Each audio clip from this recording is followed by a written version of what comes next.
Well, a very good morning, everyone, and welcome along to the 2023 IBSA Goalball European Championships here in Podgorica in Montenegro. It is day 2 of these championships after a brilliant opening day. Lots of fantastic twists and turns, lots of great goals, brilliant saves, lots of drama, and we're set for another fantastic day here at the championships. Well, our first match comes from the women's side of the competition. Lots of anticipation around the venue and around the events here this morning as Israel take to the court, and they will be taking on Greece.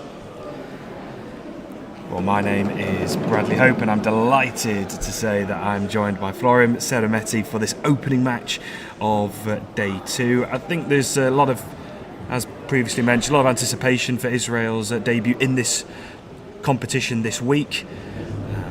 How do you see this game shaping up? Good morning, everyone. Good morning, Brad. Well, I think Israel has a lot of pressure in this tournament. It's their last opportunity to take the ticket to Paris, but they are a very experienced team with experienced coaches. So I think if any team is going to cope with that pressure, it's going to be Israel. They're going to play against Greece now, who yesterday really showed that they never give up. They equalized France with a late goal yesterday, and they have also the benefit of having playing on the court and have had the felt of the court during games. So it's going to be an interesting game. Yeah, it certainly is. As I look out onto the court, we've got Israel, who are on the right of your screen in the dark blue tops. And we have Lihi Ben David, Gal Hemrani and Mizrahi on the court. Ben David on the left with Mizrahi on the right, Gal Hamrani in the centre. As for Greece, they are the same starting three as yesterday's match against France. We have Evenia Stamati, Paraskevi Naka and Vasariki Ago. Well, Ago was the person who scored that goal very late on. She was trying, and she finally broke through that French defence to earn a point for Greece in that opening match. You could see that she really gave it all in the game yesterday. She was absolutely exhausted after the game, and I hope she has had time enough to recover now before this game. But she looks fresh, and both teams look fresh. So. And we will have Israel have the first throw of the game also. Well, a very good morning to Flo, who has got involved in the chat this morning. Hope you enjoyed the games yesterday and set for another fantastic morning and afternoon. Wherever you are in the world, do give us a hello, tell us where you're watching from, and we'll give you shout outs to as many people as we can throughout the course of the championships. Well, Israel, of course, setting their sights on a chance to try and continue their medal-winning streak. Of course, in 2021 at the European A Championships, they earned the bronze medal, beating Denmark. They beat France in the group stage, who they'll come up against later on in the competition. As for Greece, they're back in the European A Championships, the silver medal winners, as they lost to Finland in the final 12 months ago in Matosinhos in Portugal. So they're back at the top table. Good support in the crowd as well, getting behind the teams this morning.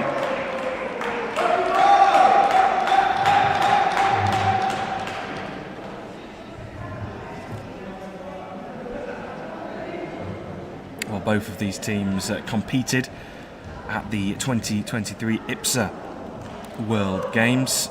It was Greece who finished 9th overall in those championships, the World Games, as Israel, they finished 6th overall. But as Florim mentioned previously, of course, this European Championships, not only could you be crowned champions of Europe, there is also a golden ticket to the Paralympics next year in Paris. Both teams, of course, have dreams of being in Paris next year, but at the moment it's all about this morning's game.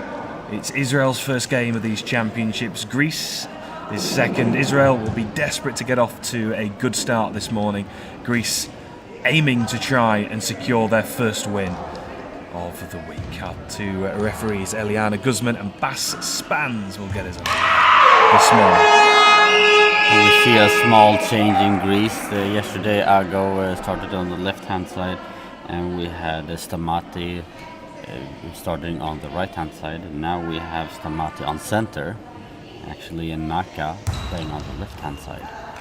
So we tried to mix up a little bit before this game. And we have Ben David with the first throw on the left-hand side. And here she goes, right down the centre.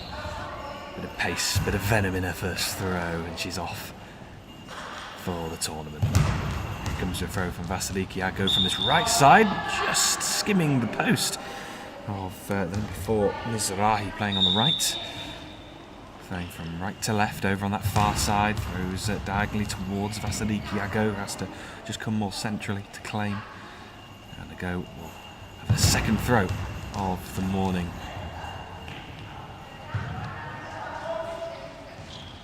David, plenty of goals across various championships, and there's her first of the week. It didn't take long, did it, for Ben David to get off the mark? A beautiful shot across court from the left-hand side, just passes the center and underneath Naka, and we have the first goal of the game with 40 seconds into the first half. Oh, what a start for Israel and Ben David. Through from Or Mizrahi. Naka over on the far left side, goes centrally towards Or Galhamrani. Ben David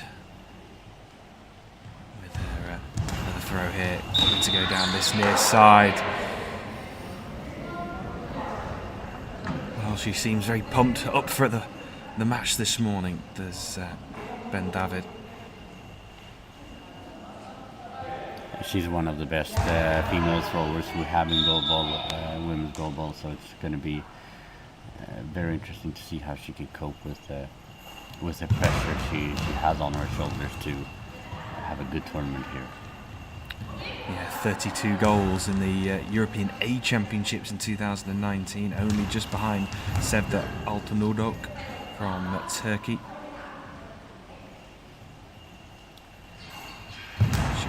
To try and match that, maybe go one better this time around. As Israel be aiming to try and go one better than they did in 2021, where the team picked up bronze. Lots of experience in this Israel team, Florim. Lots of players, of course, have played in Paralympics in 2020, 2016. It's an experienced side. Yeah, very, and usually they always play really well in the big competitions, but it's going to be interesting to see now how they will play Ben David, if they're going to give her rest when they have the opportunity to it, so that she can be fresh in the later part of the tournament. Well, penalty conceded here by Vasiliki Ago for a high ball. She was really pushing the high ball line yesterday against France. Ben David misses on this occasion, so Ago gets away with it this morning. Well, that was something that we noticed yesterday with Ago, that she really was going up to that high ball line, really trying to push it, and once or twice did give away some high ball penalties.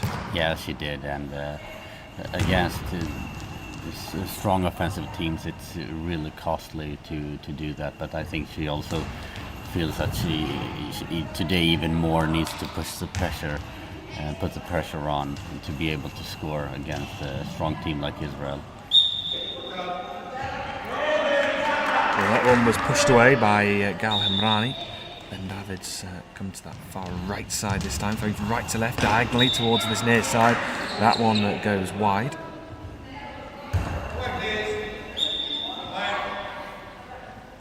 Ago takes the ball from the right hand side, goes into the middle, throws from center, and cross court to the left hand side, blocked by Mizrahi. Mizrahi with the ball, just a small spin on that ball, just collected there by Naka. Yeah, Naka responds down that left, and Mizrahi passes the ball over to Ben David, who comes from this left side, a bit of a 360-degree spin, and launches the ball down this left side. Just a reminder that this game is coming from Pool D, which is in the women's, of course. Israel, France, Finland, Greece and Hungary all in this group. Of course, we had a win for Finland yesterday, so currently sitting top of the group, beating Hungary as Greece and France played out a 1-1 draw.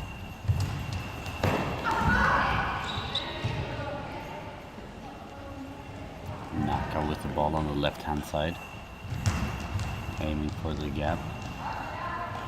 Just easily collected there by Mizrahi. Gives the ball to Ben David, who fires from center to center with a lot of venom on that throw. Certainly did. You could hear Stamati in agony when blocking that ball. Here is Ben David again. And scores, no mistake. Once again from Lihi Ben David. She is on a roll this morning. Inside the opening 3 minutes, it's 2-0 to Israel. It's 2 goals for Ben David. What a start. And we have the first timeout of the game. It's Greece. He takes a timeout. Perhaps to just calm down the players and just remind them to stick to the basics. And you can see Ben David, she moves very, very quickly on the court, and sometimes not even her own players have the time to move away. So she runs into them sometimes before she can get off the throw. And good morning to you too, Jenan. Good morning, Mohammed, and good morning, Flo.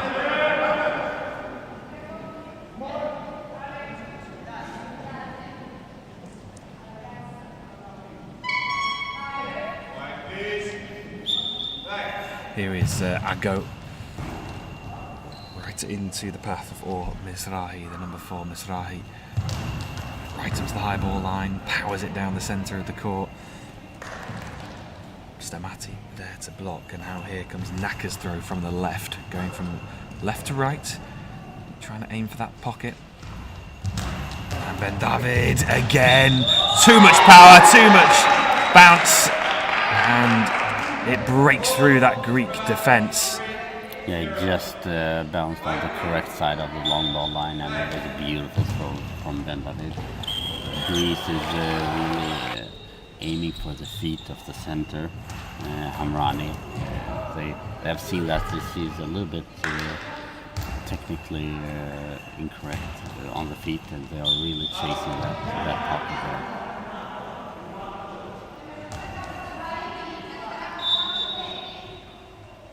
Ben David with the ball on the right hand side, throws into the gap. Easily blocked by Naka. And here is Naka down the left side, aiming for that left pocket to Mizrahi and Hamrani. And that's a lovely finish off the post from Mizrahi, the number 4. She gets off the mark for these championships. That was pinpoint accuracy off the inside of the post. Goals being spread around the team this morning for Israel.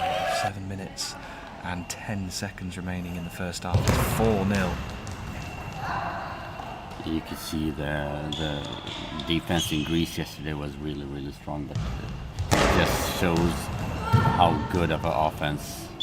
Very close shot there from Ben David, but you could see how good the offense of the Israeli team is, because you have 4-0 after 5 minutes of game. Ooh. Good covering work in the end by Mizrahi on that right side. Yago right behind it. You could also see the legs of Hamrani that I talked about just now. She needs to attack the ball more, because she's a little bit too lazy with her feet, and that's why the ball is almost got in. Stamati keeps it in play for Greece. Naka will respond, just aiming for that left gap. Or Mizrahi now will throw. Naka right behind that one. Naka throwing from left to right, goes down that far side, and that one, well, it was on its way of going out, but it was just helped on its way by Misrahi, and we have another timeout, this time for Israel. And at the moment, it's Israel who are in control. They lead by 4-0. Here are some of the goals from this morning. Ben David with 3 of those goals this morning. She's absolutely going to be a force to be reckoned with in this competition. And we have 6 minutes left of this half, and we already have 4-0 for Israel. And also, Mirmin Jesi Klison, hope you're enjoying the game. we miss you here in the Europeans, Klison. You're a Goalball legend. Yeah, it was a sad look at the team sheets when Kilson wasn't on the Belgium team sheet. Yeah. But I hope you're enjoying the coverage.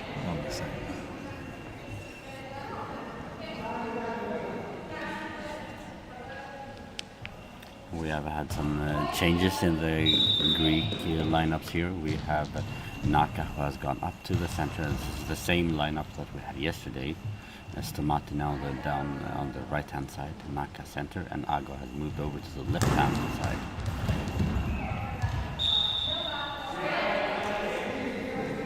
So Ago has actually come over to this near side, but she just gathers the ball and goes out towards that far left side, goes for the left gap, blocked in by Misrahi, hands the ball hastily to Ben David on that right side, gives it everything she's got, and blocked by Vasadiki Ago. Here's Ago once again into the path. Misrahi responds quickly. That one is blocked by Ago.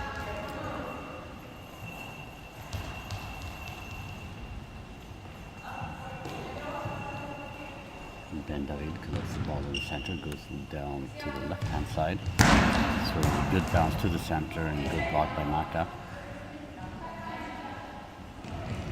Throws herself from the center to the left hand side.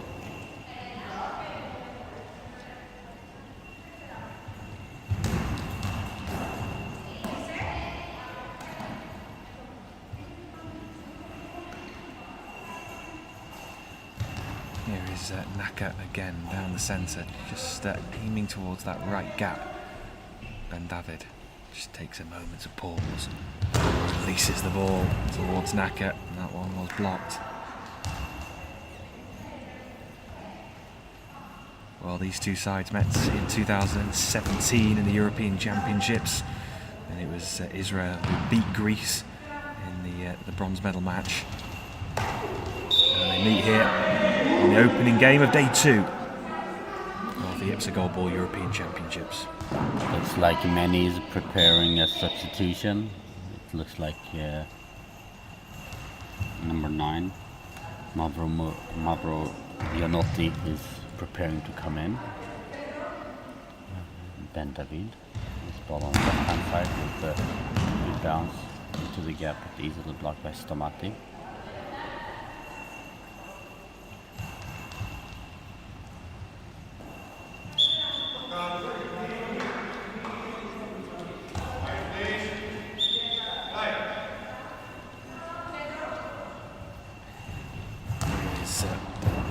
Misrahi into Naka and Ben David. So go as the throw down the middle. That's just challenging Hamrani. One of her best throws so far in this game. Ben David collects the ball on the right hand side, goes in about 3 meters into the court, fires from the lead center into the gap of the feet of Ago, and we have 5-0 with 3:06 remaining. Goal number 4 for Ben David. It certainly is. What a start for Ben David. Already trying to make her mark in the goal scoring charts for the championships this week. Ben David goes for that left pocket between Naka and Stamati. Stamati on this right side, throwing from left to right in the white shirt, goes cross court. Mizrahi now goes from left to right towards a go. Substitution here now for Greece. And it is Mavro Vioniotti who's going to come in and replace Evgenia Stamati. So the first substitution then of the day and of the game, of course. And it's Greece with Mavro Vioniotti coming on for Greece to replace Stamati. She did a solid work when she entered the court yesterday over Vioniotti. So I think it's going to be a good asset for them to have on the court now.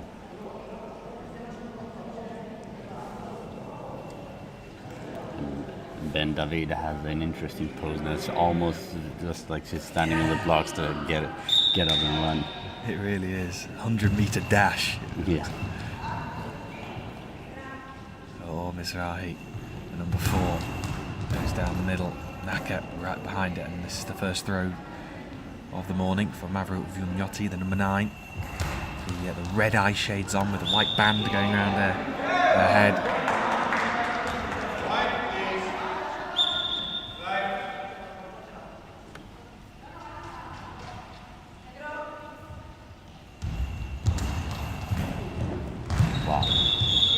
Well, that's broken through once again.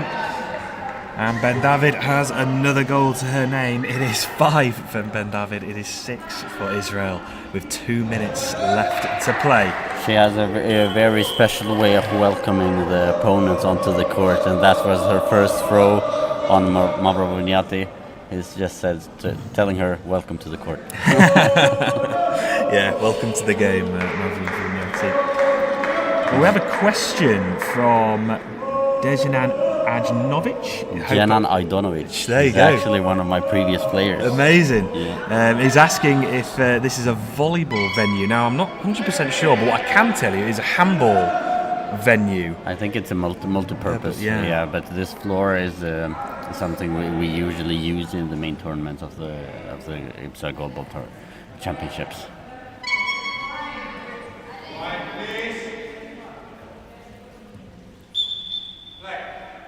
Mavro Vioniotti from left to right.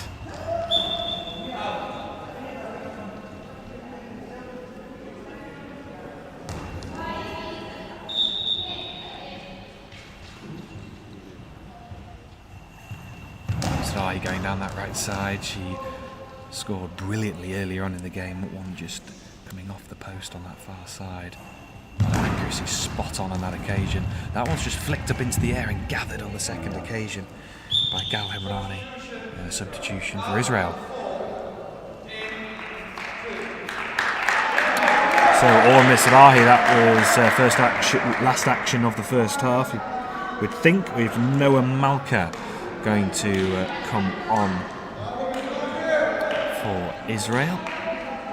I think they are in that stage of the game now, Israel, where they want to give every player some court time and also being able to rest the player.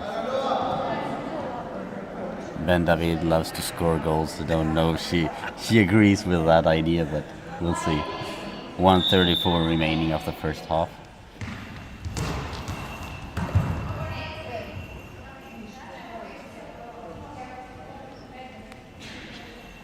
Mavro Vioniotti now with the effort from left to right.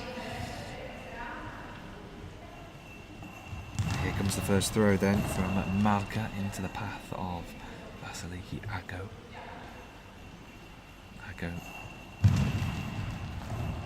Tipped around the post and putting the pressure straight on Malka, the substitute. Ben David standing in between Hamrani and Malka. Here's Ben David. Can't get it through that right pocket this time around, but Go will fire right back at Israel, and Malka's right behind it.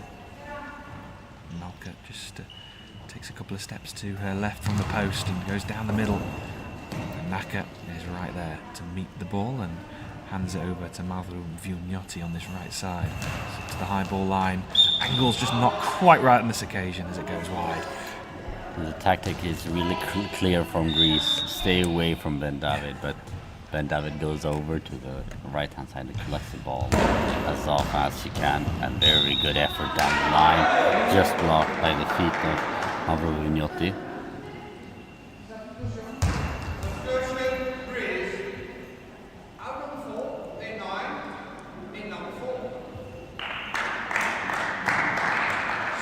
Substitution here for Greece as Mavro Vugnotti comes off and will be replaced by Evgenia Stamati. So just a role reversal as Stamati comes back onto the court. Yeah.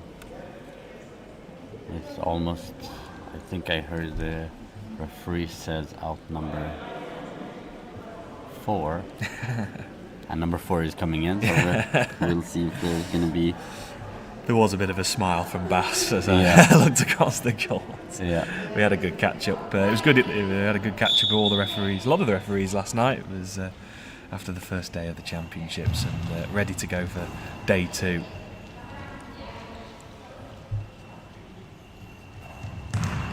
Malka down the right side. That one's blocked by Ago. Ago tries it right back at Malka. That one's blocked.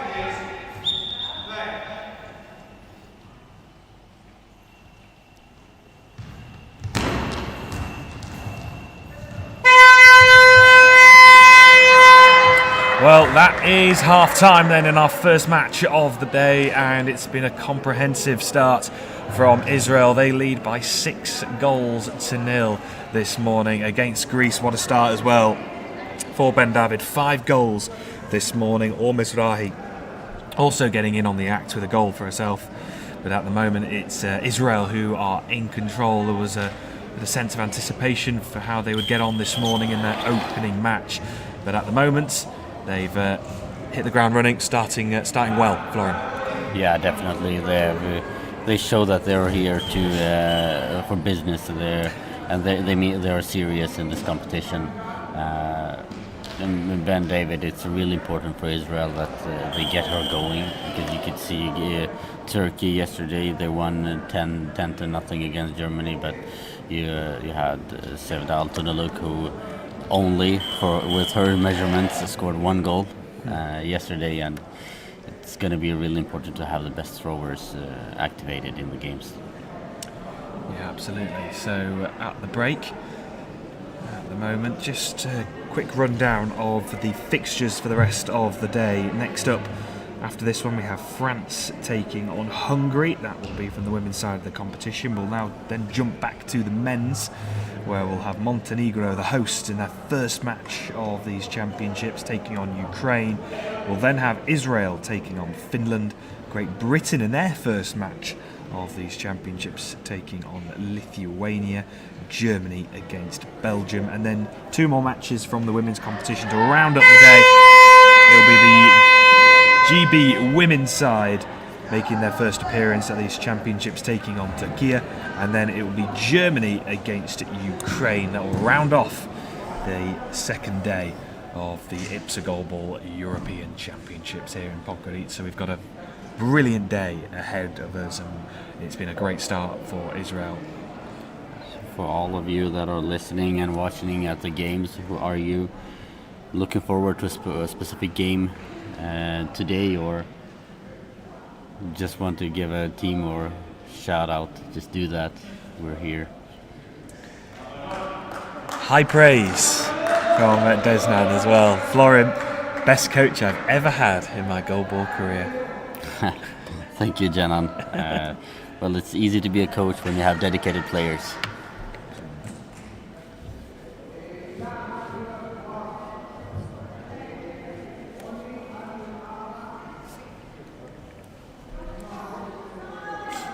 And Ahmet Uluchuk is asking Clisson, why are you absent from Montenegro, Clisson? We are also wondering that, so please give us an answer. And don't tell me you're too old.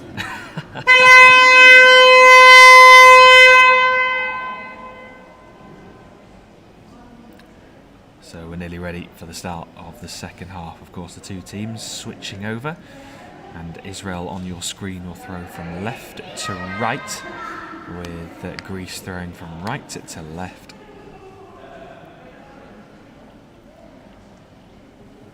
Eliana Guzman, our referee, our tableside referee, will get us underway.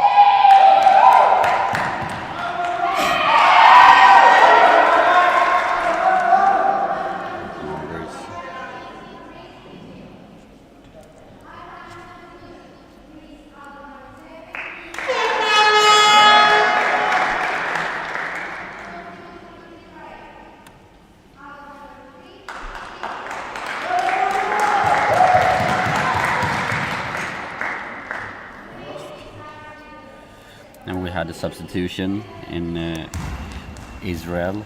We have Ben David, who has exited the court, and we have Ruzin, who entered number 1 on the left wing.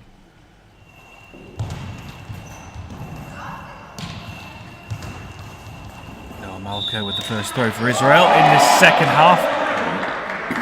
Beaten away by Vasiliki Ako. Also, the center in Israel has been substituted.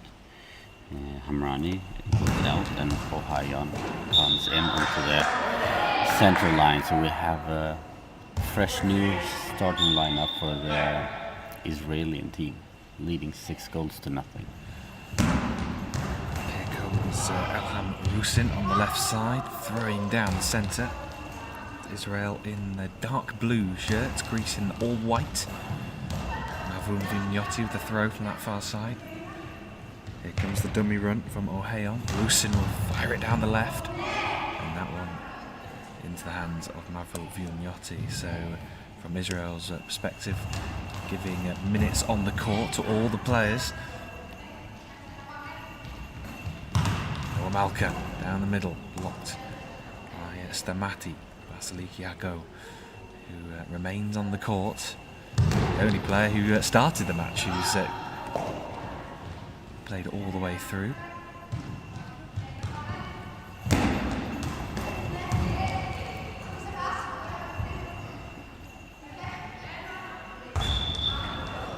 Very good throws from Ruzin since she entered.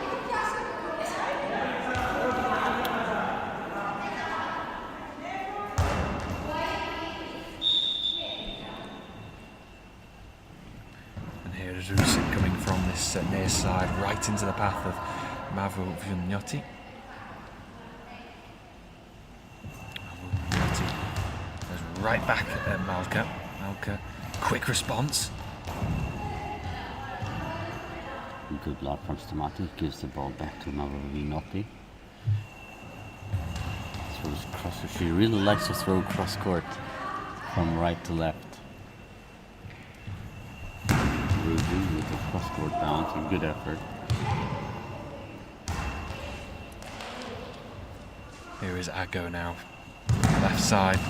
Just gets her angles wrong on that occasion, but aiming towards Malka. A lot of those throws into the path of Malka, trying to put her under pressure.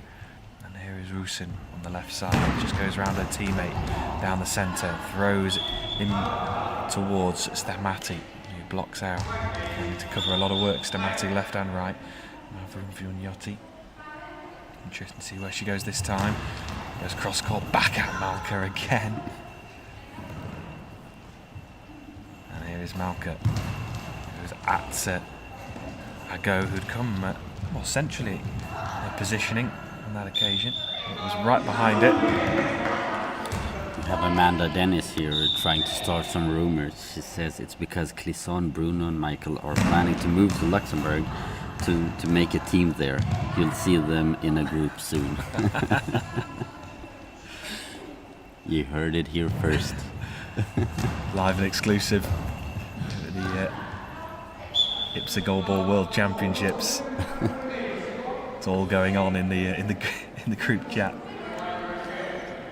on the YouTube page, but it's great to have you along. Hope you're enjoying these championships. What a performance so far this has been from Israel. What a start to their week. I go with the ball on the right hand side. Throws it bounce, blocked by Ohayon.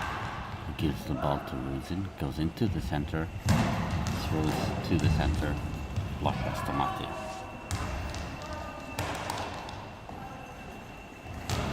Vugnotti again, cross court towards Malka. Malka responds quickly. She's clearly trying to catch out Mavroum Vugnotti and Stamati. Those quick returns. Mavroum Vugnotti. At the moment, it's almost like an individual match between Mavroum Vugnotti and Malka. But here is Rusin going for that right gap.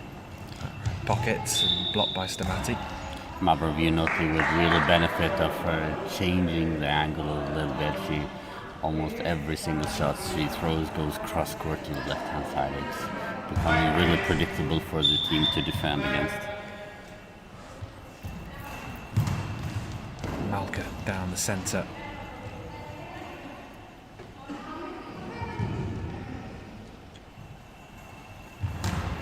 Vugnotti just aims a bit more centrally this time around. O'Hayon, the centre player, who's not really had much work to do since coming on. A lot of the throws aimed towards Malka, but here's O'Hayon, gets up the throwaway quickly down the centre. Stamati hands the ball over to Ako, who just gets back to her feet and throws to Rusin down that left side for Israel. 7 minutes and 32 seconds left on the clock in the second half. That was a bouncing, awkward effort that took Mavroum Vugnotti and Stamati to stop.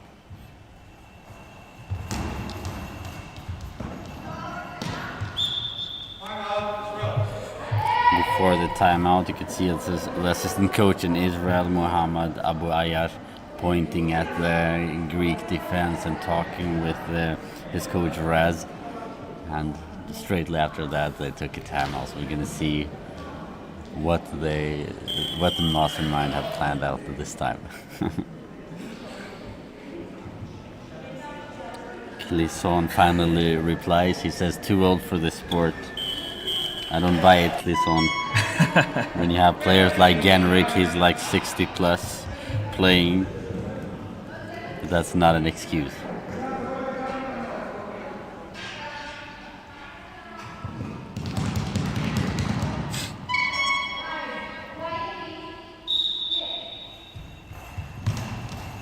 With the throw. Go just got a little touch on that one as it went wide.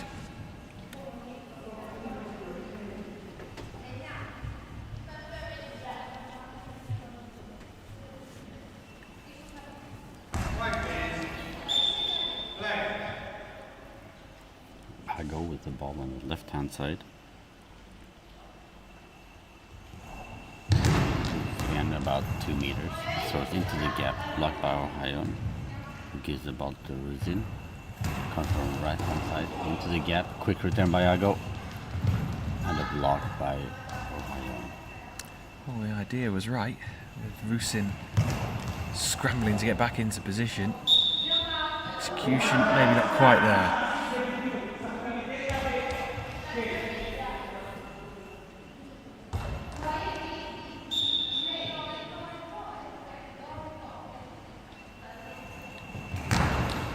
Throw from Mavroum Vugnotti into the path of O'Hayon, the number 5. Here is Rusin. Goes down the centre. Well, no goals in this second half as of yet. Israel changing their lineup at the break.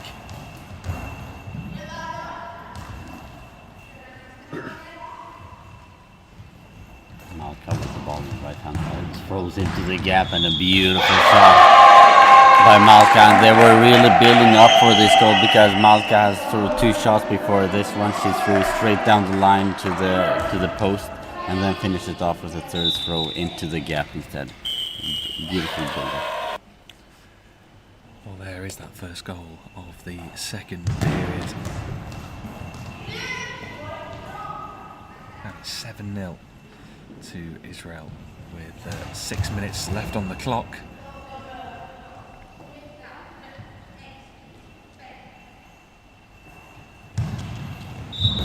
And a high ball. Israel, we've mentioned it previously, but she does really like to get up to that high ball line. She conceded a couple of penalties yesterday.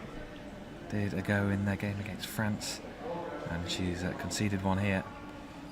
It's going to be Rusin who will throw for Israel. Number 1, standing in the centre of her goal. Ago just goes to her right. And Ago with a smile going backwards because Israel had to take a timeout. She guessed the right side. And she was very pleased with that one, forcing Israel to take a timeout. 5:44 remaining, 7-0 for Israel. Yeah, she clapped her hands, as you mentioned, a good smile on her face. As the Greece coaches come onto the court.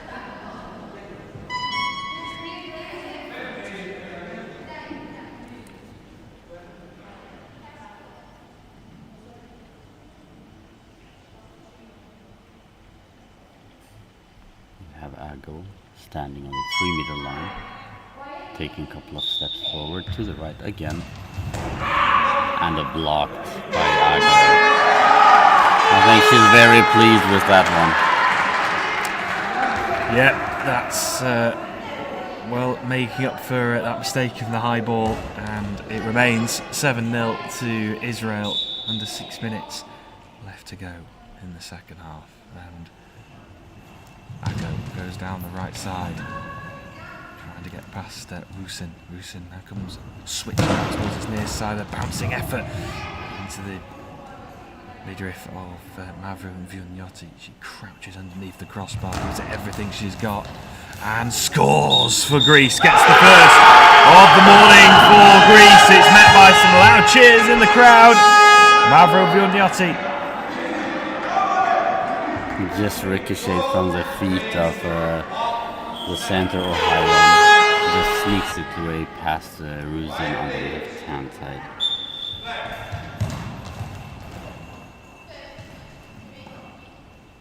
Ago with the ball from the left-hand side sneaks over to the right-hand side.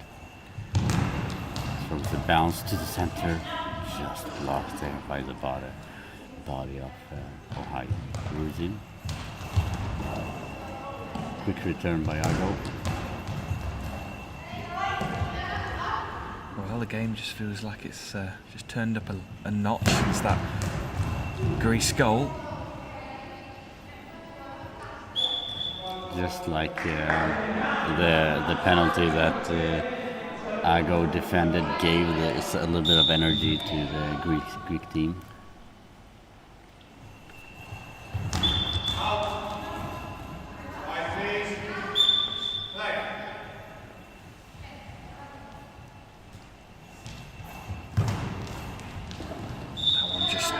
Pushed around the post. Malka has a really good accuracy down the line several times now. Ago just touched it by the tip of her fingers, touched out the ball.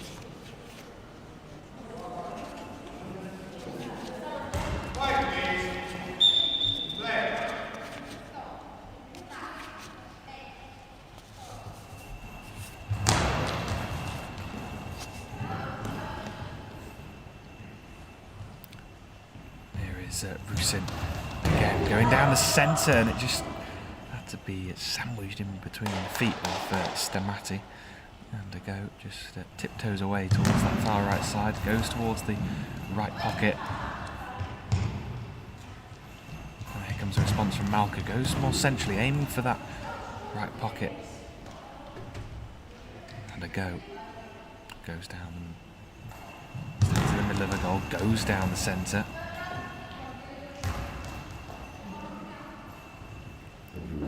From the right hand side this time with a bounce, collected by Ago with a quick reply. And blocked by Rusin.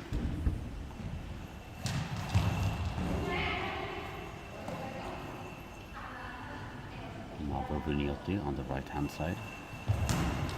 Out. So 3 minutes and 19 seconds left on the clock. Israel in control here this morning. and being able to give minutes to all the players in their squad.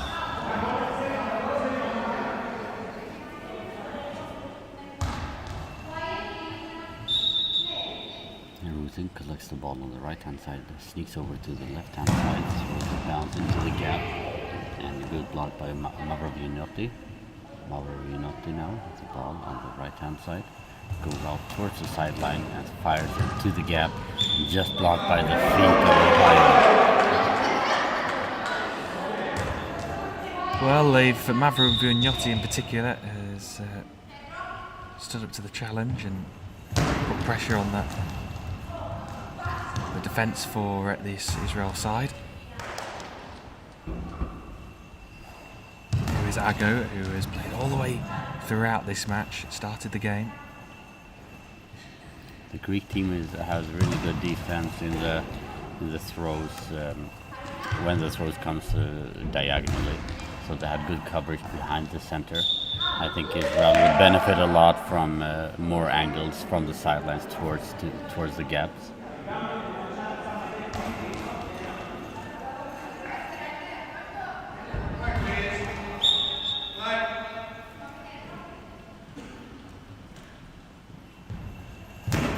Rusin comes into the centre, Stamati right behind it. Here is Akko.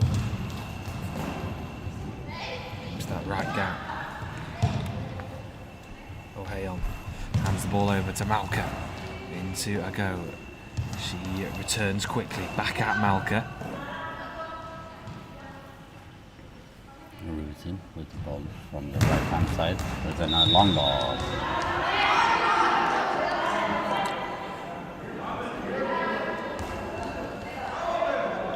So just over 90 seconds remaining. And the chance here for Greece to secure their second goal of the game. Ago will be aiming to try and get her second of these championships. Here is Ago. Oh, and it is wide! And the score remains as it is. Israel 7, Greece 1.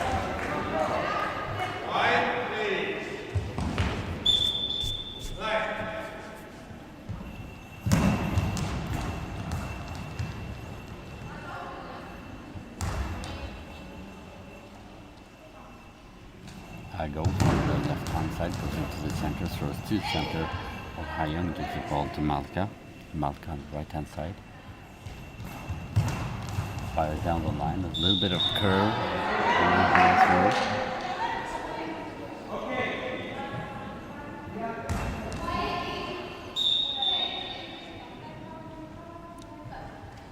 Mavrovinotti takes the ball on the left hand side, goes over to the right hand side, throwing cross court to center.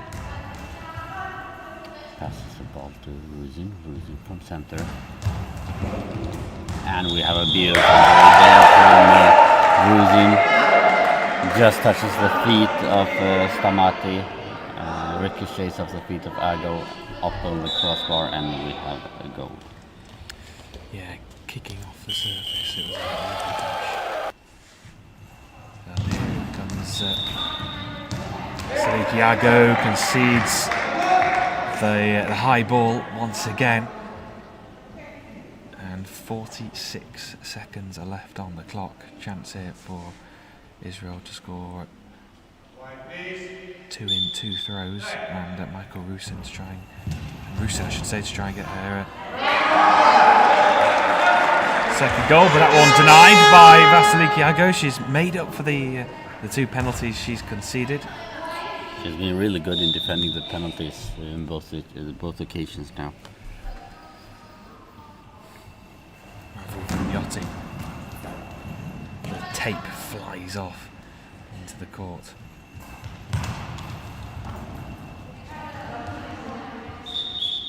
You have the substitution in Greece. Ago,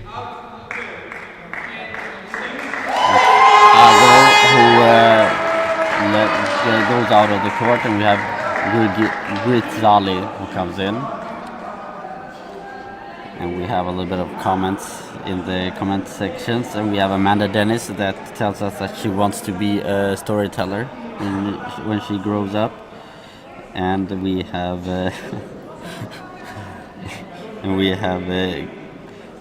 Clisson, who writes, I think everyone agrees that Genrik is officially a robot designed for the sole purpose of throwing a blue ball as hard as possible.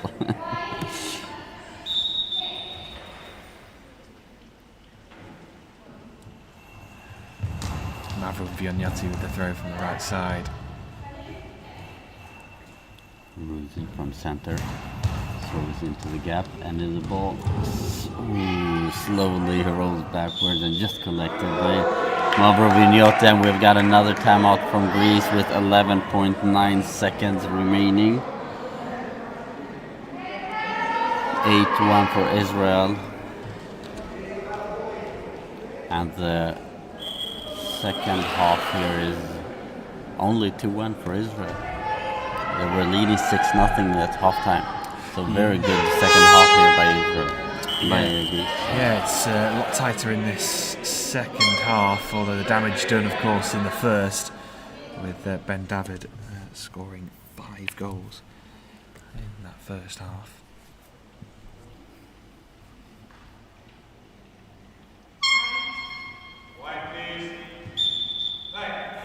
Grisali from the left-hand side, throwing to the center. Blocked by Ohio with a quick return. And another substitution from Greece.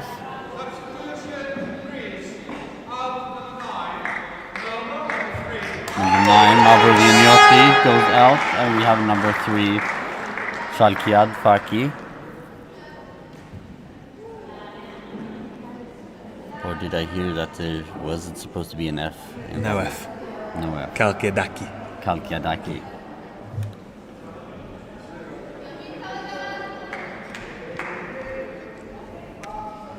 Yep, she makes her way onto the court, so with 4.1 seconds left on the clock.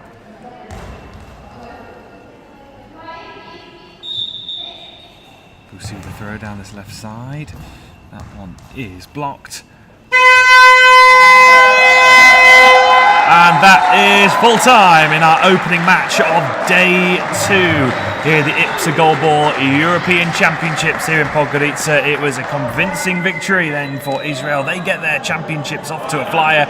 It was 8-1 in the end. Goals from Ben David, Elham Rusin, Noah Malka and Or Mizrahi. But of course 5 goals in total to Lihi Ben David, who gets her tournament up and running in the style that she would have wanted. Evlampia Mavro Vignati with the only goal for Greece. A solid performance from Mavro Vignati defensively, and of course securing that goal as well. But it's a great start for Israel. They will take on Finland tomorrow.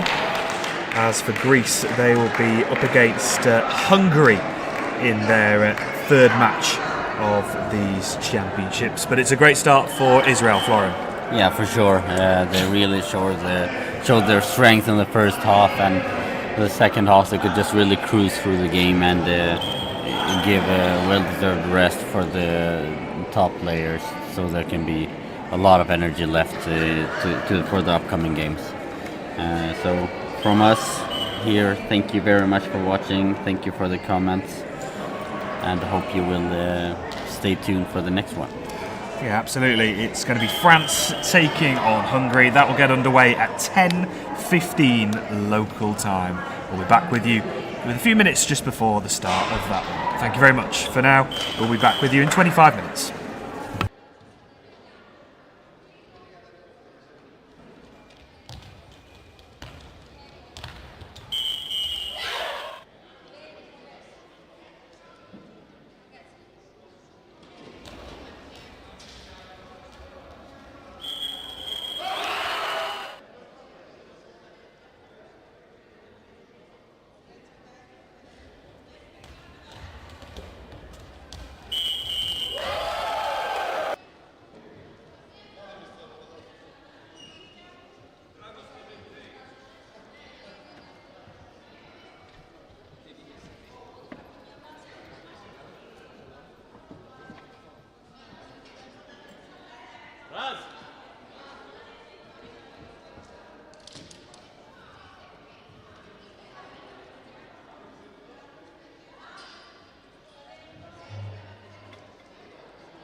I think. Israel, Greece. Oh, Israel, Greece. Yeah. Israel, Greece. You. No problem.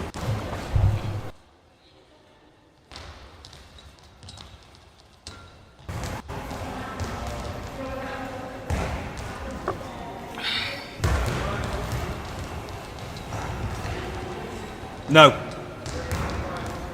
Music. Sorry, don't know. Sorry.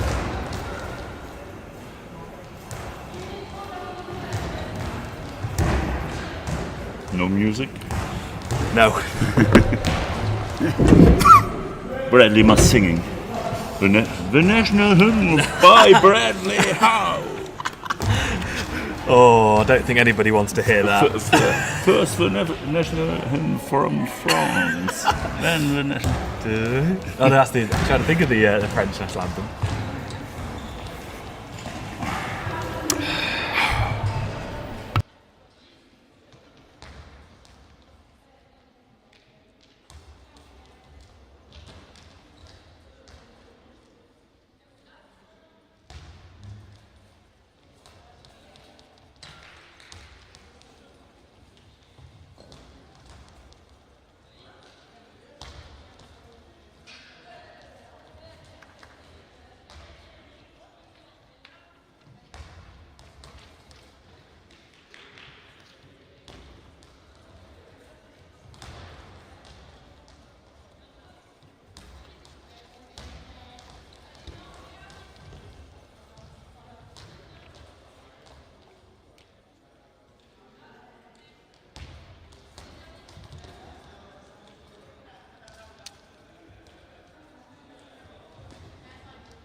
Well, good morning and welcome back to live coverage of the IBSA Goalball European Championships 2023 here in Podgorica in Montenegro. It's day 2, it's match number 2, and this is France taking on Hungary.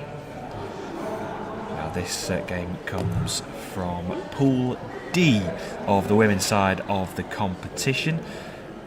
France yesterday took on Greece, drawing 1-1, so a point apiece for France and Greece in their opening game. As for Hungary, they narrowly lost out to Finland, losing 2-1, but had chances to earn a point and potentially win that match. So potentially in the offering is another very intriguing match from Group D here in Podgorica. Well, my name is Bradley Hope and I'm delighted to say for this one I'm joined to my right by Mario Turnoff. Mario, very good morning. Good morning. And excited for this one. Yeah, I'm really excited for this one. You know the results from yesterday was really tightly for both teams, and really respect and good debut. It's the right word. Debut for Hungary, and Hungary only with 4 players, and plays yesterday with 3 players and really good throws from Simon, and I hope also to an exciting game today. Yeah, you mentioned Felicity Simon. She scored the first goal for Hungary in European A Championships history. Absolutely. As for France, the goal came yesterday by Gwendoline Matos. So our starting threes this morning, we have Jamily Berquier, Caroline Gonzalez and Gwendoline Matos. So one change from the starting lineup compared to yesterday's game against Greece, and that is Luis Rondepierre starts on the bench for France. As for Hungary, they are with the starting 3 that played yesterday, with Lida Hadabasa number 3, Cindy Horvath number 5 and Felicita Simon the number 4. The Gonzalez for France is the centre player, and France are in the blue shirts with red trim on the sleeves and on the collar. Gonzalez just goes into handstands for us. Good personality, Gonzalez. We enjoyed watching her play yesterday. Very energetic, very good fun to watch is Gonzalez. And for Hungary, they're in a changed strip this morning in the orange shirts with white and grey on the chest.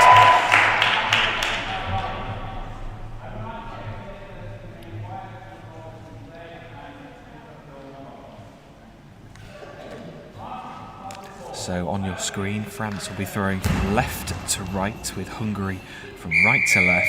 It's going to be Gwendoline Matos who will get us underway wearing orange trainers. Throws down this right side and scores straight away with the first throw. Well, Gwendoline Matos, she scored yesterday with the only goal for France, and she's got France off to a great start this morning. Really great start, and it's not so easy for every girls shooting the ball along the line, and Gwendoline Matos makes it, and then the next goal from Berquier, cross-court from the fast side to the near side into the gap, and now the first substitution for Hungary in the first minute of this game. It certainly is, and Cindy Horvath, who was involved in conceding those 2 goals, is being replaced here inside 24 seconds. Monica Lukaci is going to come on to the court, the number 2 for Hungary. So a very quick change in the lineup for Hungary. Rita Henji has wasted no time at all, the Hungarian coach, in changing things around. And it's two goals in 2 throws for France, and Jamily Berquier gets her championships up and running. It is 2-0 to France inside the opening 24 seconds. What a start for France. Of course, France have already qualified for the Paralympic Games next year, of course, as hosts. And so this tournament is a really good opportunity to hone their skills, practice into the intense pressure and scrutiny of a major European Championships. And what a start this is! Goodness me, Gwendoline Matos, 2 goals already in the opening 55 seconds for her. It's 3-0 to France. And yeah, it's a copy from the first goal, and also now Gwendoline with the ball, but now into the grab. Here is the new player, Lukashi, and also with the first throw into the grab, but no problem for Gonzalez. Gonzalez gives wide Kier. I think too much in the middle, and a counter from Hungary, and from the middle.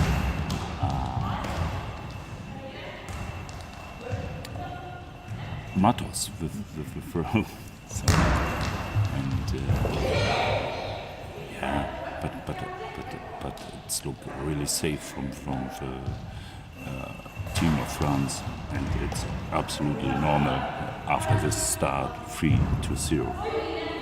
Yeah, 2 minutes gone in the first half. It's been a great start for France, and on this occasion Hungary having to throw the ball out. Lukashi just couldn't afford for a team to concede that 10-second penalty.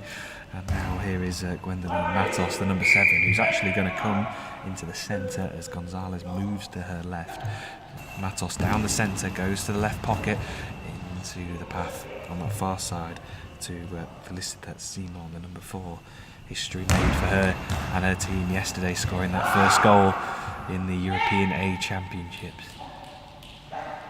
In what was a really tight game against Finland, and Hungary had chances to draw that game and to potentially even win it. So from Hungary's point of view, I'm sure they'll be really disappointed with the start that they've made this morning, seeing as the game yesterday was so close and so tight.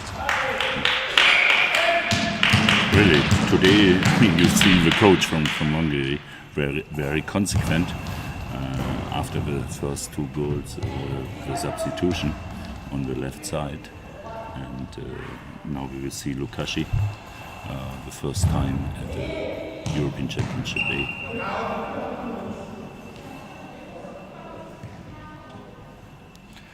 And it's going to be Berkier who in the starting 3 this morning, replacing Lois Robespierre, goes down the centre.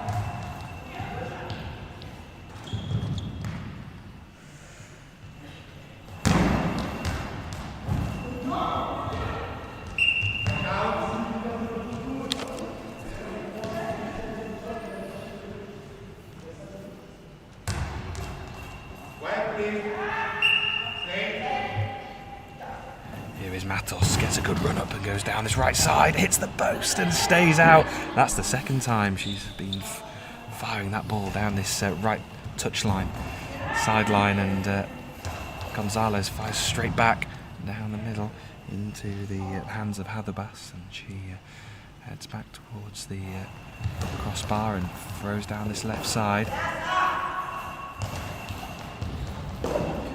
Yeah, I think that this can be the tactic for Gwendoline in this moment. 1, 2, 3 balls from the middle into the grab, and then comes the ball along the line. It's always difficult for the player from Hungary, and yeah, you show 2 goals in the corner on the left side from Hungary, and then the post, I think. Yeah, 7 minutes and 48 seconds left on the clock here in the first half. Great start here for France. Berkier goes down that, aims for that left pocket in between Hatherbas and Simon. Simon goes right up to the high ball line, and it's well wide of the mark on this occasion. Well, Hungary, it's been a great rise for them, for the women's side, coming from the European C Championships and making the way all the way to the European A Championships here in Podgorica. Good save from Simon. And I hope she has good bounces in this game, like starting the game yesterday.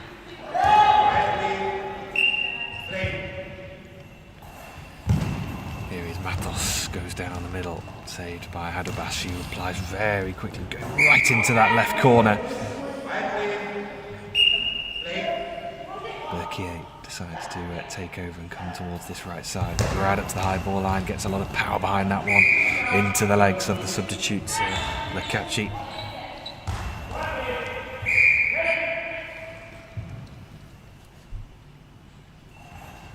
Lukaci now goes right down the line, just doesn't stay in play this time.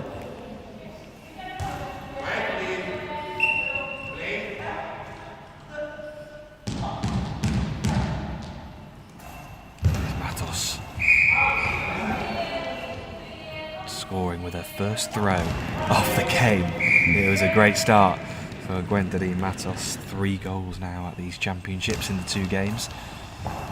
Finished 1-1 between France and Greece yesterday, and it was right at the end as well for Greece, who managed to break through the French defence. A goal by Vasiliki Ago for Greece.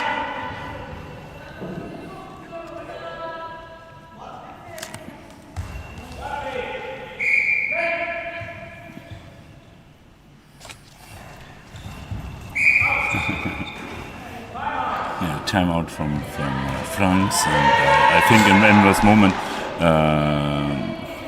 the balls from the throws from France is too much, too often cross court from the near side to the far side, or from the far side to the near side.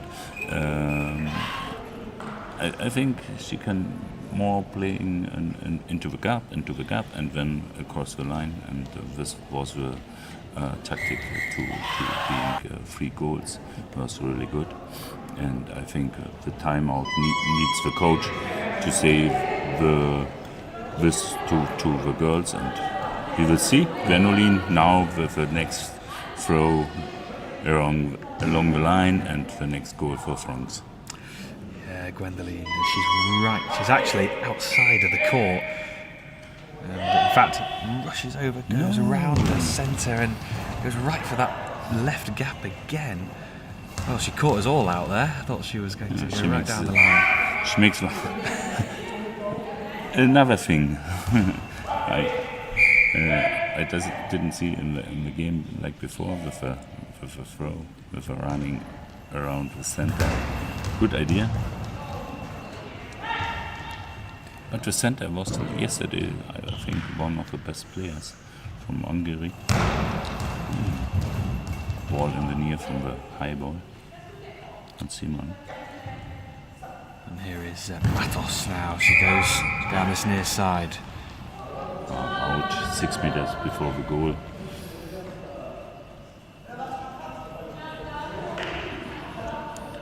The ball comes in on the left-hand side to Lukaci, goes to the middle, and now the ball to Simon. Good throw, but too much to center, and a counter. Good counter, but I say the center from Hungary makes a good job. Yeah, Lila Hadabas making really good ground, and impressed with Gonzalez yesterday as well for France.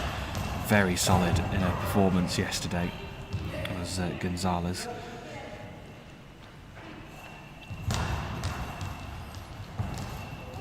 Covering that right pocket there, Gonzalez getting behind her team, making her voice heard, and here comes Matos going for the right gap again in the Hungarian defence. Just can't break through that time. Just dragging Lukaci from this left side. Lukaci stands next to the post. That one's out directly in front of it.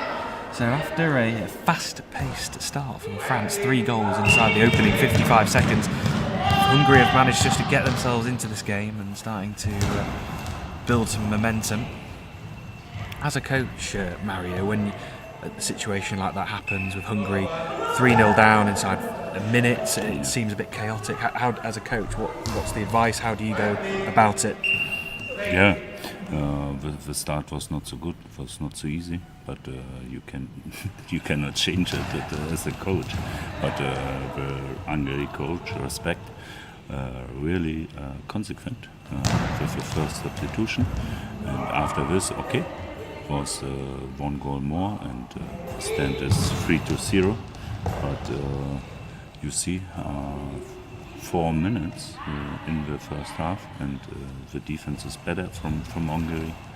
And you know, in the tournament, can 1 goal for Hungary gives the team a new power, and she must a little bit patience for this. Here is Berkier, just palmed into the path of Lukaci. 3.5 minutes remaining in this first half of the Durham. Thrilling start to this match for France. It's just started to level out here. If Hungary can just get this next goal, give them some confidence, and start to rebuild in this match going into the second half. Had a pass with the throw down the right. That's kept in play by Berkier.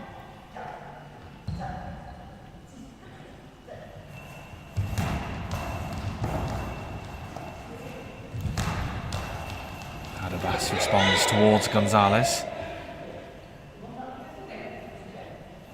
Matos now. That one goes wide by Gwendoline Matos.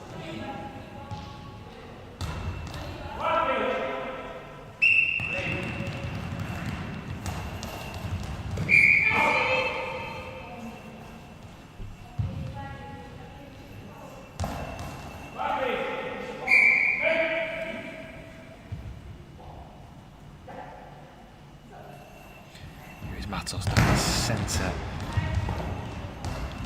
aiming towards Lukaci. 2 minutes 30 left on the clock in the first half. Gonzalez. And here is Berkier. Goal to her name already in this first half. Can she add to that tally? Berkier with the save. Matos almost demanding the ball. Time out called. Yeah, I think just a bit of a miscommunication there between Matos and Berkier, and French coaching staff right on it with the timeout. So 2 minutes and 5 seconds left in the first half. France 3, Hungary 0. It was a great start for Israel with their first match at these championships in their first match of the day, beating Greece by 8-1. If you didn't catch that one, it was Lihi Ben David with 5 goals to her name in the opening match. But also good timeout from the coach. You know, the stand is 3-0, and then comes the 10 seconds a penalty, and the first goal for Hungary, and this was a new situation in this game. It is Berkier, as we've got a comment from Jay saying France is doing so well. Well, at the moment they certainly are, Jay. They are in a good position here as we are approaching the end of the first half.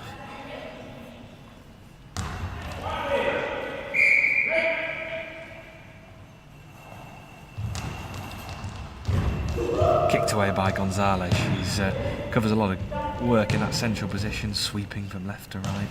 Berkier responds. Oh, and it's just flicked over. Hadabasa just had a little bit of kick off the surface, and that's 4-0 to France. And Jamali Berkier gets her second of the match, and it's proving a good decision to put Berkier in the starting lineup. 2 goals to her name, and she gets to work defensively there as well. Hands the ball over to Matos. No miscommunication there. As Matos throws down this right side, that one was out from the very start. It was not next good throw from Matos, but the referee says out. Okay. I'm very happy with the second goal from Belgium. Now we have 2 goals Belgium, 2 goals Matos, and we have 1 minute to go in the first half. Yeah, we certainly do, into the final seconds then, and can Hungary just get one before half-time, just to give them a little bit of confidence going into the second? Gonzalez fires straight back at Hadabas. Lukaci was also behind, just covering, and it's going to be Felicity Simon who's going to throw from that far side, cross-court. Gonzalez is right there, sweeping in front of Matos, and Matos will reply, coming from this near side down towards Lukaci, and it takes both of them to get their hands on it, Hadabas and Lukaci. And here comes the substitute, Lukaci, into the final 10 seconds then of this first half.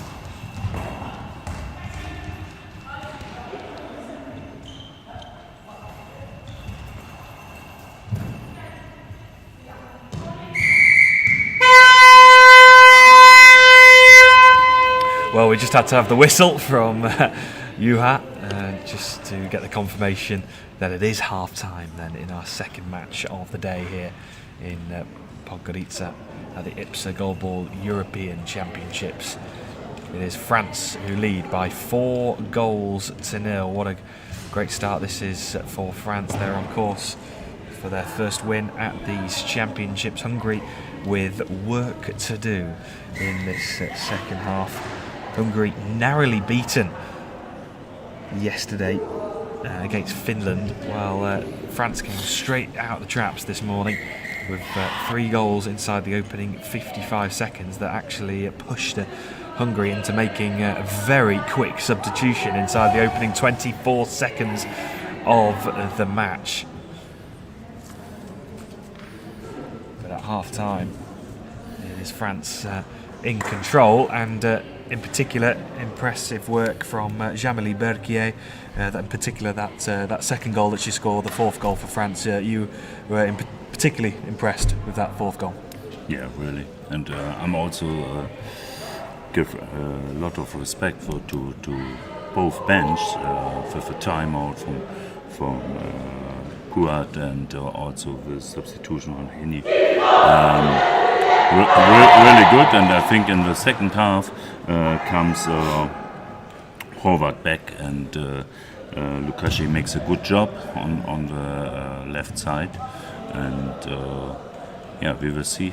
Horvath was not so happy after the start of the game, that's sure, and I cross the finger she comes back. Well, it appears that we're going to have a substitution, well, half-time substitution for Hungary in particular. It looks like Monika Lukaci has come off, and Cindy Horvath has come back on for Hungary at the break. As for France, they are unchanged. So Berkier, Matos and Gonzalez are all out on the court. So just the one change at half-time then for Hungary, as Hungary will be throwing from left to right, with France from right to left. Hungary in their changed shirt, the bright orange shirts with grey and black on the chest region of the shirts, as for France are in the dark blue, as the saying goes, allez la bleu, for France. As they've got just red trim actually on the sleeves and on the collar as well. And we start without a handstand from Gonzalez. Yeah, putting on a show even before the game had started. Such a character.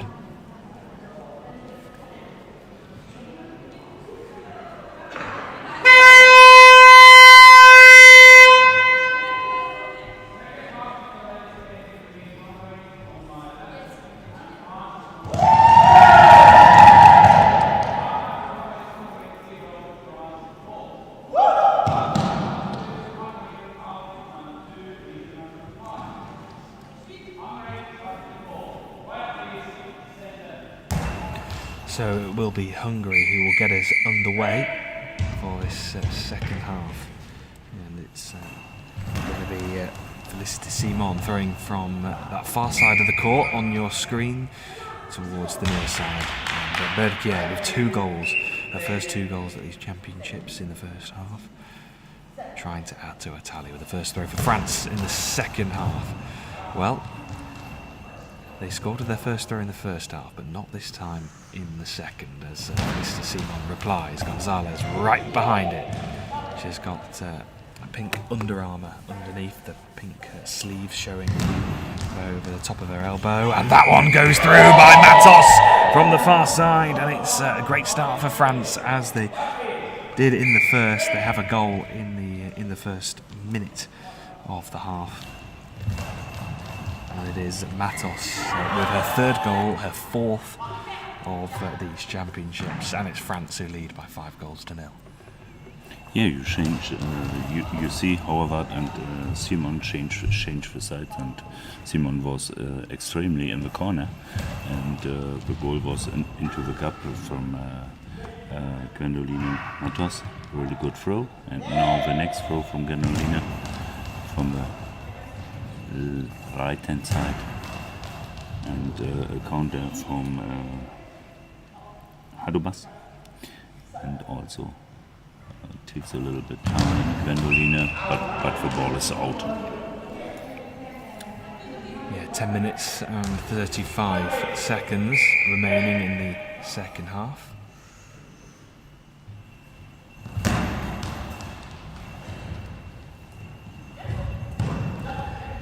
Some support for Hungary in the chat on the live stream. The Hungarian flag being shown, and they need your support more than ever as they find themselves 6-0 down, and that is another one for Jamily Berkier with her 3rd goal of the game. What a brilliant match she's had. What a brilliant performance this is from France. Gonzalez with a quick reply, and she now gets a goal. They are flying in this second half. France, it's 7-0 inside the opening 2 minutes of the second half. Well, Hungary, I should say, made a quick substitution at the start of the second half. No substitution as of yet, but at the moment it's France who are in control here, Mario. Yes, and you can see Hungary give everything and change the positions. Number 5, Horvath, after the goal, now on center position, and the first goal was into the gap between Horvath and on the right side, and Hadubas on the center position, and when it comes the change was the next goal into the gap between Horvath and Simon. Oh, and is this going to be the first goal? This is There we go, the first goal. Congratulations. First goal for Simon in this game. After the next changing, after the timeout, really good. Yeah, the position. Now you can see Horvath on center position on the right side. Simon with the next good throw.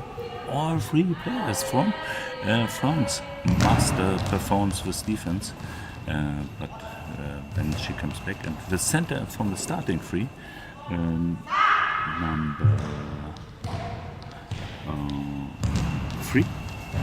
number 3, Hadubas, playing now on the left side. Yeah, since the timeout, it's almost like they've recharged and got a new lease of life here of Hungary, and it was Felicita Simon with the first goal for Hungary in the match, their 2nd of these championships. Berkier with the throw from this near side towards the far side.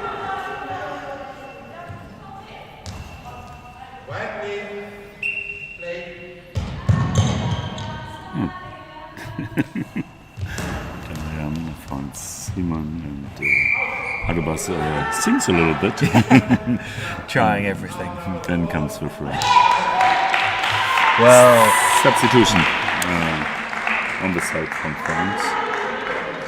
The center, Gonzalez goes out of the field, and new Melda Alan. I remember Melda Alan in the World Championship last year, and with good performance. And good luck, Melda. Yeah, Gonzalez coming off. Another solid performance from Gonzalez, capping her performance out on the court with a goal as well. So goals being shared around. And Melda Alan, who's coming into that centre position. There's a throw down that right side. That must have been close, going down that line. And Hadabas is just switching to come between the centre and the right winger. Goes between, goes towards Berke.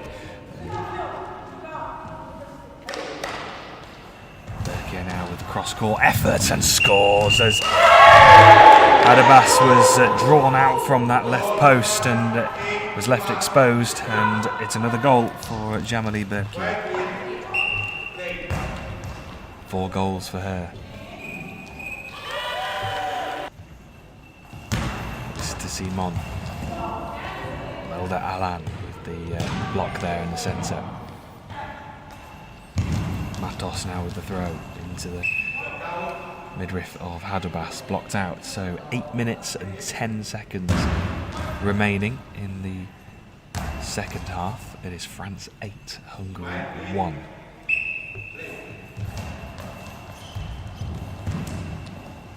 Quick reply here from Matos. Oh, is it going to squeeze through? Oh, brilliant final rasp off the line. We were Really good.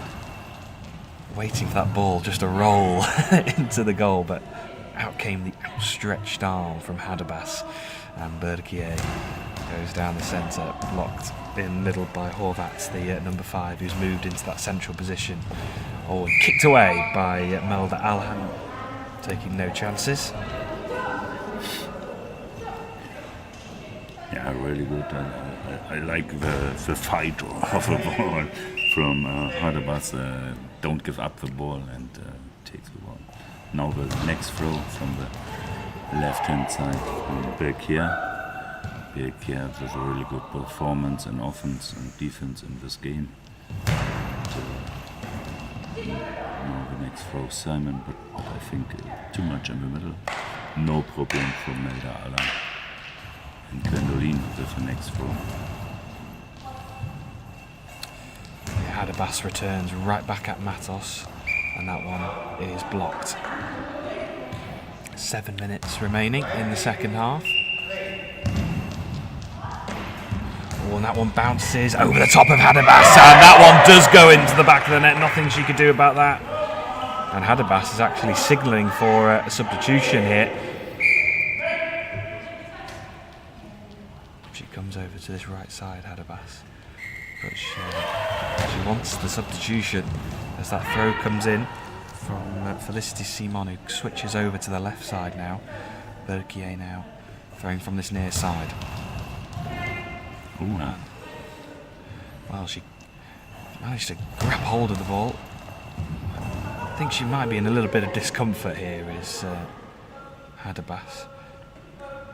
Yeah, Hadabas wants the substitution, but I think the coaching team from Hungary says no. You must play, you must give your best. Salman with the next throw from the middle.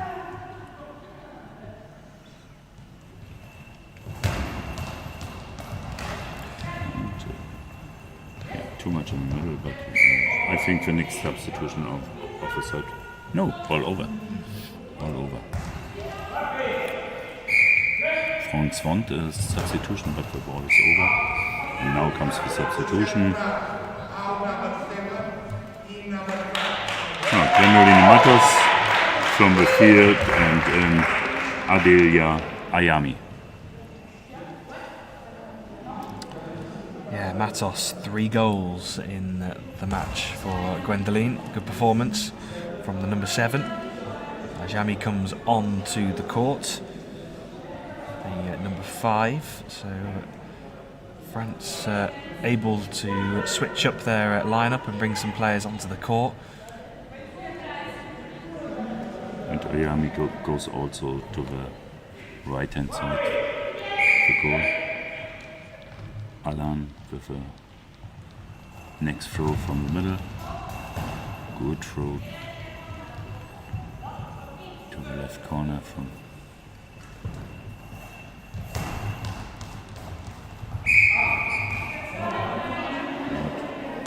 now Belgium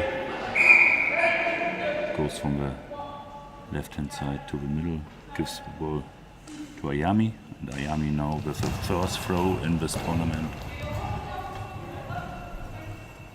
What a good save by Howard. Now not so much time for the next throw. To the path of Berkier. 5 minutes and 30 seconds remain in the second half.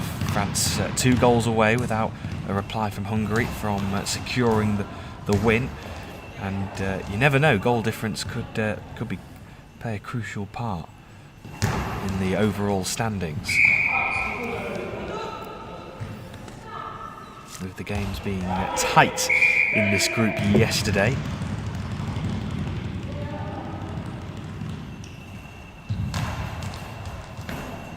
Through from Jami, the number 5. Got a bit of power on that as Berkier blocks that one.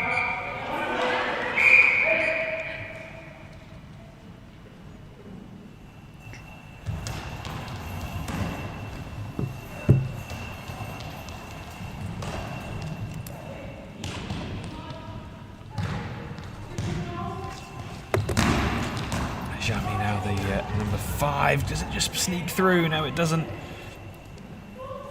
It takes Simon and Adibas to stop that one. Quick reply from Melda Alan. Oh, going for that far corner. Only a couple of inches away from sneaking in. Centimeters, I think. Simon with the next good throw.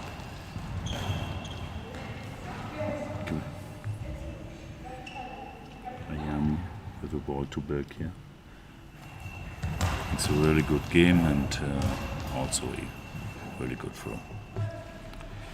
Yeah, she certainly has performed very well. And here is Adibas, number 3, Berkier, right behind that one.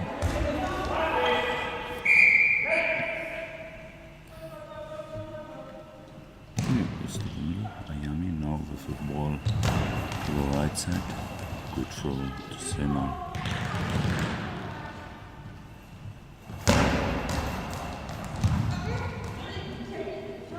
Good throw from Simon to the left side. All out. Have 10 seconds time, and I see Adibas wants the ball, but now the ball. Okay. I think a high ball, the referee says no.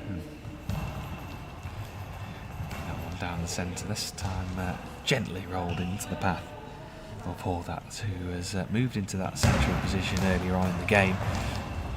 Felicity Simon from the left. Really good throw from Ayami. Cross court from the far side to the near side. Adibas now on this near side.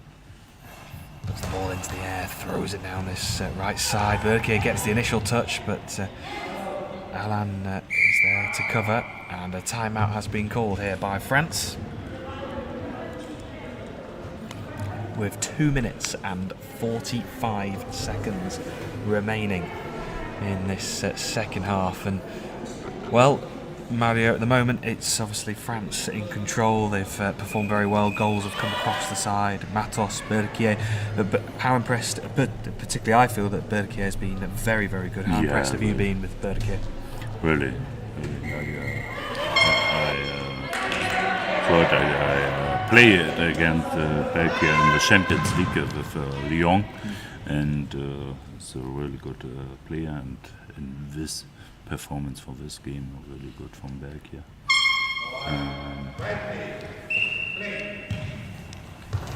But it was a good decision, I think, from the coaching team from France to start with Belgium. But now we will see. Out of the game, 2.5 minutes before end, and after a really good game for Belgium, I think. And now comes Louise Rondepierre back to field. Start yesterday. Yeah, she did, and first appearance in this second match for France at Rondepierre. I particularly love her eye shades with the French flag on the eye shades. Very love the design and the thinking behind that. All those little ways to express yourself as a player. I think it's really creative, really good fun.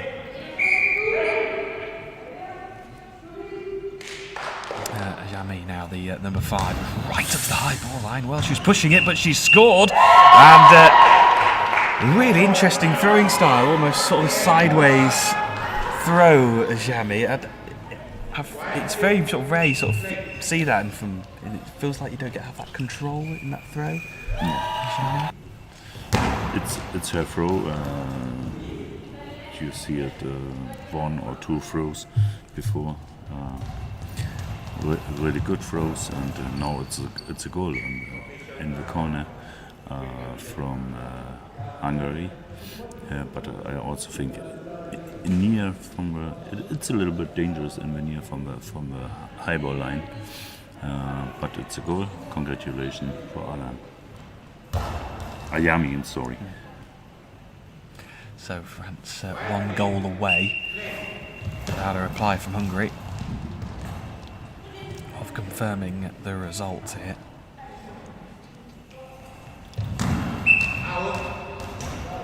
Well, it had already gone out from the throw from Miami.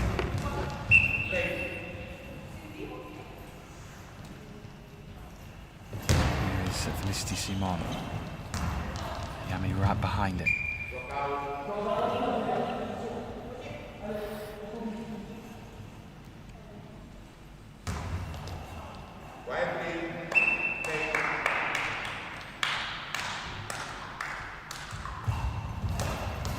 Pierre throws down this left side. Here comes the reply from Felicity Simon into the path of Melda Alan. Jamy now will throw. Blocked by Horvat.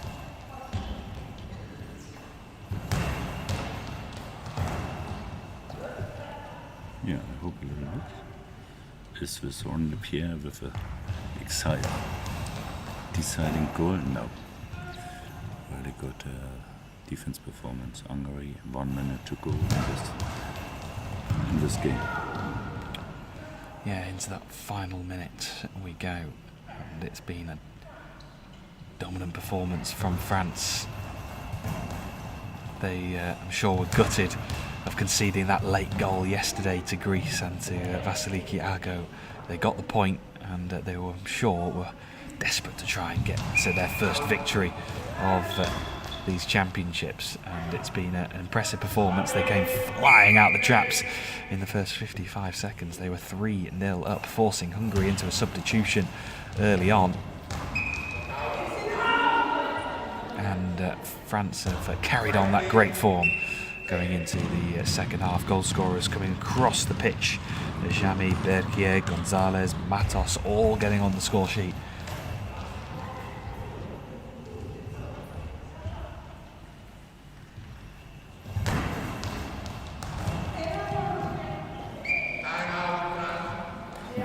Timeout call, 9 seconds left on the clock.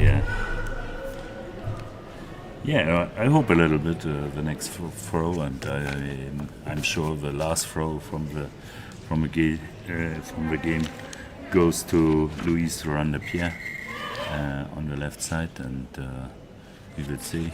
And I think the start of this game was important for the result, and it's international experience for Hungary. It's an important international experience for Hungary, and we will see. But now in the middle,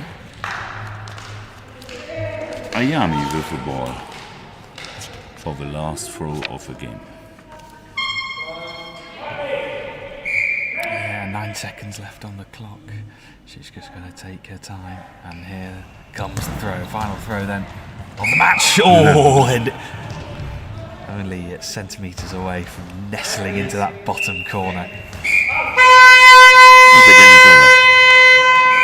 And there we go. Well, what a comprehensive victory that was for France by 10 goals to 1.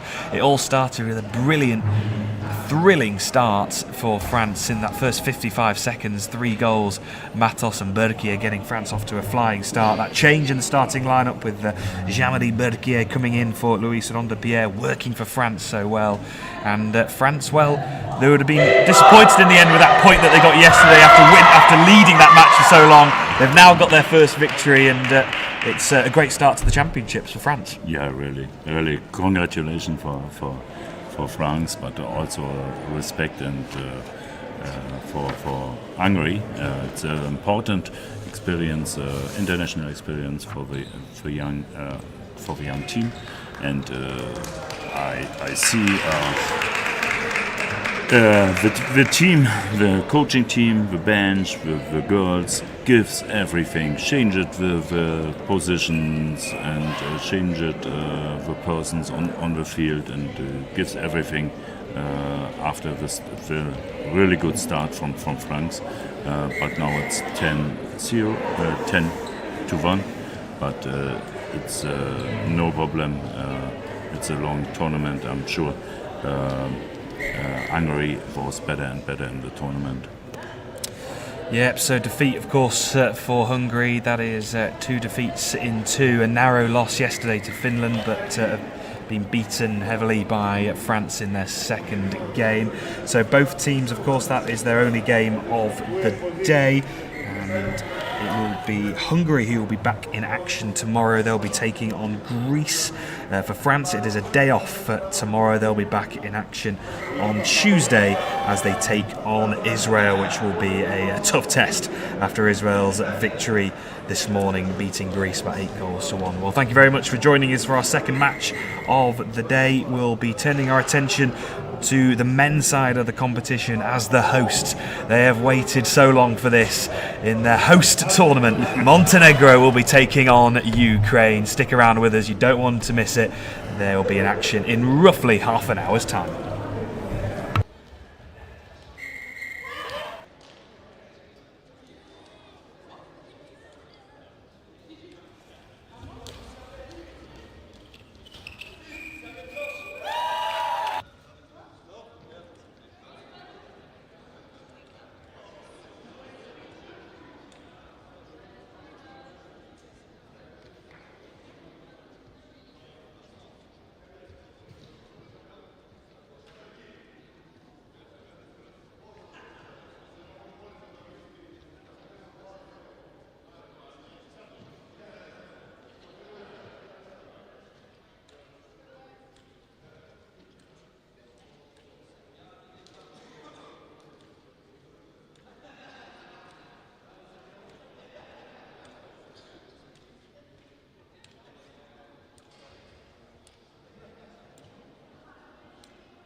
שב, אני אגיד לך איך אני עושה את זה, ותגיד לי אם זה נכון או לא.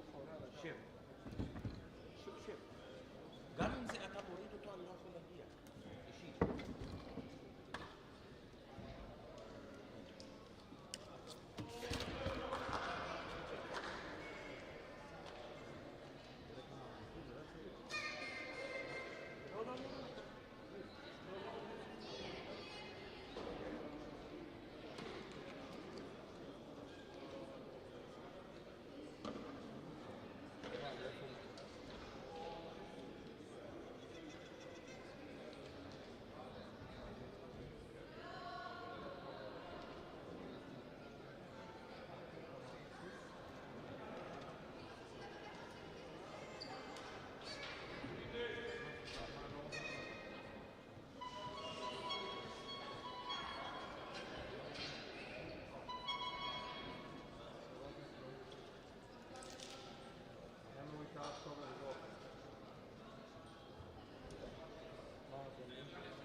לא, הנועלתי את הסיבוב למעלה למטה. אני רוצה לנעול את הסיבוב הזה.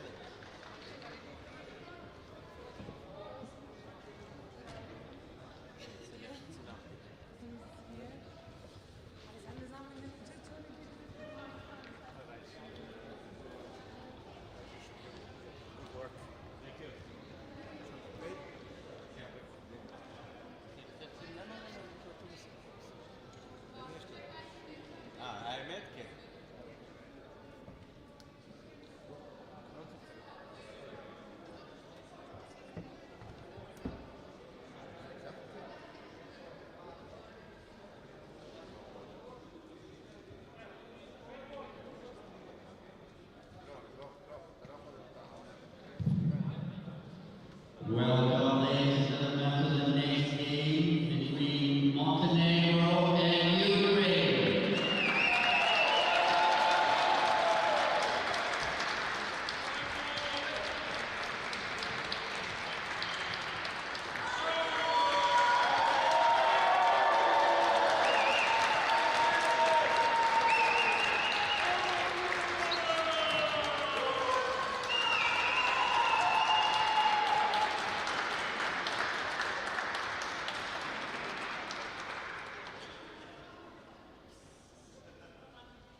Welcome, ladies and gentlemen, to this broadcast in this game between Montenegro, the host nation, and Ukraine.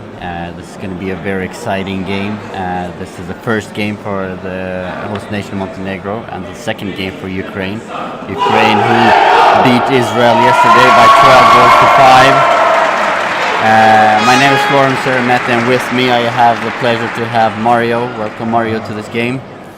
Thank you, Florian. I'm also happy for this game, and you heard the crowd in the venue. I think 200 people for Montenegro, and give her best with a good start. Yeah, it's going to be very interesting to see how Montenegro can cope with the pressure of being the home nation, and also we know that a couple of members from the team has been helping out to organize this competition. So have they been able to stay focused on the game and prepare really for this competition? Ukraine is a very good team that has been competing on the top level for many years and has a lot of experience. Montenegro is a team that is up and coming and have been doing really well in the previous tournaments. Last time, 2001 in Euros, they finished 7th after beating Finland in the last game with 7-5. So it's absolutely a good team, and we know that they have good offense. It's going to be interesting to see how they cope today.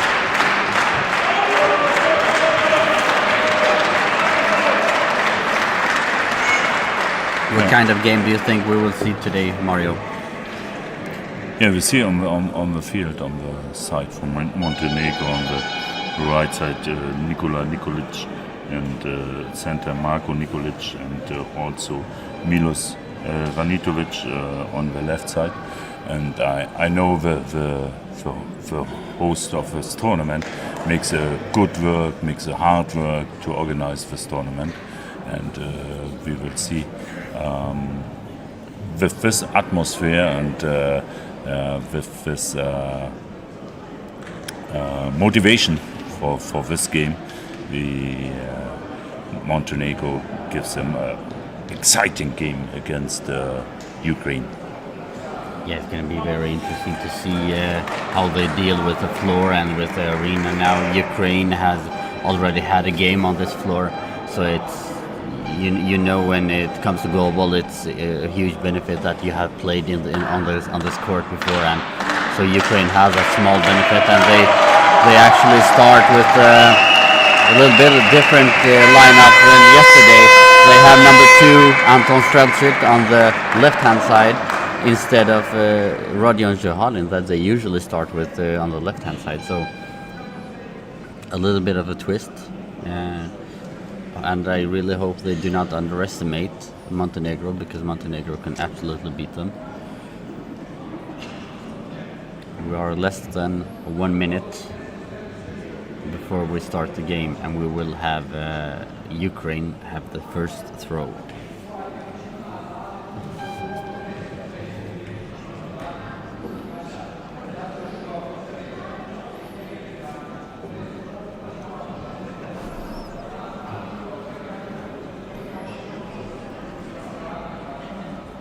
We have Montenegro with the white jerseys on the left-hand side for you spectators watching the games, and we have Ukraine with blue jerseys and yellow numbers on the right-hand side.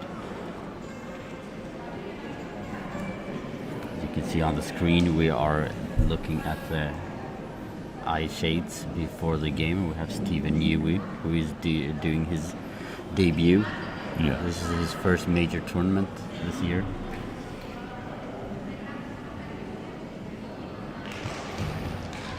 Yeah, I know he talks a little bit before the tournament with you, and he says he gives their best, and I think he makes a good job. Yeah, he's done really good so far.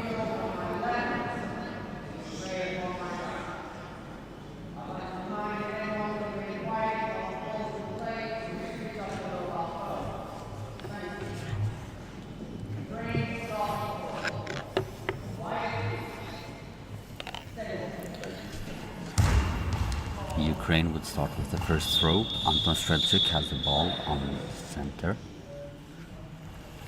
Fires cross court on the right hand side, touches the hands of Marko Nikola, and we have the first goal for Ukraine after just 7 seconds.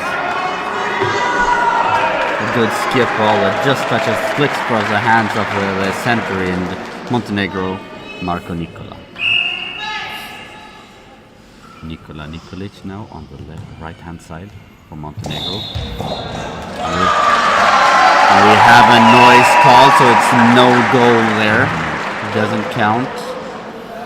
But it's a really good throw into the gap on the side, on the left side from Ukraine, and the ball comes back to Nikolic.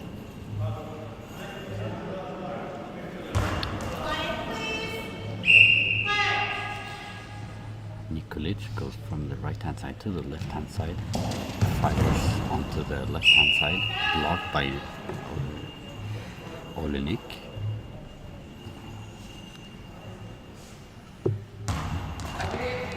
Olenik now on the right hand side,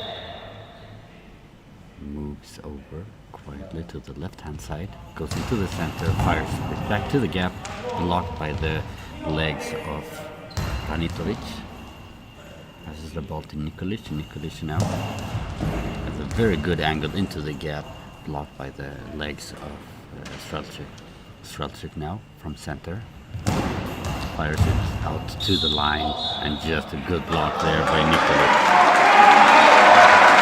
Yeah, the same throw like the goal with the noise and into the gap, a feed situation with the center from Ukraine and Strelchuk.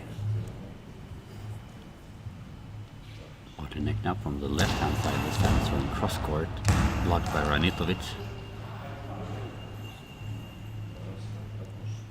Marko Nikolic now on the left hand side with a twist, a little bit of spin in the throw. Just blocked by the feet of Olenek. Now Olenek on the right hand side. Throws into the gap, blocked by the center, Nikolic.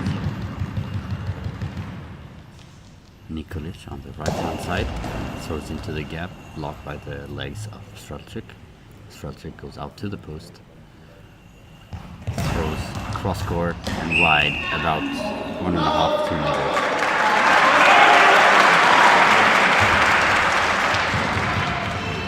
Ranitovic goes inside into the court, about 2 meters. Throws an awkward bounce into the gap, blocked by the arms of Topokov. Passes the ball to Olenek to the right hand side.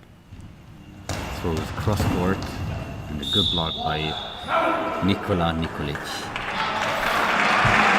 And the ball comes back. And the spectators is really trying to pump up the team.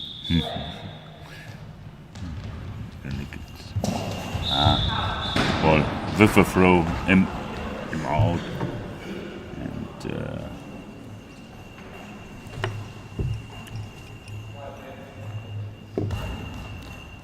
Strelchuk on the left hand side goes into the center, throws from the middle, bounce awkwardly to the left hand side, blocked by Nikolic. Nikolic now from center, throws a long ball. really, The ball needs to land in the neutral area at least once before the 6 meter line, and once again before the other 6 meter line. Otherwise it will be called a long ball. That means that a single person now have to defend the penalty, and we have Strelchuk against Nikolic.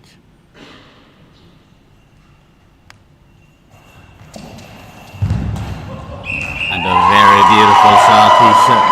From Strelchuk from center to the right hand side, and he did exactly two same goals last time yesterday. okay.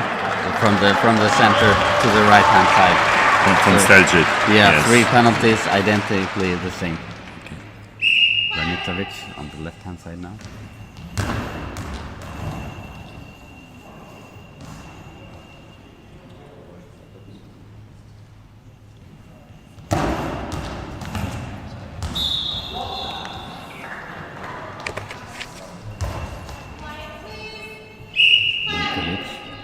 on the right hand side. We have a dummy run from Montenegro, and then the throw, but he released the ball outside of the sideline. We have a comment here from Jenan that says, fun fact, these two teams know each other very well as they spent a week on a pre-competition camp in the Verde Complex.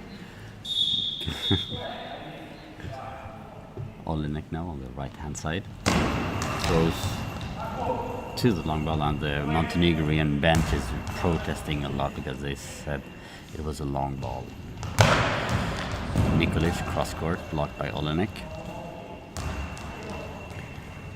Toporkov passes the ball to Olenek now on the right hand side. Throws a bounce out wide. The score is 2-0 for Ukraine, 8:53 remaining. Yeah, the center, Nikolic now with the ball on the left hand side and makes a throw. A little bit cross, but too much in the middle. And Olenek with the ball to the right hand side. The same throw in the middle, and counter, but also too much in the middle, I think. Strelczyk from the middle to the left corner from Montenegro. Really good save, and the crowd with applause for Ranitovic. Ranitovic now on the left hand side, throwing it bounce into the gap, blocked by the arms of Toporkov. Passes the ball back to the Olenek on the right hand side, who moves in 3 meters into the court and fires it towards the sideline. Good block by Ranitovic. Gives the ball to Nikolic, who goes back to the right hand side, fires into the gap, and good block there by the feet of Toporkov, and we have a ball over.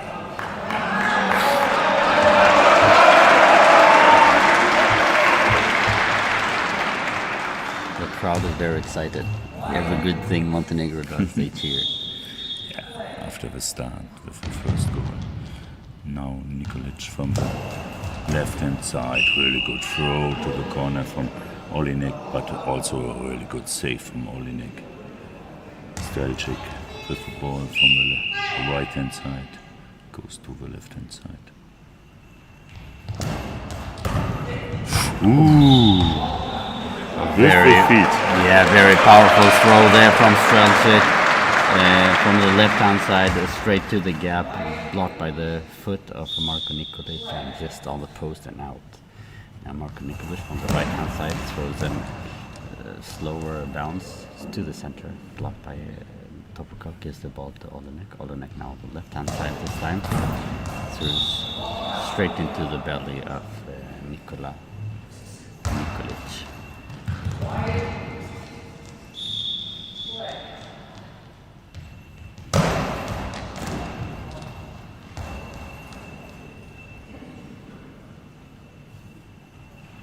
Strelczyk from the middle, and Nikolic on always every defense. It's a party on the bench, and it's the bench happy for the defense from Montenegro after the start with the first goal. Really good defense now from Montenegro. Now on the left hand side, Ranitovic with the bouncer in the middle. We have now Strelczyk on the left hand side, throwing cross court between the legs of Ranitovic, and just saved by the goal line, and the crowd is cheering. But you have to remember that during the play you need to be quiet. It's just like tennis. During play the crowd needs to be quiet. Yeah, really good save, and fighting of the ball, and the crowd must making applause. 2-0 for Ukraine, 6:28 remaining of the first half. Olenek now on the right hand side, throwing cross-court bounce, a good block by the legs of Marko Nikolic. Passes to Nikolic from center, goes out towards the sideline, into the gap, and blocked by the body of Strelczyk. Strelczyk, calm and composed, goes out to the left hand side. Throwing a bounce to the left-hand side, blocked by Nikolic. Nikolic now from the right-hand side, moving to the left-hand side from the post, and really good throw into the gap between Tobakov and Strelczyk, and defense from Strelczyk, and now can the crowd applause for this scene. Ball is over, and a bouncer from Ranitovic, defending by the feet from Tobakov. On the left-hand side, Strelczyk with a throw in the middle, the counter from Nikolic from the center from Montenegro, and Strelczyk with the ball. You can see that Ukraine is really trying to find the gap close to the center. They're throwing diagonally on the center edges, just trying to find the ricochet from the Nikolic takes the ball from the left hand side, goes over to the right hand side, throws into the center, blocked by Toprakov, who passes the ball back to Olenek. Olenek now on the right hand side, throwing cross court, blocked easily there by the legs of Marco, and we have a block out.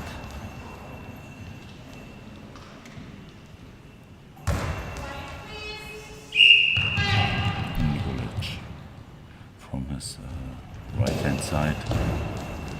Cross-court throw, and Olenek with a really good save. Olenek with the ball to the right hand side.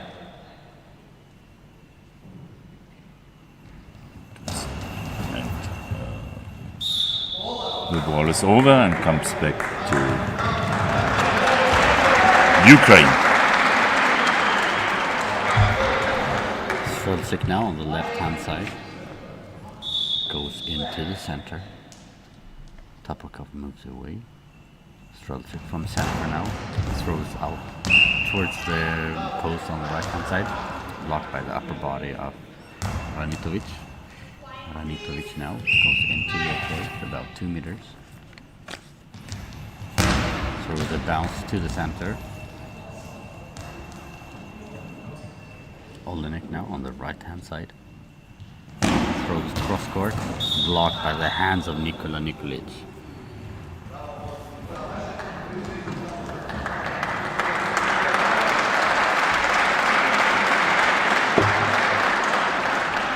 If Montenegro would score, the crowd will go crazy. Yes, really good.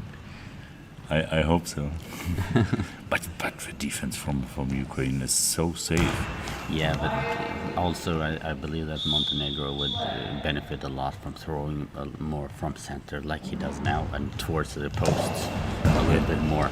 Yeah. Because the center, the wings are very good at covering behind Toprakov. Yeah, that's right.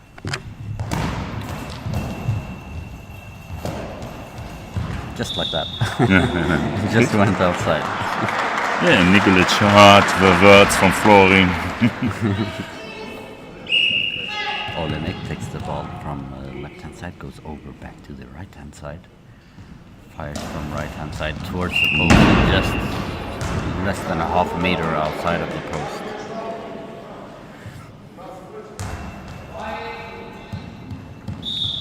Ranitovic on the left-hand side. Throws a bounce, an awkward bounce into the gap. Hesitation there from Toprakov, but collected by Olenek. Olenek on the right side with a slow-paced bounce. And we have the first time out of the game. It's from Montenegro, ladies and gentlemen. 3 minutes, 37 seconds. And 2 goals for Ukraine, 0 for Montenegro. Oh! We have the Ukrainian women's team who is cheering for the Ukrainians.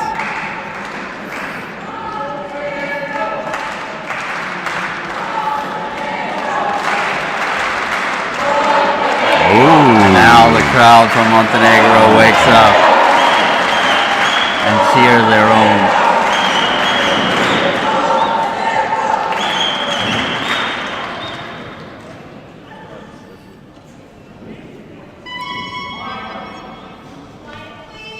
Martin Nikolic on the right hand side now. Throw straight from the right hand side to the gap, easily blocked by Strelchuk. Strelchuk on the left hand side. Throws cross court and a good block by Ranitovic. Passes to Nikolic. Nikolic on the right hand side. Finds the gap. That's right.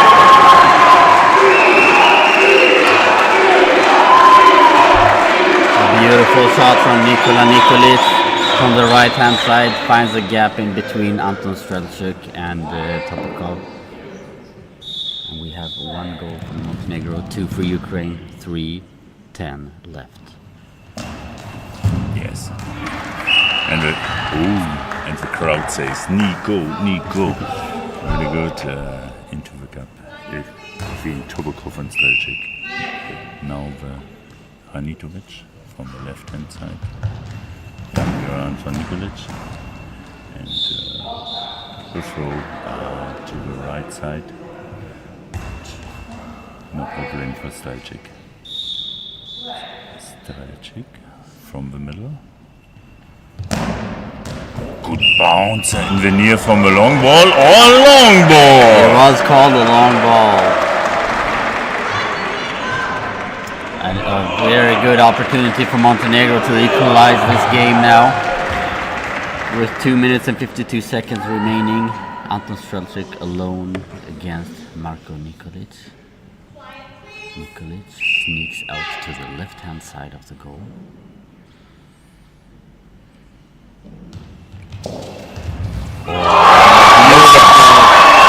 Beautiful penalty from Nikola Nikolic for the equalization with 2-2. And you can hear the crowd, they're going crazy. They love it. And it's all tied up. 2-2 with 2:52 remaining.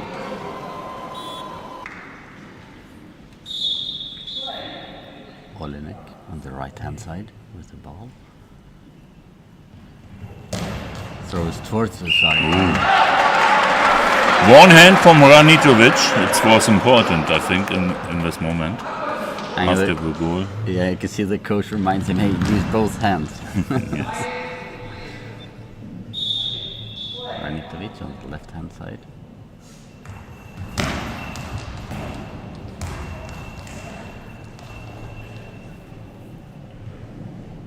Strelchuk on the left hand side. Throwing into the gap, blocked by the feet of Marko Nikolic.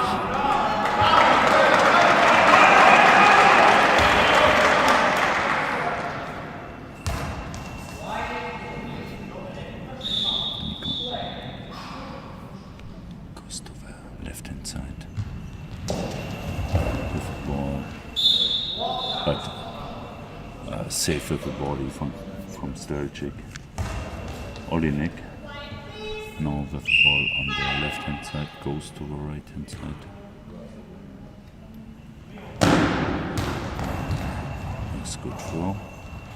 Defense from Nikolic. The center goes to the left side. Bouncing ball. But flat on the center position. Olenek makes good.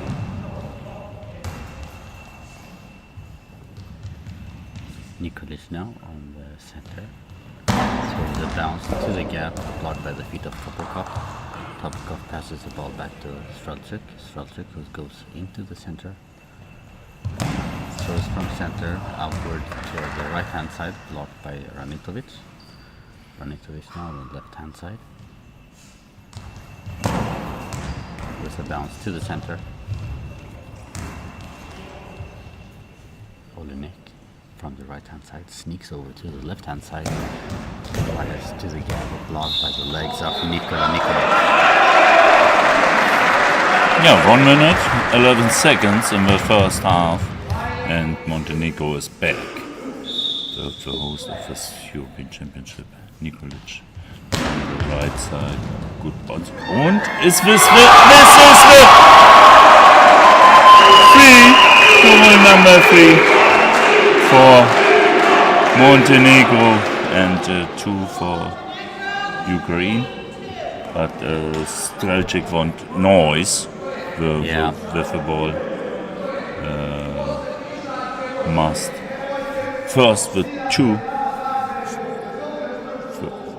from the referee, and then can the crowd applause.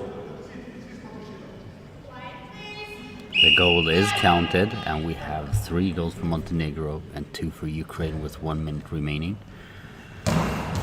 The Ukrainian players were complaining about noise, that the crowd from Montenegro started making noise when the ball was in the air, which left Olenek no opportunity to be able to hear the ball. But the score remains, and Olenek on the right-hand side.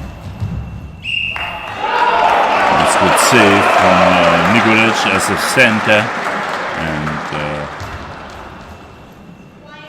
Anitovic gives Nikolic the ball, comes back to the right hand side. Nice good throw against Olenek, but a good save. Strelczyk get the ball and next good throw. Marko Nikolic has done a great job in the center. Really? After the first throw there where he did that mistake, after that he has been excellent in the center position. Ranitovic on the left hand side throws a bounce to the center. And we have a timeout for Ukraine with 9 minutes and 5 seconds remaining of the first half. And Montenegro has turned it around. They were down Really? 2-0 and they're up now 3-2. What do you think? What was the next throw from Ukraine after the timeout? Fedor has been a coach for a very long time. He's very smart as a coach, but I think if I would have gone for it, I would have gone for the gap on the left-hand side between the Nikolic brothers. Okay.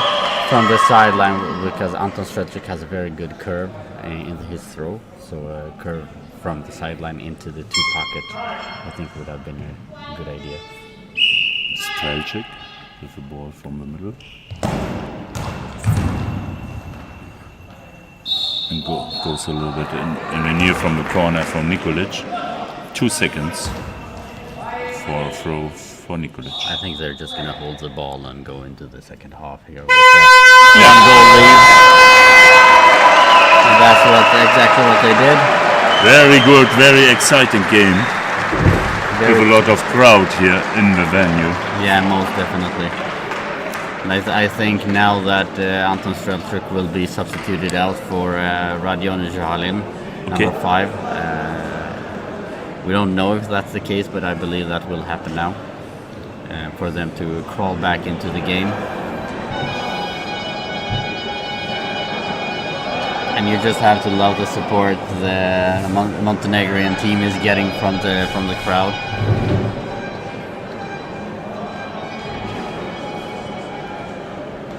Is it the type of game that you believed it would be? Yes, it was a so crazy start with the first throw, 1-0 for Ukraine, and comes with 2-0, and the crowd needs a little bit learn the rules, and I'm a little bit happy with the goal. You know the goal for the third goal from Montenegro was the ball in the air, and the crowd is so happy and gives applause for Montenegro. But the referee gives the goal, and I think normally in another time comes this situation the referee gives not the goal. I think it's a gray zone, because I believe that it would have been a goal either way. Yes. Because the angle of the ball was going towards the goal, and you could see that Olenek didn't have the knowledge of where the ball was before the crowd started yelling. So, but I think it's a home crowd, and they don't know the rules as good as they could have. Yes, and we need it and we love it, and it's the best for our sport. Yeah, for with sure. a little bit crowd in the venue and in the live stream. And and also the start in the second half is important. Now start Montenegro with the ball. Yeah, and you can see that Ukraine has made the substitution that I believe that they were going to make. It's Radion Zhihalin who enters the court and Anton Stravchik goes out. The Montenegrin lineup is unchanged. So we'll still have the Nikolic brothers on the right wing and the center, and we have Milos Ranitovic on the left-hand side. Zhihalin that entered the court is on his left wing as usual.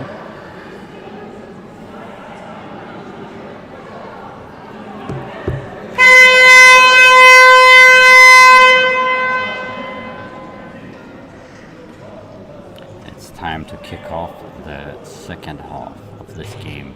And remind you that Ukraine has 2 goals, Montenegro has 3 goals. Henrika, we absolutely agree with you. It's been a great match so far.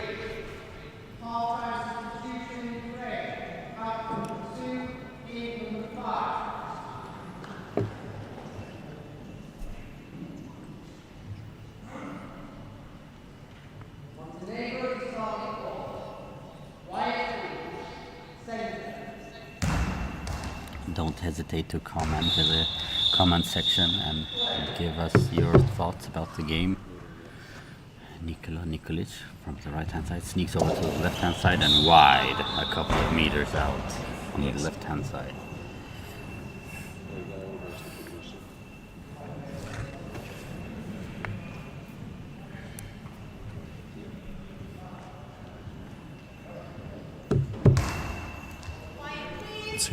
Rodion Zihalin takes the ball, goes to the left hand side. The first throw from Rodion Zihalin in the middle. And Nikolic gives the rest to save the ball.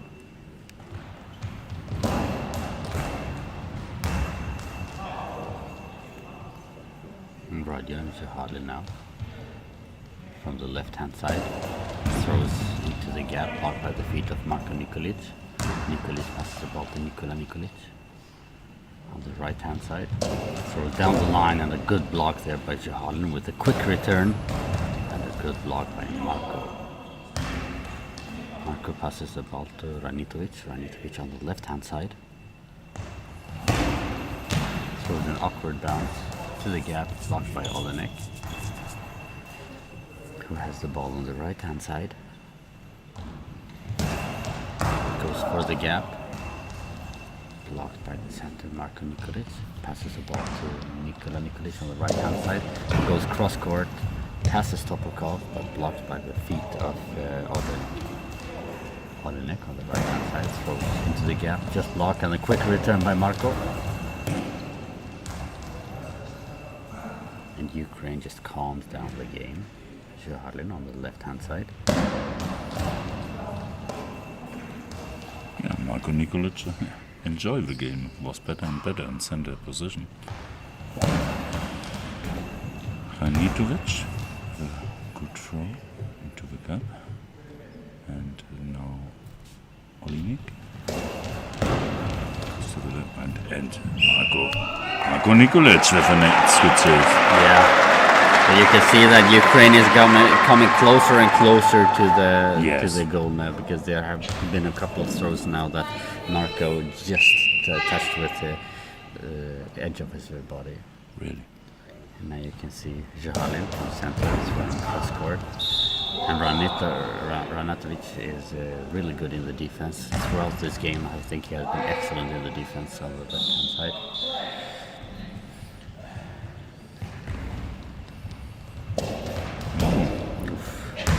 Close to a high ball there from Nikola.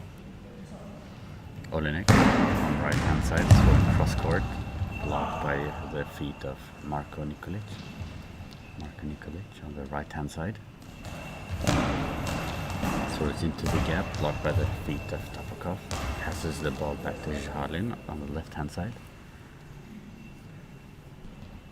Zhalin throws into the gap, and a good block there by Nikola Nikolic.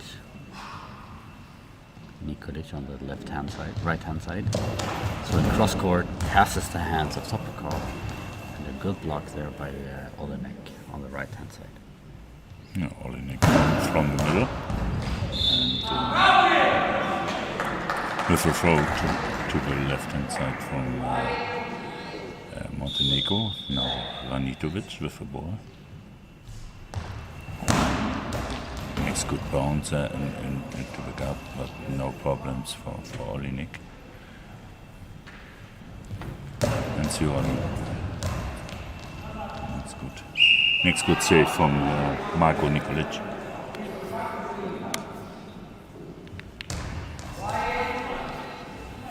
Nikolic on the right hand side now. Throws into the center, blocked by the body of Topokov. Passes the ball to Zhalin. Zhalin, who goes over to the right hand side this time and throws to the post. Very, very beautiful goal there from Zhalin, with a quiet transportation from the left hand side to the right hand side, and just passes the hands of Ranitovic. And we are all equalized 3-3 with 8:26 remaining.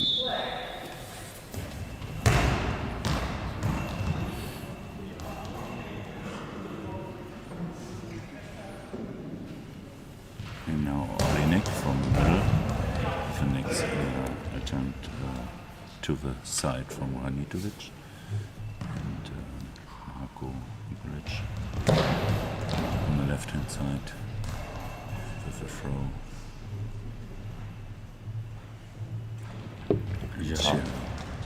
Yes, a little bit out.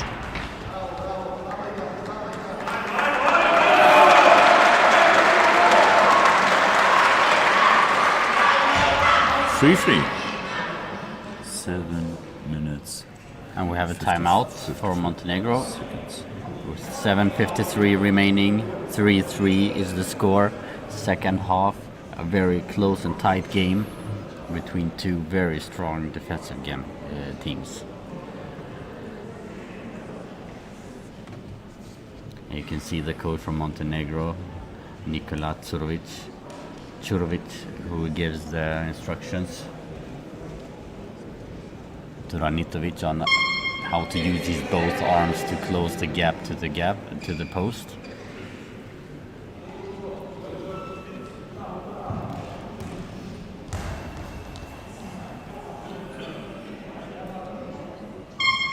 Nikolic takes the ball on the left hand side, sneaks over to the right hand side, throws from the right hand side. Ooh, and ricochets off Topokov up in the air, but blocked again from Zhalin. Zhalin from the left hand side. Throwing to the center, and a quick return by Marko Nikolic.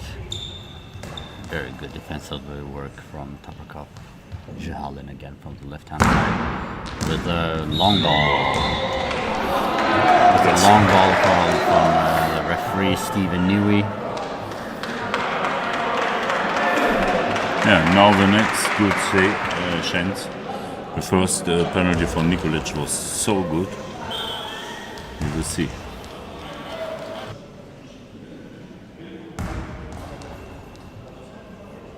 Zhalin on the 3-meter line in the middle.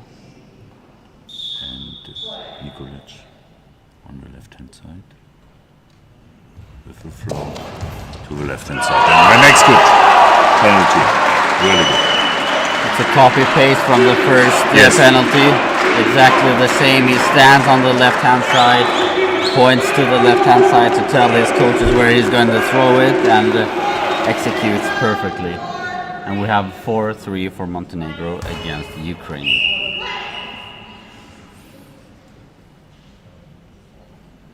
Olenek from center throws outwards towards the sideline.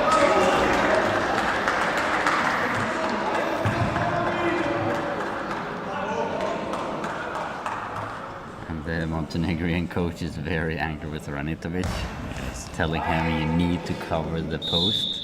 But it's easier said than done. Yes.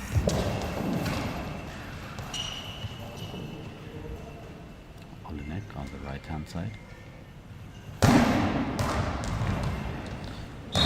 Yeah, very good change of pace from Olenek there with a slower bounce to touch the body of Nikola and over the post.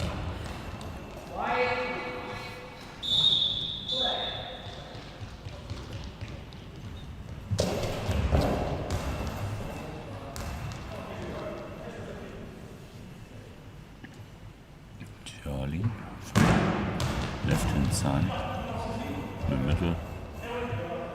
Nikolic makes all the time good job. And Ranitovic with the next bounce. And the next goal! The first goal for Ranitovic.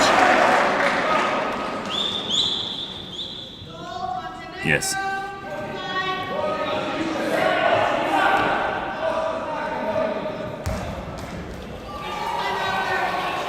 Ooh.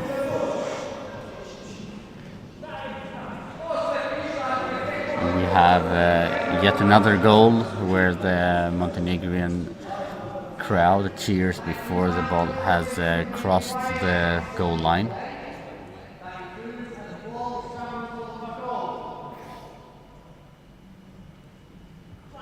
But the goal is counted. Yes. 5-3 Montenegro. 6:30 remaining.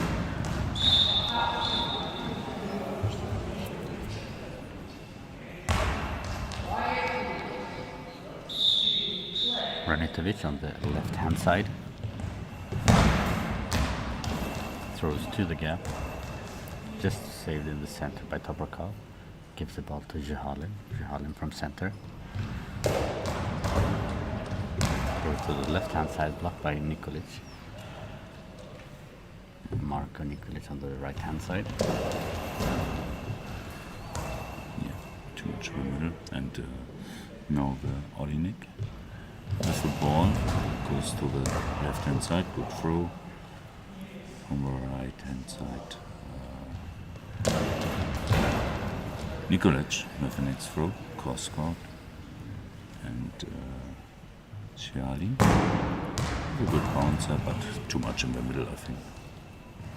Ranitovic now on the left hand side with the throw.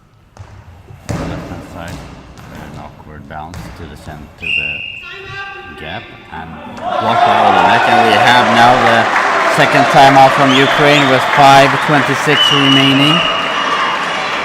A very comfortable lead there from Montenegro, leading 5-3.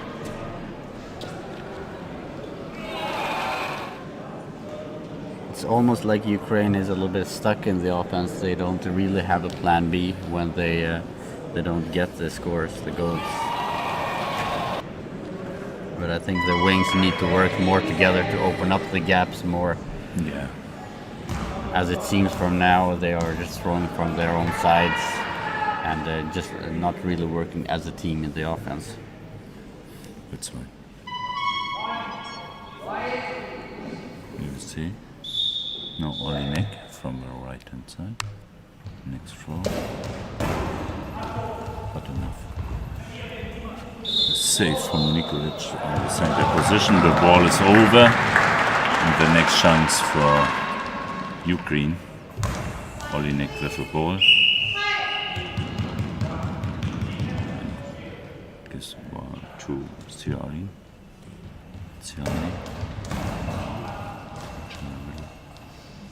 Nikolic on his right hand side.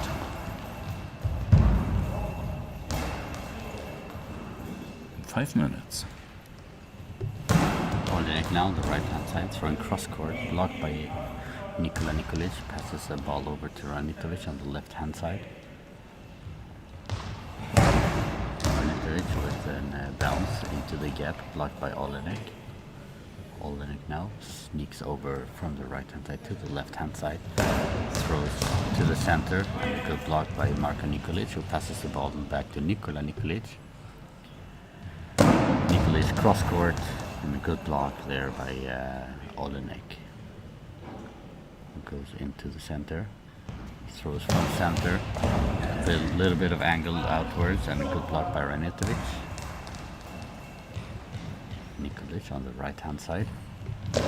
Throws into the gap and we have a beautiful goal. Very good. We have a very, very good goal there from Nikola Nikolic, who takes the ball about 2 meters into the court, goes out to the sideline and finds the angle in between Jihalin and Toporkov. But yet again we have the audience cheering a little bit before the ball has crossed the goal line. Yes.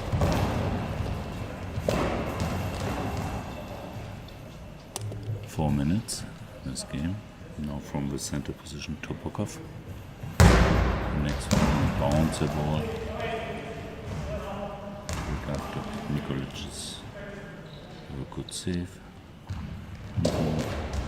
Nikolic. Yeah. Good throw to the corner from Sialin. Sialin with the ball. You have Henrika, who says a bit shady business, allowing all the goals with the noise, to be honest. But of course, it's a big decision to make, so it's not surprised the referees are disallowing them. It's a gray zone, Henrika, of if you're allowing them or not allowing them. But I think at least 2 of those goals would have gone in either way. So it's not an easy decision to make as a referee. 3:05 remaining. Odenek on the left-hand side.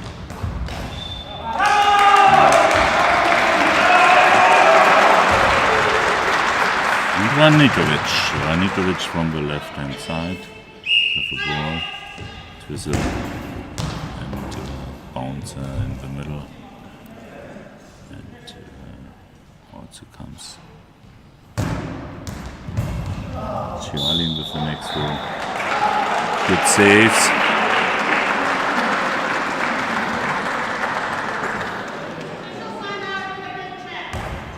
Equipment check.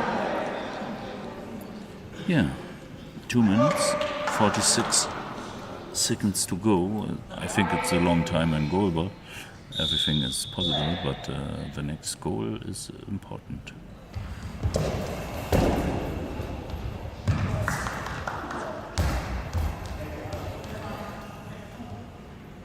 Olenek now, the right-hand side, throws towards the sideline. And very good defense there by Ranitovic, and the coach from Montenegro was really happy with that defense. I remember the third goal from Ukraine. He was not so happy. No. Ranitovic, but it's a really good opponent. It's a surprise for you. A little bit, yeah. Yes. I think, I knew that Montenegro is a really strong team, but I'm really impressed with the central play of Marko. Really? Nikola. I think he has been a very big factor of the Montenegrin team not conceding any more goals than the one that they did in the beginning. And Nikolic, of course, his offense is very good, but without the defensive play of the center here, I don't think that they would have been in the lead. Really, and this after the start from 1-0, and do you remember the World Championship in Portugal? We have after every game MVP. And I think the MVP from this game is really Marko Nikolic. Yeah, for sure, in my opinion too.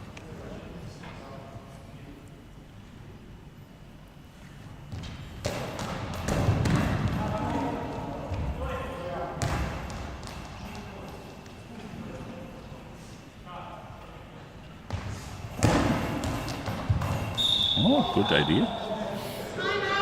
The first throw from Ranitovic to the corner from Olenek, and the next timeout from Ukraine. But the coach from Ukraine is on the bench. Yeah, Feder the head coach for the Ukraine, he doesn't show a lot of emotions. He's very calm sitting there, and he's not as active. So the assistant coach Anton Dubrovin went into the court now and gave them some instructions. They don't really look as stressed as they perhaps should be, being down with 3 goals with 90 seconds remaining.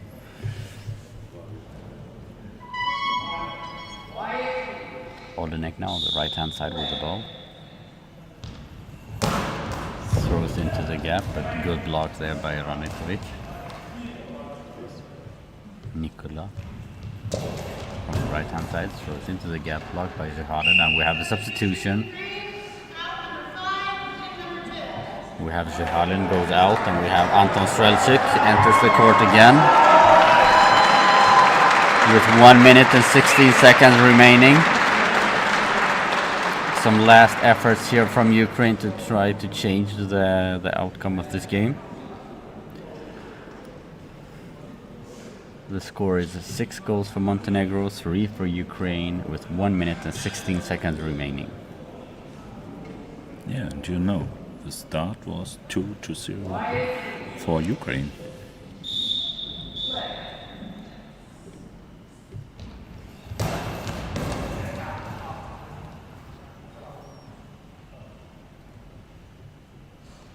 Yeah, Marko Nikolic takes a little bit time, and then comes for throw from the left-hand side into the cup, but save from Ukraine. Now Ranitovic with a good save behind the center position. And next good throw to the corner from Olenek, I think 50 centimeters out. We have Strelchik now from the right hand side this time. Goes with the bounce to the right hand side and blocked there by Ranitovic. Ranitovic on the left hand side with 30 seconds remaining. Goes again for the post. And a quick return by Olenek. Straight to the center, blocked by Marko, who takes his time. Fires to the center, 17 seconds remaining. Anton Strelchik with the ball in center. Throws a bounce, a high bounce, and just saved over the bar. And the crowd loves it. 10.1 seconds remaining. 6 goals for Montenegro, 3 for Ukraine. And it's definitely a win for Montenegro now. Just No, a little bit lucky, a little bit crazy save from Marko Nikolic. And now next throw. I think a little bit in the near from Ivo. Game is over. Game is end. And congrats for the host. Congrats for Montenegro. The first win 6 and Ukraine 3. Surprise, you mean, Florian? a little bit of a surprise, yes. We all knew that Montenegro is a really strong team, but the way they handled Ukraine's offense today is really impressive. And this performance from Montenegro really sends a clear message to the other big teams like Lithuania and Germany to, hey guys, watch out, we're here. Really good. And with the crowd, with this lovely crowd here cheering them on, I think they're going to be a really strong team. Yeah. And you know, I have memories. I have memories to the European Championship 2019 in Rostock in Germany, and the German men team was the European Championship first time in Rostock in Germany. What I mean, the crowd can be important for the host team. Yeah, for sure. It gives you a lot of energy that you perhaps would not have in those cases. Well, ladies and gentlemen, thank you very much for tuning in and watching this game along with us and listening to me and Mario. Please stay tuned for the next game between Israel and Finland in the men's division. Thank you very much, Mario, and thank you for being here. Thank you for both teams. Thank you. Bye.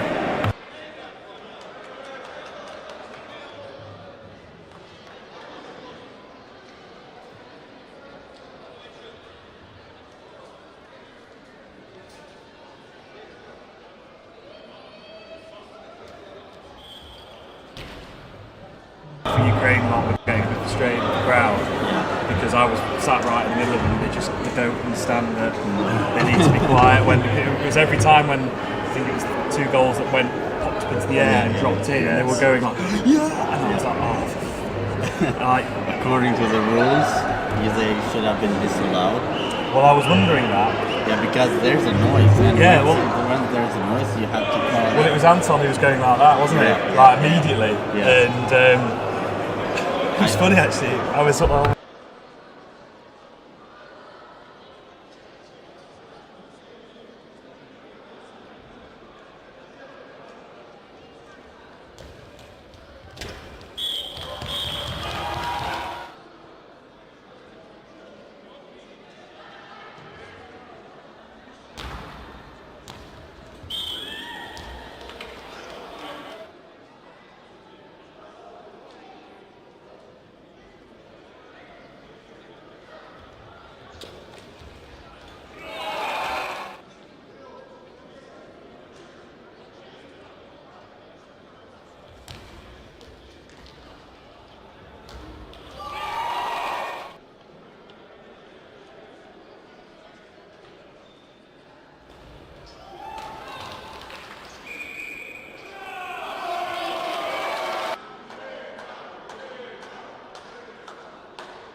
Something to say?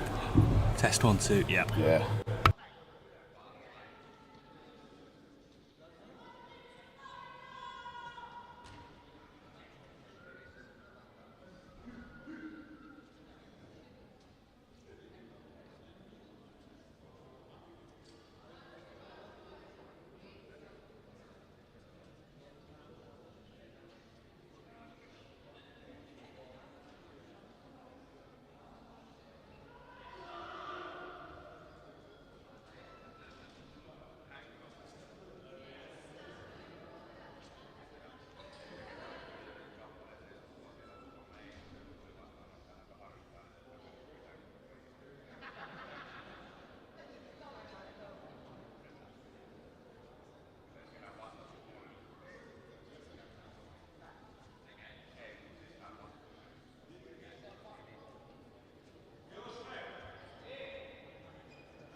It's now time for our next match in the Goalball European Championships. Please welcome the two teams singles, Israel and Finland.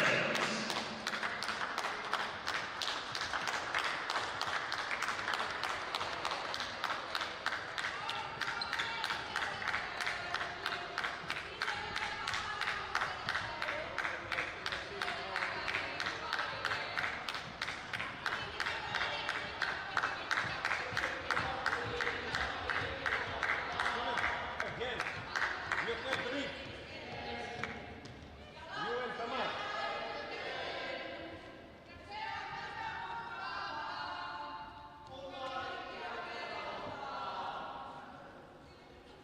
It's now time to meet the players, starting with Israel. Number 1, Michael Yusuf. 3, Podgorica. 5, Goalball Perez. Number 6, Nick Beige. Number 7, Podgorica. And number 7, Goalball Perez. The head coach is Goalball. The assistant coach is Goalball. And staff is And now, introducing Finland. Number 3, Goalball. 4, Belgium. 6, Marcus Tumani. Number 8, Hungary.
Well, welcome back to live coverage here at the IBSA Goalball European Championships 2023. I hope everyone has just taken a breath and calmed down after a brilliant match between Montenegro and Ukraine.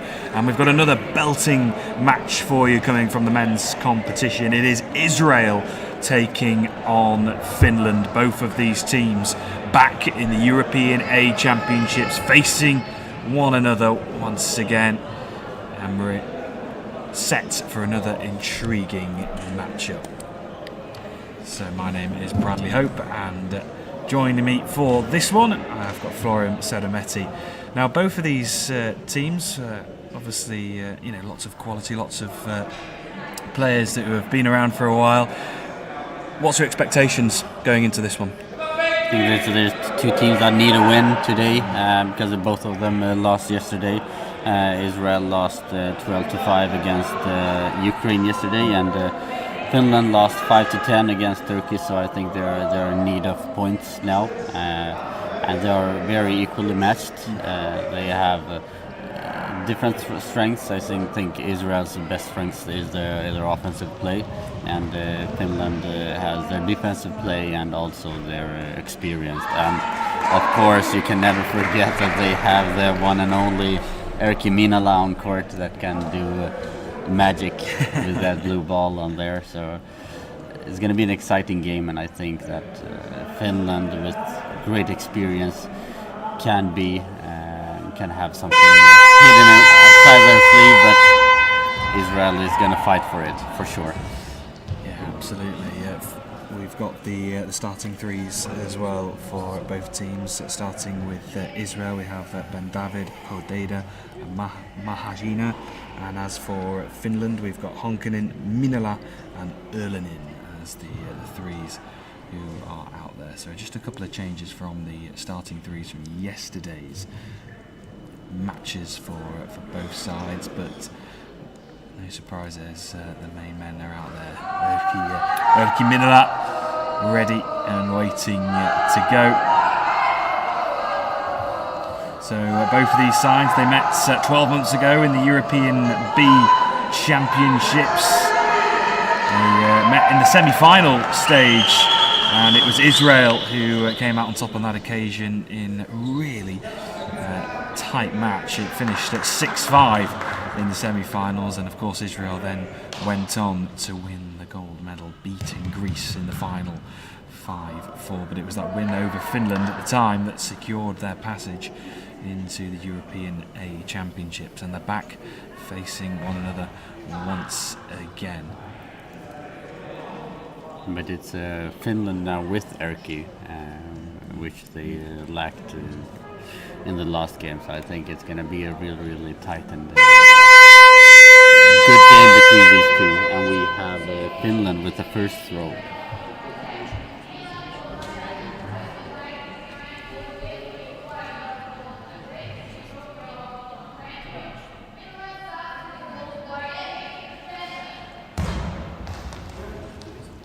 And here we go.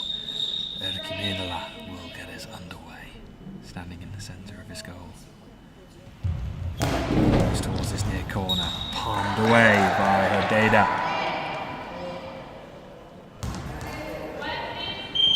And Hodeda will throw first for Israel, throwing from left to right. Both of these teams in dark blue shirts. First throw secures Israel a ball over, and Hodeda passes over the responsibility to Mahajna over on that far left side, the number 7 for Israel. Going to that far corner and gets it through Erkki Minala, and that's the first goal. And Israel take an early lead inside the opening 25 seconds. It was a very good angle because in the run-up he runs from the sideline into the court and threw back towards the post, and Minala just misjudged the angle of the ball. And here is Erlinin now with the throw. Didn't start yesterday, did Erlinin, but he's in the starting 3 this afternoon. Hodeda to throw for Israel this near side. It just comes a bit more centrally, goes down the middle. That one is blocked by Mikko Honkanen, the number 8. Here is Erkki Minala down that right side, aiming for that right pocket. And David playing in the centre. Blocks that one. Down that right side, skims it across the surface. Minala responds quickly, goes right back. Mahaj now down that far right side, and that one is blocked. And Data now gets it through the gap between Honkanen and Minala, and it's an electric start for Israel. They wanted to bounce back after defeat yesterday. Well, they've got off to the perfect start. Yeah, very beautiful shot from Odeda there, going cross court on the right hand side, and Honkanen just went to the left hand side instead of right hand side, and small gap between him and Minala, and the goal is a fact. Well, Finland need to respond here, get themselves into the game. It's been a brilliant start here from Israel, and it takes Honkanen and Minala to stop that one, and it's a ball over. Well, at the moment, every throw just seems to be turbocharged from Israel. Odeda, another throw this time, coming from this near side, going towards that pocket between Minala and Honkanen. They've obviously targeting that zone at the moment, and Erkki Minala looking to respond. Hits the post and goes in. Well, it's clinical from Israel and from Hodeda, and they are flying at the moment. Israel, they're really targeting that far side of the Finland goal. And a very, very beautiful goal there from Hodeda, who goes quickly and very close to the center behind him, over to the left-hand side, and throws in an angle towards the post. Just hits the post and goes in, and we have a substitution in Finland. We certainly do. Erkki Minala has left the court and is being replaced by number 7, Petri Posio. Both members, of course, of that 2012 Paralympic winning squad. And Petri Posio has moved out to the right side. He's played in the centre, he certainly was yesterday, but he's playing on the right, Honkanen in the middle, Ernlin playing on the left, and here is Hodeda, just to left of centre, goes down the middle, Honkanen stops the ball, collects, and hands it to his teammate on the left, which is Ernlin, throwing from right to left. Posio usually plays on the right wing always, but this tournament he played both centre and left yesterday, so now we have Mahaina from the right hand side. Goes to the center and blocked by the feet of Honkanen, who blocks the ball forward for the ball over.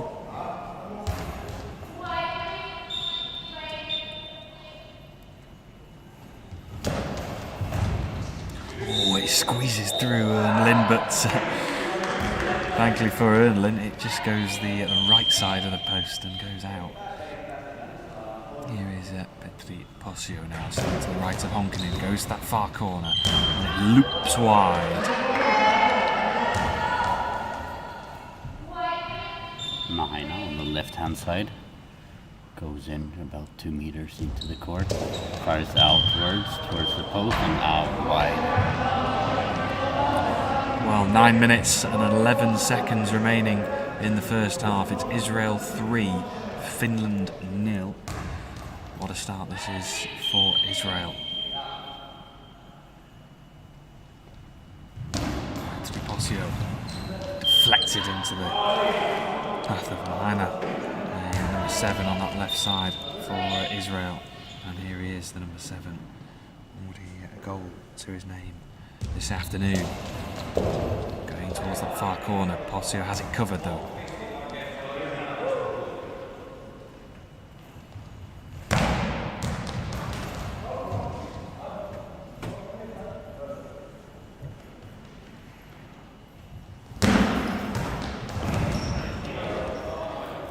Just a reminder, this game is coming from Pool B.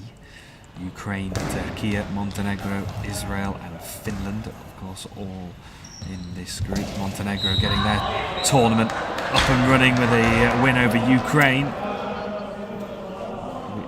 which which was in front of a very vocal, very excitable crowd. We had a couple of situations where some of the goals where the crowd was cheering before the ball has entered the goal, and the Ukrainian team were complaining about it, but it was called. Well, opportunity here for Finland. Long ball called against Hodeda. And these are the moments for Finland early on in the game to just try and get a foothold in this match. Petteri Posio standing on this near side, touching the left post. And scores! No mistake from Petteri Posio, they're on the board now. This could be exactly what Finland needs just to get back into the game. Because until now, Israel has been setting the pace of the game. Mahina on the left-hand side. It's a bounce skip ball onto the center of Honkanen. Passes the ball to Ilonen on the left-hand side. It's a bounce out wide.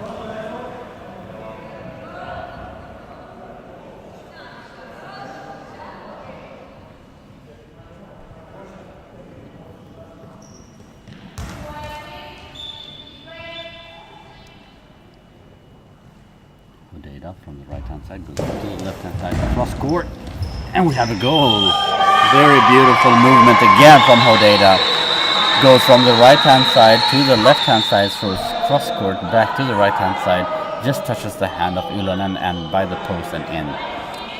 Yeah, Erlin just couldn't get enough on it. So it's not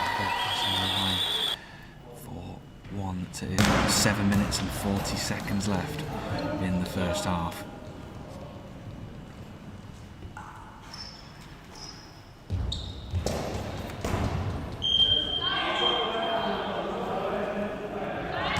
Have a timeout from Finland with 7 minutes and 29 seconds remaining.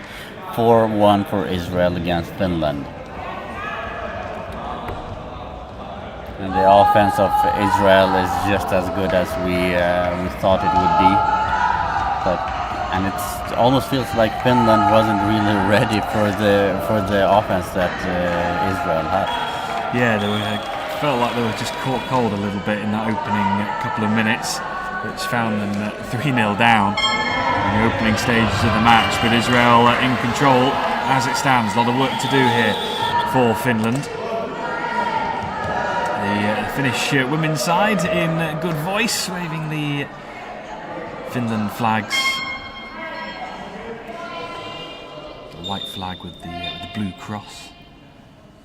And here is Petteri Posio with the restart. Saved by Mahina, number 7.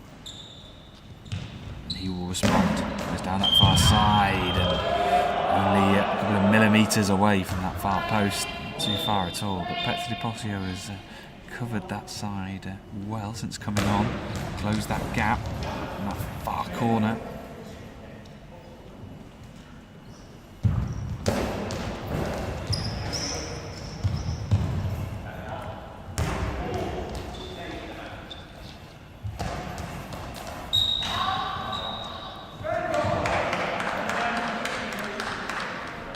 Now we will have the ball with Hodeda on the right hand side. Meets Mahina on center, gives him the ball. Mahina goes to the left hand side. Throws to the center and blocked there by Honkanen. Passes the ball to Petteri Posio. It's an awkward bounce to the center. Hodeda now with quick reply. Oh, just wide. Yeah, inches. Jani Erlin is being tested on this near side. A couple of just gone wide of this near post. But pressure being put on the Finland defence. Erlin now goes again towards that far corner. One is wide once again. Heine, I think, just got a little touch on the ball. And now here comes the response. Goes towards Posio on that far right side of the court. Posio now from center. Bounce just to the left of the center, blocked by Ben David, who gives the ball to Hodeda. Hodeda now on the right hand side with the bounce to the center, and a good block there by the hands of Honkanen. Ylonen on the left hand side with a cross court bounce, good effort, but a good block there by Mahaina. Yeah, Mahaina will respond. Oh, that was a good fizzing effort in towards that left pocket that was dealt with by Petri Posio, and he will respond going down that right side, goes down the middle, and David is right in behind it, and Hodeda switches his attack. He opts to go towards that left side, just switching up, but goes diagonally towards Yanni Ernlin, who deals with it. I think a bit of a smile on his face there as his eye shades have just moved up his face, so just has to get it checked out by the referee. But he's certainly being peppered at the moment. Yeah, he used every inch of his body to block that ball, face, hands, everything. And Hodeda once again had a very good quiet transportation from right to left, and then through cross court all the way on over to the post. Posio with the ball on the left hand side goes into the pocket, blocked by Hodeda.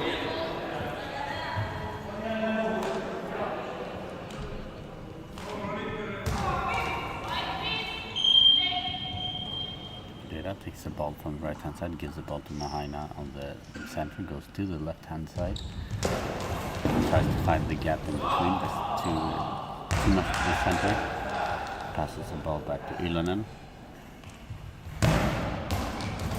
Bounce to the gap, Hodeda now with the ball. And again going towards Ernlin, number 9. Of course, Finland have made that one substitution early on. Erkki Minla in for Petri Posio, who is in possession now, throws towards Hodeda, who has been lethal so far. Hodeda. Just to remind you, the score is 4-1 for Israel with 4 minutes and 33 seconds remaining of the first half. And the game has settled down a little bit because we had 3-0 for Israel in less than 2 minutes into the first half. Ylonen now on the left hand side goes to the center with the bounce to Ben David, who passes the ball to Mahaina, who moves from the left side to the right hand side, going cross court just wide on the left hand side. Posio now 4 minutes left on the clock in the first half. Can Finland get the next goal? Can they reduce that deficit? And Petri Posio just asking to his eye shades, it looks like.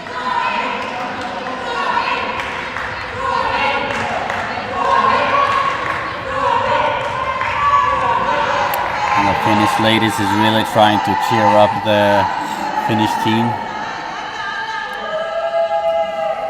Yeah, of course, Finland, the women's side, not in action today, so wanting to get behind their side.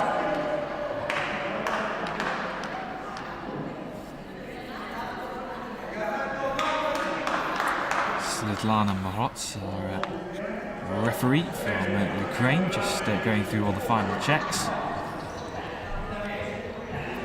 4 minutes and 7 seconds remaining, 4-1 Israel against Finland. Mahaina with the ball on the left hand side, goes in about 2 meters into the court, throws cross court, blocked by the body of Ylonen.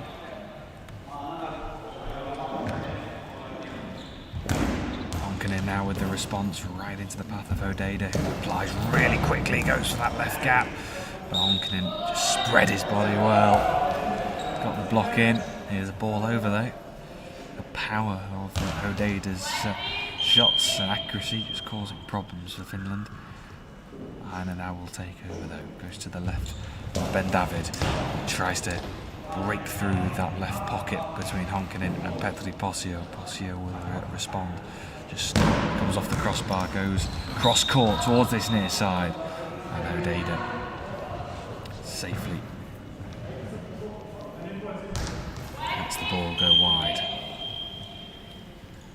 again, Hodeda moves from right to left.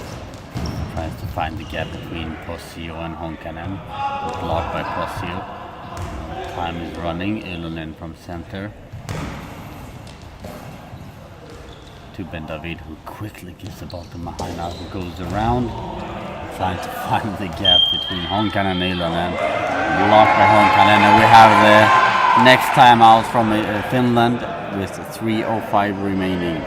Yeah, you feel that timeout just came at a good point for Finland. There was a lot of shots that came very quickly, didn't they, from Israel, and just gave them a chance to regroup. The subs are also just going through, keeping themselves warm and ready for when they're required. With a chance just to have a small breather here for both teams. Just over 3 minutes remaining of the first half. Israel leading by 4-1 after a great start in the opening stages of the match. And here is Posio who gets us restarted. And David saves, and that's a ripper of a throw from Mahaina, and Erlin is having to cover a lot of work from left to right in that left wing position. Now from the left hand side goes around the center, so it's back to the right hand side. Honkanen now with the ball from center. It's a very awkward, slow bouncing throw. Podgorica now again goes to the left hand side. But this time throws to the other post, just to mix it up a little bit. Yeah, there's Posio who responds. Oh, going for this near corner that Hodeda covers. Really had to stretch for that one. Mahaina goes towards that far corner, and Posio, well, he manages to just squeeze the ball into his midriff, and Posio responds with a slower but bouncing effort that comes into the body of Mahaina. A real mix of throws here from both teams, trying to vary. Mahaina goes in about 2 meters into the court and throws back towards the goal line. Just blocked by the shoulder of Posio. Posio passes the ball cross court to Ilonen. Ilonen now on the left hand side throwing cross court, and a good blockage from Mahaina. The defense from the Israeli team has been really solid in this game. So, what do you think, Brad? Yeah, I'd agree. They've been very rigid, very solid. There's not been many gaps for Finland to really attack as throughout that first half, and you feel like that they've covered pretty much every opening, with the only blot on the scoreline coming from the penalty. I think they would benefit a little bit more if they would add the bouncing balls in the offense, because a lot of the throws are small skipping balls or just the flat throws, and those kind of throws is very easy for the Israeli team to adapt to. They are very quick and agile, so they are quick enough to catch the ball. But when you add the bouncing balls, you ask the defense more questions. Hodeda with standing in between Mahaina and Ben David, throws that one in between Honkanen and Erlin, and the substitution here for Finland as practically Posio comes off and is replaced by Markus Tihumäki, number 6. We have 1 minute and 37 seconds remaining on the clock.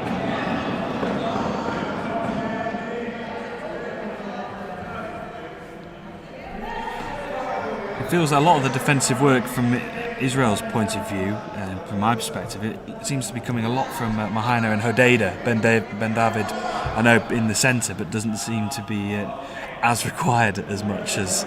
Is that maybe something that Finland can try and change the angles, try and work Ben David a bit more?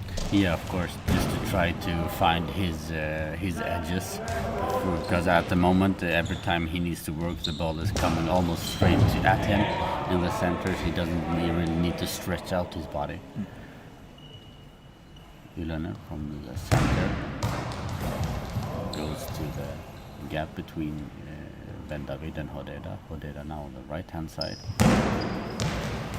Good effort down. Blocked by Honkanen, who passes to the substitute Tihumaki. Tihumaki on the right hand side. Throws into the gap between Ben David and Mahaina with a quick reply. Well, Ben David was tested on that occasion, and here is Bernlin going towards this near post. And we have a timeout from Israel. With 43 seconds remaining. 4-1 for Israel. Yeah, and that fast start for Israel is just the difference at the moment between the two sides.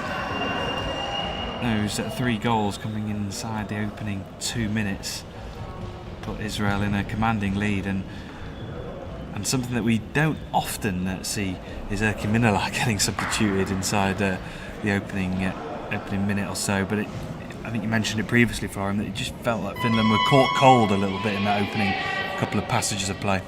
Yeah, exactly. And so I don't really think that it was Erkki Minala specifically that wasn't really on it from the beginning. I think it felt like the entire team was a little bit cold. And I think that starting the second half it would be wise to use the offensive qualities of Minala to be able to find the cracks in the Israeli defense. Here's Tihumaki, centre of his goal. Goes towards the left pocket between Ben David and Hodeda. Trying to break through that right gap.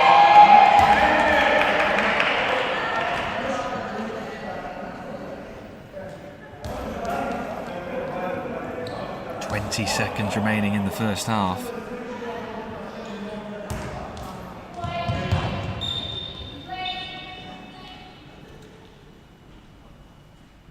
Mahaina on the left hand side goes to the sideline, tries to find the gap, and just with his tall feet Tihumaki squeezes the ball.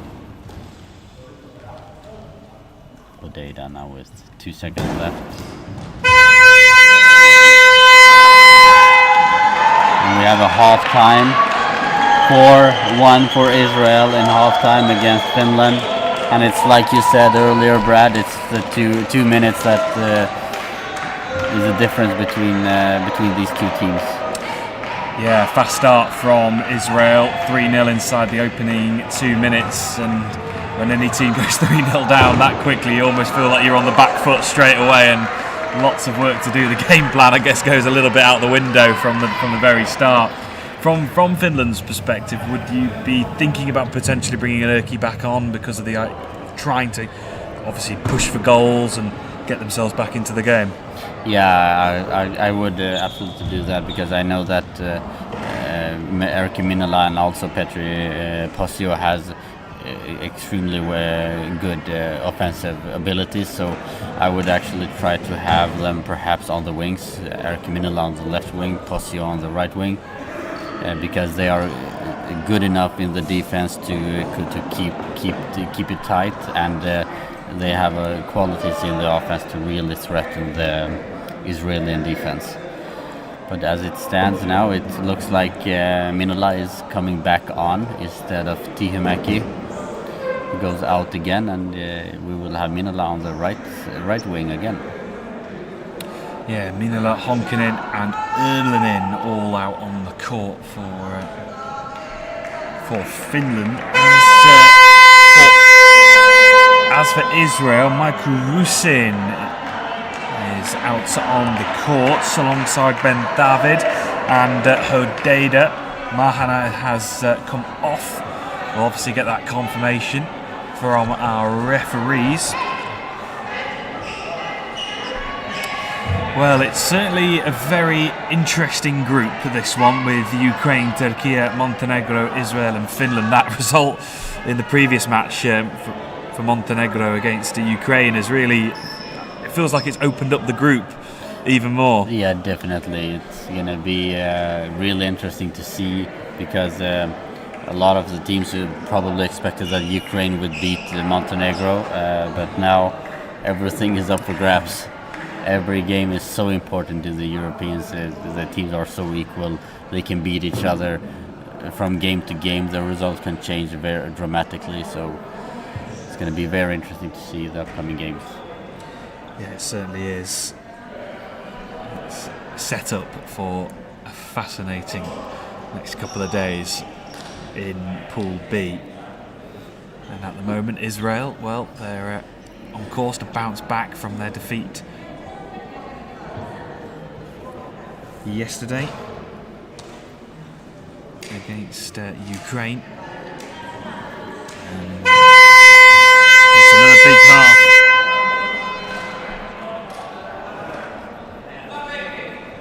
Just a reminder of what's to come as well.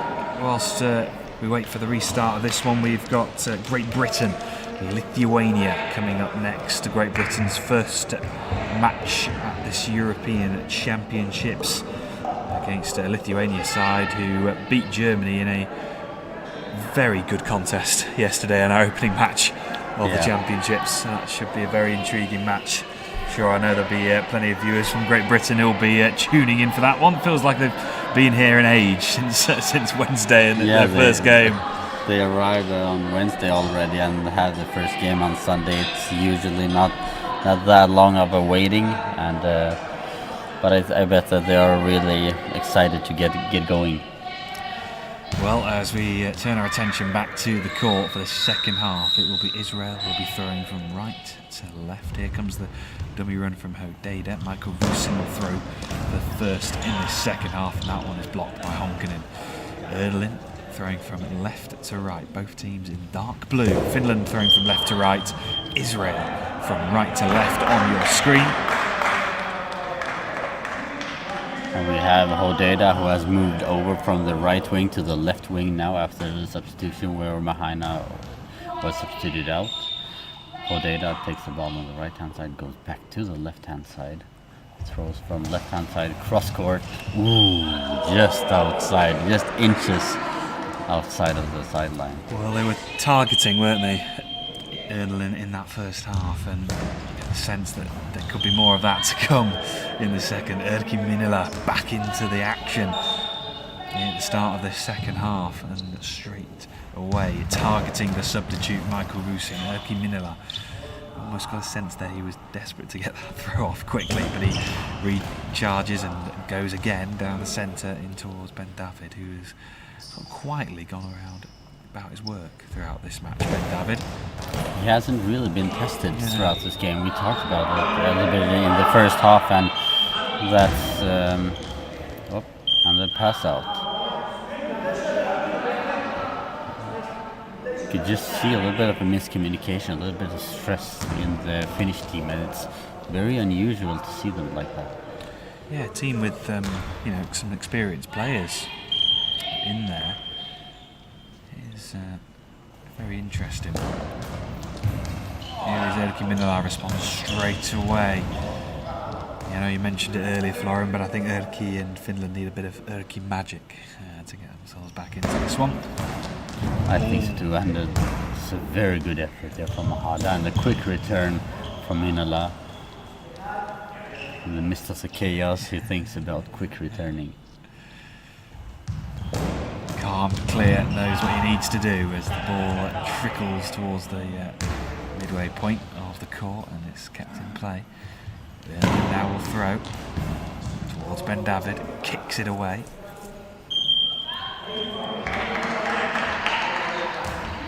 Reason with the ball on the right hand side. Goes cross court bounce, just passes Honkanen and saved behind him by Erkki Minala. Erkki Minala now on the right hand side with a bounce with a little bit of spin to it.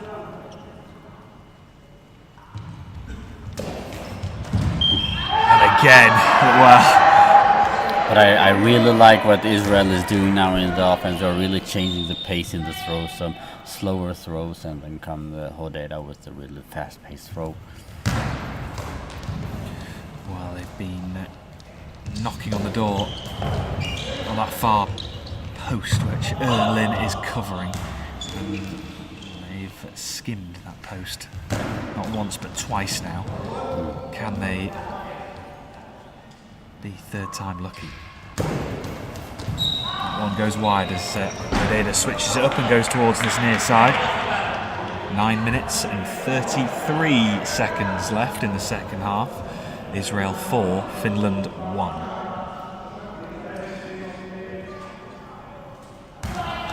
Meanwhile, now with the ball from the right-hand side. Sneaks over to the left-hand side.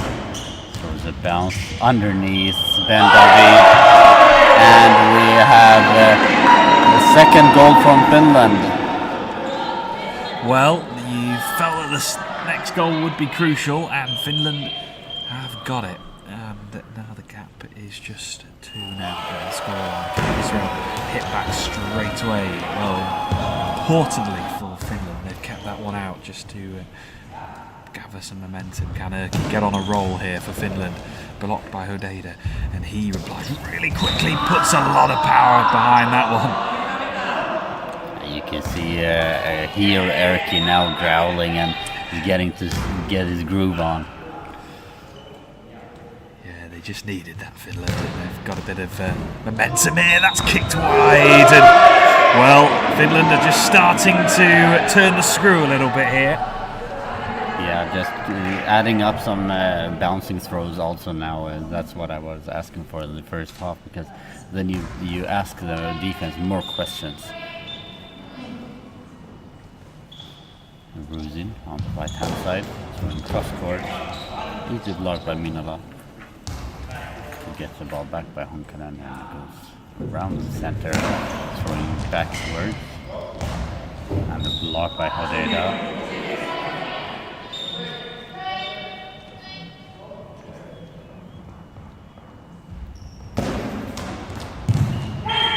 Towards Berlin again.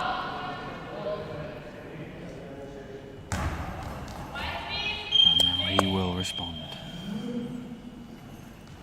Goes towards Rusin on that far right side. Plenty of support for Finland coming in. That one just bounces up into the air, but it's going to be safely collected by Erkki Minala.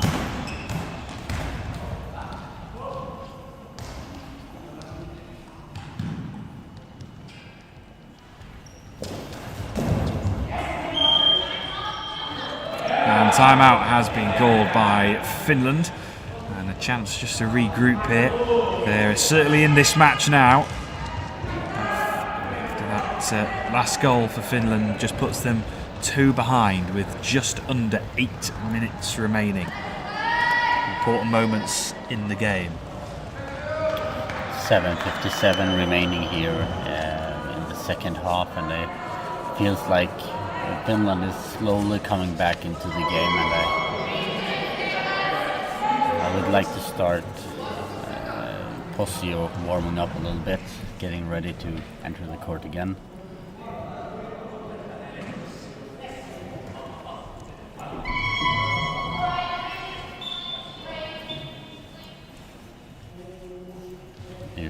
From center, cross court, wide, a couple of meters out. So, substitution here for Israel. Hodeda coming off the court. Lahaina coming back on. Hodeda with a hat-trick from the first half. Lahaina scored 1 goal in the first half, but threatened a lot more.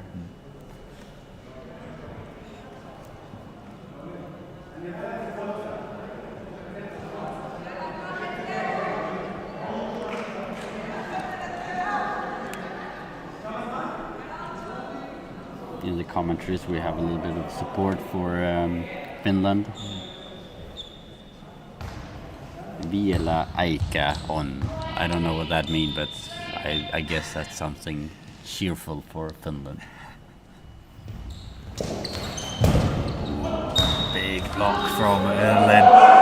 You feel that noise just reverberating around the hall as it came off Erlin. Mahina just wanted to remind them that he's back on court now with that throw. Here is Erki again, going to arc his run. Goes towards the substitute and it comes off the post. Well, they are closing in here, Finland. They are putting the pressure on Israel. I think this is the first time really in this match that Israel felt the pressure a little bit, felt the squeeze from Finland. And here is Mahana. A goal though for Israel will just give them a little bit of breathing room coming into the final quarter of the game.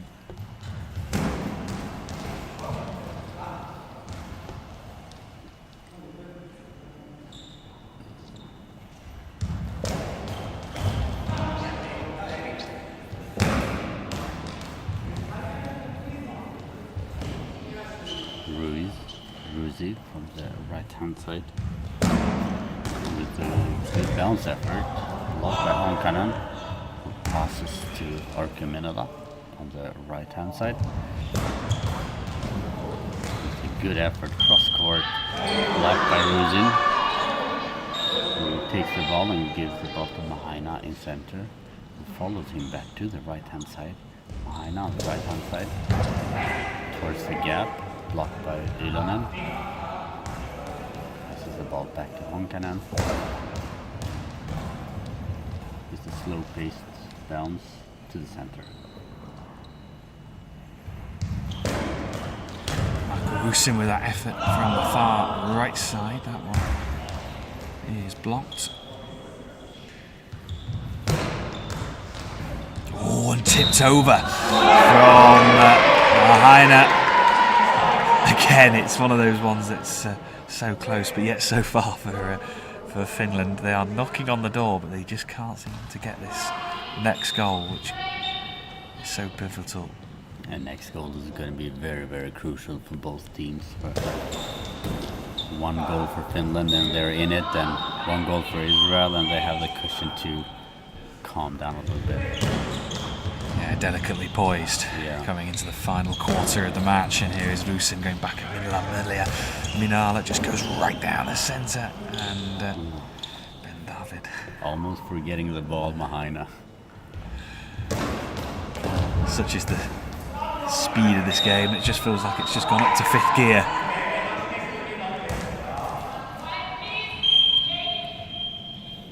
Maybe a bit of sense of urgency creeping into this Finland team. Well, Ben David gets behind it, and a substitution here for Israel.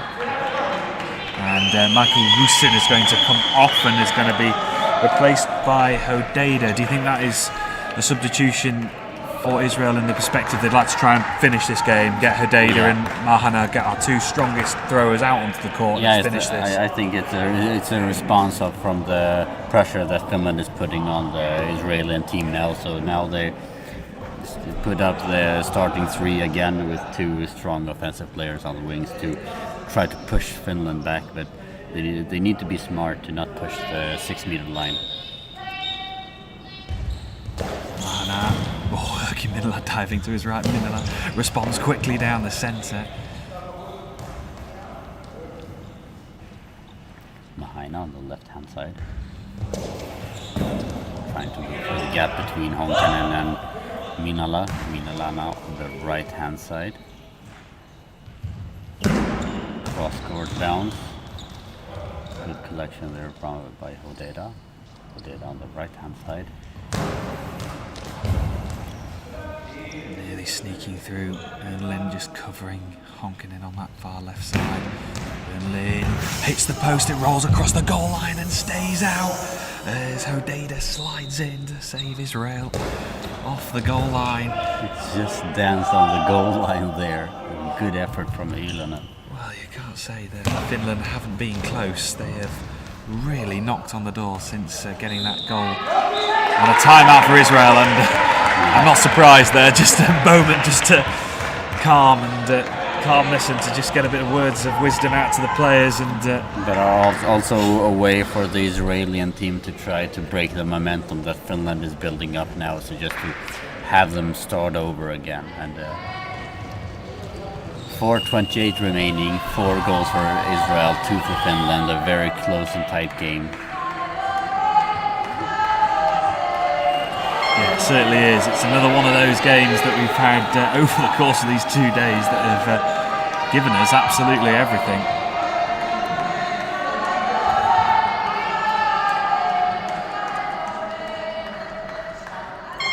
So, 4 minutes and 28 seconds remaining in the second half. Data into Minala. Minala opts this time just to take a second and throw towards that left pocket. That one is blocked, but David hands over the responsibility to Mahaina, the number 7, into Minala. Minala responds quickly, trying to catch Israel off guard and scores! Minala! That's a massive goal for Finland! And strap yourselves in, everyone, this final 4 minutes. Yeah, definitely. It's a beautiful quick return from Minala, just hitting the feet of the center. Ben David, and now they are really finding the edges of the center here and just ricocheting behind Oh, and a good save there by Minala. Time is running. Cross court effort and another post. That's third post. Posted it now. He's on here, isn't he, Minala? He is on. Israel, well, after being 3-0 up inside 2 minutes, are just sweating a little bit here, but this time they break through, and Mahaina smashes through this Finland defence that has been so solid throughout this second half, and Israel now have restored that 2-goal advantage. Beautiful shot from Mahaina on the right-hand side. Straight gap to gap, and Ulenet was just a little bit slow with his legs. And a 2-goal cushion again with 3:20 remaining. Here is Ernlin, can they break through? Just lets go of the ball, but too late on that occasion, and drags it wide. Just over 3 minutes remaining of the second half. Hodeda now on the left-hand side. Goes for the gap, but a good block by the legs of Honkanen and a ball over. Well, Finland were desperate for a substitution, but they're not going to have the opportunity to do it now. Mahaina now with the number 7 goes to the right of Ben David, and now here is the substitution. And it is Ernlin who comes off to be replaced by Petli Posio. I think a substitution that makes a bit of sense here coming into the final 3 minutes. Yeah, for sure. And I was asking for this substitution earlier because I believe that with Posio and Minala on the wings, they will have a whole another dimension in the offense now to threat Israel with. And yes, it's just like I believe Minala on the left wing and Posio on the right wing. Minala now with the ball on the left wing.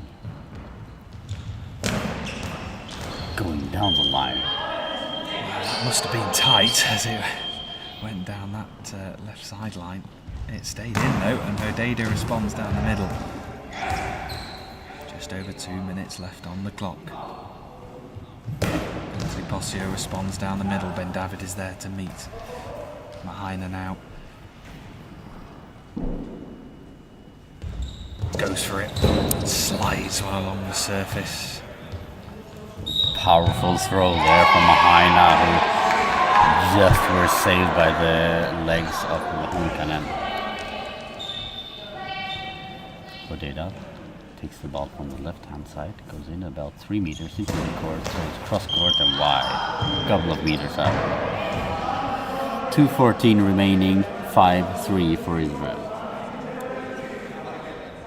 So can Finland set up a grandstand finish here in a game that is twisted one way then the next? Here is Erkki Minala, and well, it was a high ball that unfortunately was not caught by the referee, but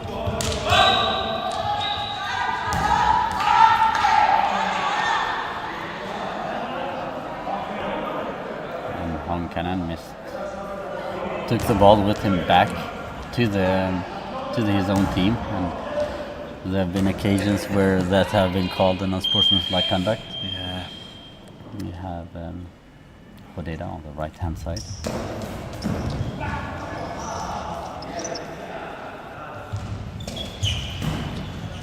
Well, Israel again. The coaching staff are on Giminala here. That one bounces into the path of Lahaina. No problems with that one.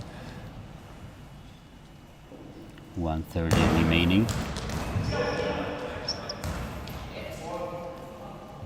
Posio now with the ball in center. It bounce to center. Well, a goal now here for Israel would kill the game off. The timeout has been called by Finland. No surprises there.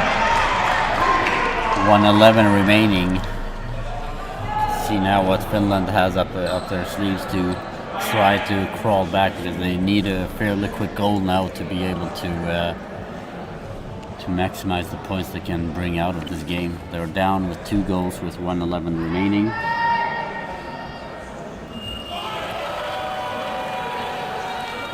For Israel, just try to keep the pace down, because Finland will try to pick up the pace, and for Israel, take your time and continue with the throws they are doing now.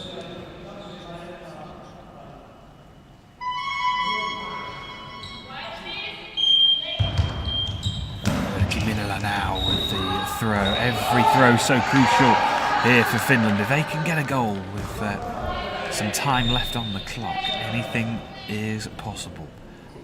As we've mentioned a few times, a minute is a long time in goalball, and that's a big save from Petri Posio, just chipping it over the crossbar. It was a great effort from Lahaina, put everything behind it. It fizzed across the court.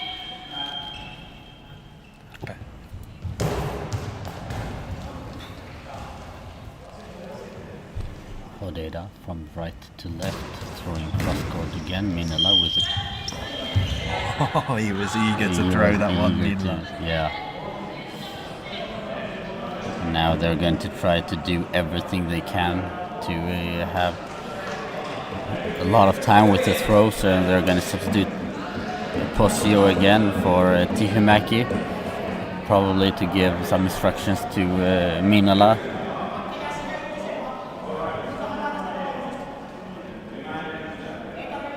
Well, 45 seconds left on the clock, and it's been another fantastic contest here at the European Championships. These 2 days have given us so many great matches, and there's plenty more to come. But 45 seconds left on the clock here. Erkki Minala goes for that far corner, gets his angles all wrong this time. A bit too eager maybe to get that throw off. Probably. Less than 5 seconds to get away that throw. 4 seconds remaining. 40 seconds remaining, sorry.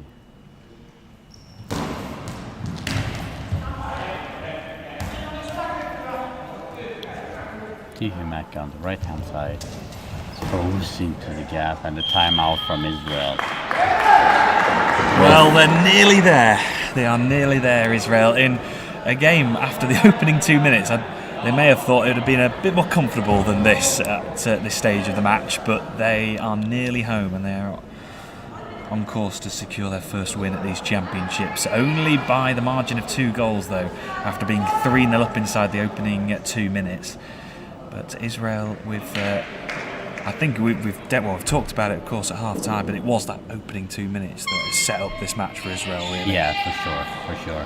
Because they could be more comfortable in the offense and in the game. And now 24 seconds remaining. Podgorica with the ball from center goes. The throws from center, going cross court, blocked by Tihimäki. Tihimäki on the left point. And another timeout from Israel. Wow. With 9 seconds remaining. We'll see at least one more throw. But I think that's it. And very well executed game from Israel. Yeah, absolutely. Sure. I think definitely this feels like a game of just pure game management from Israel. Certainly in this second half, being able to just in a way, it's been a very good defensive performance from Israel overall in the match, and certainly in this second half of when they had to ride that wave of that Finland pressure. They've managed it really well. 8.9 seconds left on the clock. They're going to hold the ball now for a couple of seconds and give them one last throw.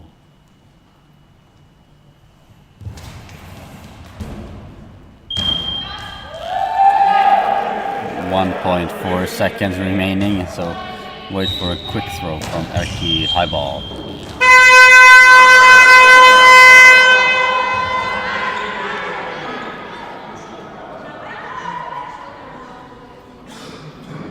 Well, it's definitely a penalty. Yeah, that's for sure. It's gonna be a penalty because the time hasn't ended yet, so it's gonna be a penalty against Minala.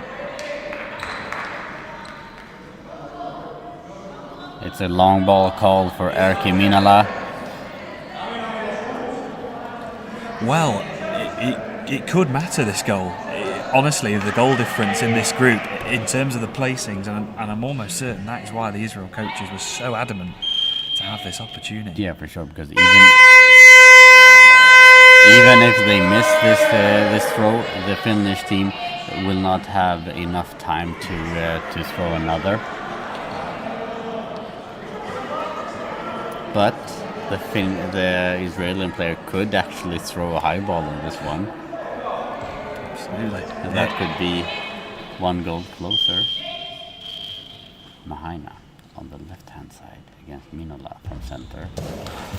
And a goal from Mahaina. We have 6-3.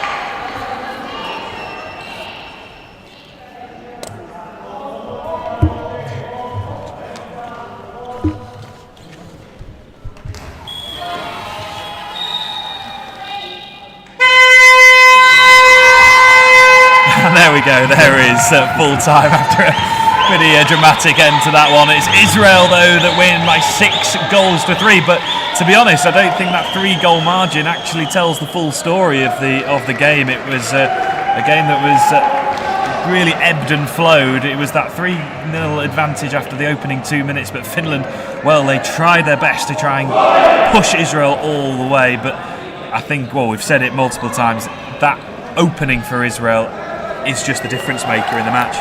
Yeah, I think so too, but overall I think that Israel had a little more opportunities in the offense, especially to really threaten the Finnish team, and because after the 3-0 lead they could be a little bit more comfortable in the offense, and well-deserved win after 24 minutes from Israel.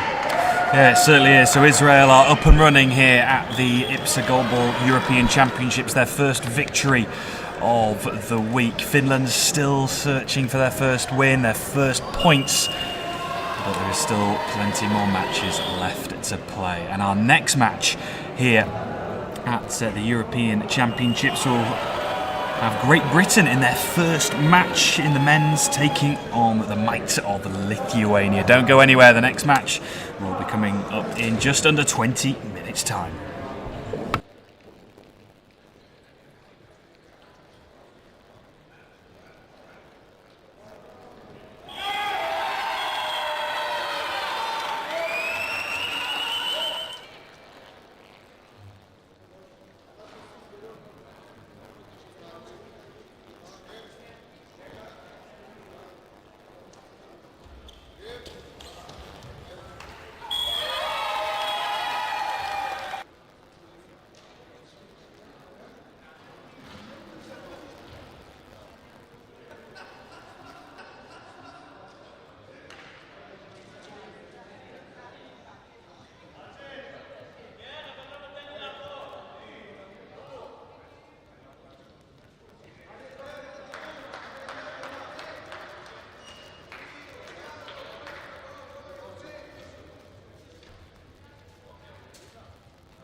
הבנתי. לא מוצא את הכרטיס. אני בגובה שלך, יא גמר. אני גמר? אני מסתדר, אתה לא מסתדר.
It's now time to meet the players, starting with Great Britain.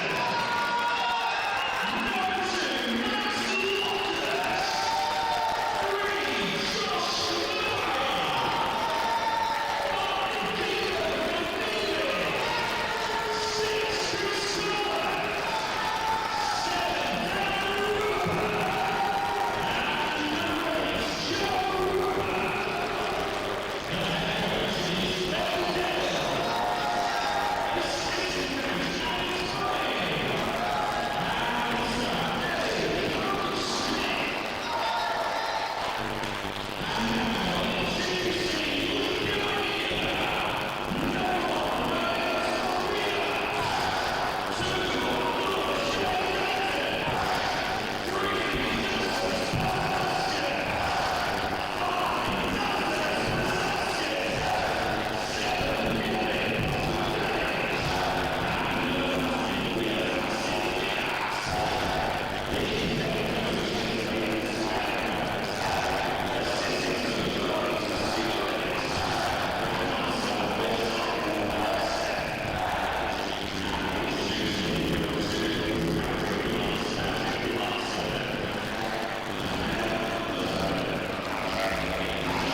Well, warm welcome back to live coverage here at the IBSA Goalball European Championships 2023. It is our 5th match of the day, and it is Great Britain taking on Lithuania. Great Britain's first match of these championships. They've had to wait a while. They are now in action. As for Lithuania, of course, they won the first match of these championships yesterday, beating Germany by 6-5 in what was an epic first match of these championships. As Great Britain lining up on the left of your screen, Lithuania on the right. Great Britain in the blue shirts with the white stripes going across the top of the shirt. Lithuania in all green. We're set for another fascinating matchup here at the European Championships in what has already been a brilliant 2 days. My name is Bradley Hope, and I'm delighted to say, sitting by my side, to my right, is Mario Turloff for this. Mario, excited for this one at Lithuania, obviously one of the top powerhouses in European goalball, against Great Britain, who are pushing their way up the rankings and trying to force their way into the top table. So it's going to be a very interesting match. Yeah, really.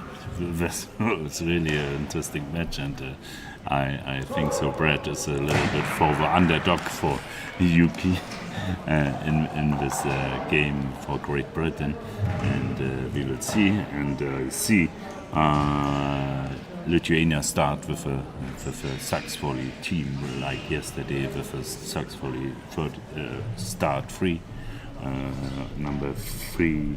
Justas Podgorica on the right side, on the left side Genrik, and Mantas Podgorica on the center position.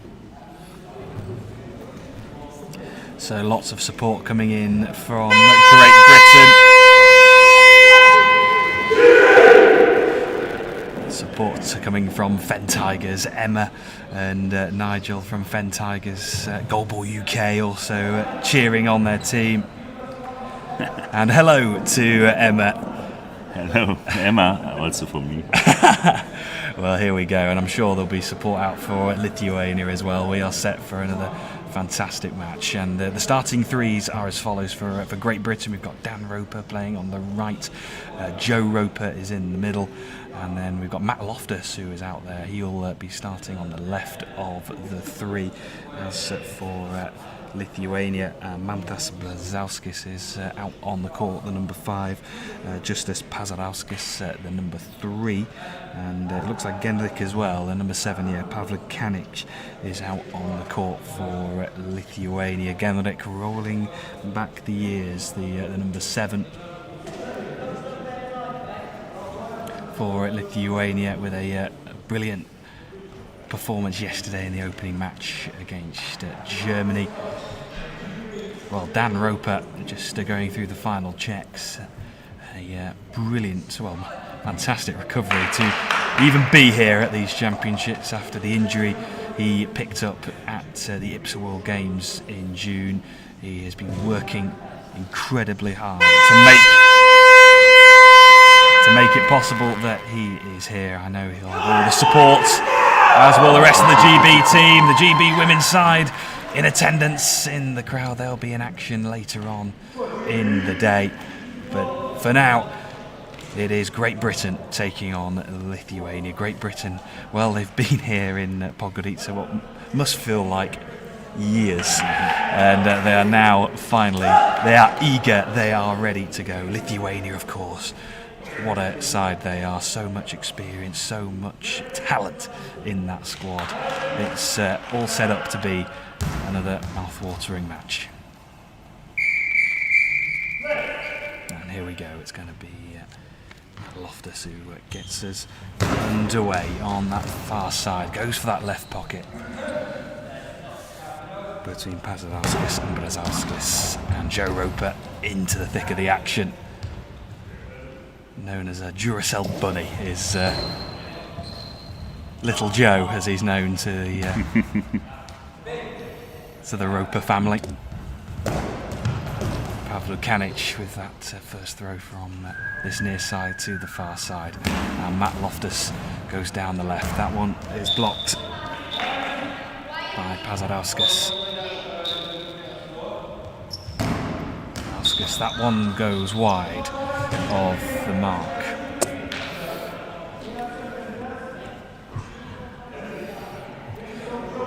So it's been a bit of an unusual sort of preparation for Great Britain, Mario. They've had to wait a long time. How does that feel as a coach, as a player, when you've been here for a long time, but you're so ready to get playing, really? You can say to the guys, you can only win against Lithuania. You know, Lithuania is clearly a favorite and makes really good throws, like Genrik, and this time from the right-hand side to the corner from Dan Roper, and really good throw to the 1-0 for Lithuania. Yeah, Pazarauskas gets Lithuania off to the perfect start. And it is 1-0 to Lithuania, 1 minute and 10 seconds gone in the first half. A couple of changes in this Great Britain squad. Chris Colbert is into the squad, and he squeezes it through Dan Roper. That's it. And it's the instant response that GB were after. It's counted. Number 7 from Genrik, Lithuania, 1 goal, and also number 7 from Great Britain with a goal down Roper. 1 more. And Roper blocks that one, sporting a new hairstyle for these championships. He was talking me through it before these championships. He said he wasn't too sure about it. I backed him all the way. But what a great start to this match. Lithuania and Great Britain going toe to toe inside this opening 90 seconds. This time Justas Pazarauskas takes the ball on the left side. The throw cross court from the near side to the far side. And now the answer from Matthew Loftus and Genrik with the next good throw. But I think 1-2 meters out of the side from Dan Roper. So Dan Roper scurrying over to that far side, goes down the centre of the court. That one is blocked, and here comes the instant response straight towards Matt Loftus, but he's in the right position to cover that one, and he goes towards the far side, throwing from left to right, goes for that left pocket between Brazauskis and Pazarauskas. Pazarauskas now, the number 3, just hands over responsibility to Pavlo Kanik, who goes towards Matt Loftus and scores! Over on that far side, gets it through Matt Loftus. Lithuania retake the lead. It's 2 goals. Yeah, really good throw from the middle, exactly in the left corner. Notions, I think, in this moment for our defense. And the ball is over, back to the right-hand side from Great Britain. A really good throw, and the ball is dancing on the line, but not over the line. A good team performance, and the post helped also a little bit for Lithuania. And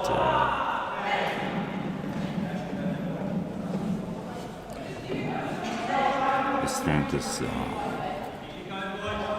1 Great Britain, 2 Lithuania.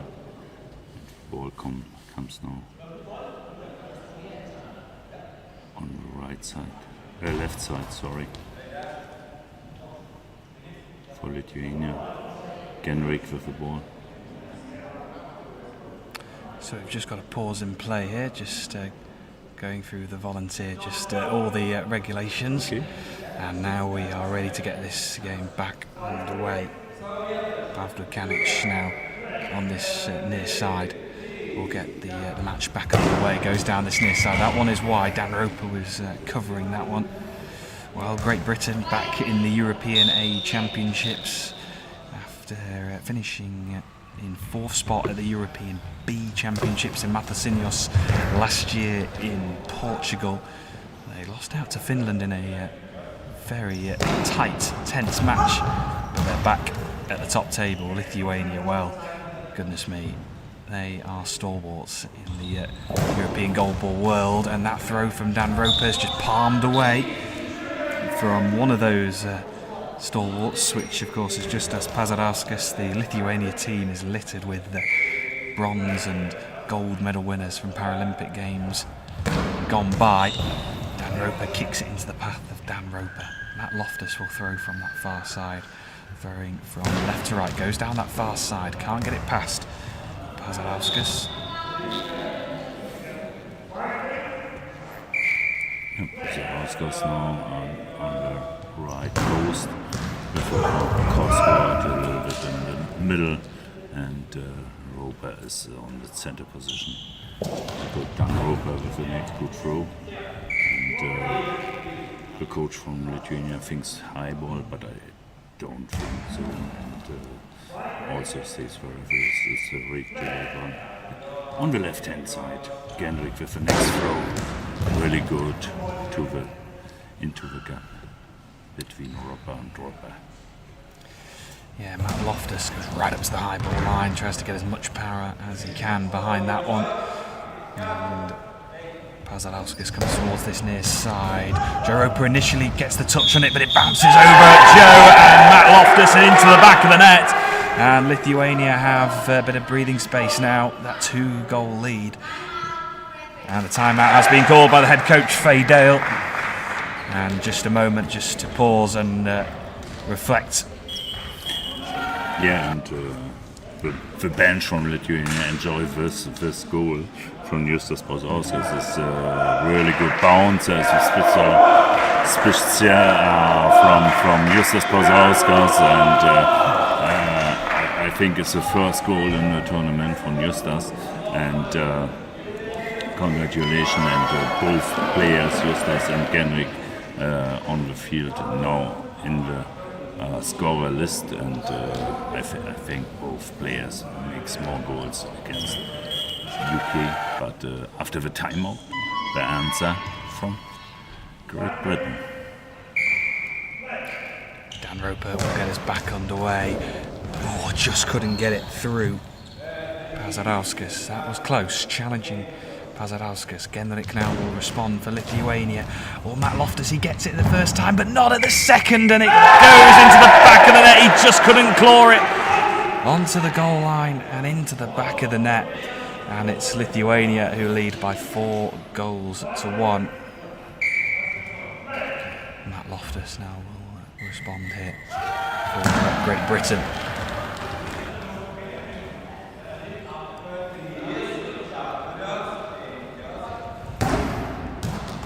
Joe Roper gets his body in the way, pushing that ball wide.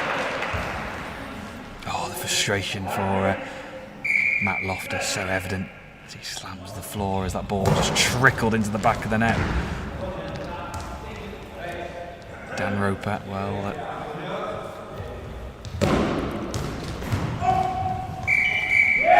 the next goal one for Lithuania. Yeah, from Genrik, from the near side, Kosgård to the far side, on the left side from Great Britain. Joe Roper with the ball from the middle. The stand is now 5, Lithuania 1, Great Britain. Yeah, Dan Roper blocking that one, and there's going to be a substitution here. Caleb Neevy is going to come onto the court here, and he's going to replace Matt Loftus. Just shaking his head, Matt, as he comes off the court. Well, it's been a fast start from Lithuania. In the opening 5 minutes, they lead by 5 goals to 1. Caleb Neevy is going to come onto the court, represents the Northern All-Stars back in the UK. They need some magic from Dan Roper. 23 goals at the European B Championships last year.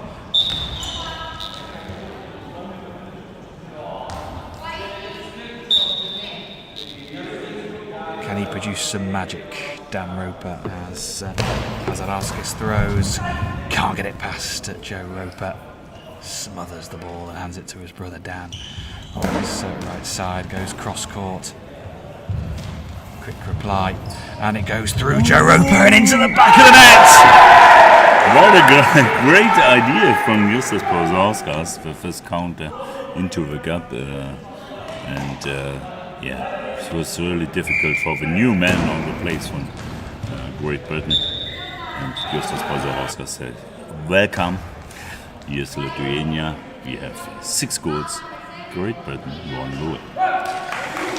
Yeah, and the substitution here for Lithuania. Podgorica comes off at the court. Oh, also a good player, Nerios Montvidas.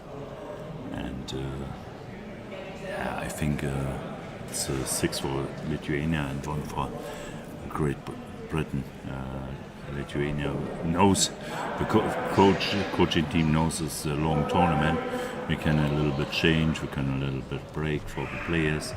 And now on the right side, Nerios Montvidas on the left side.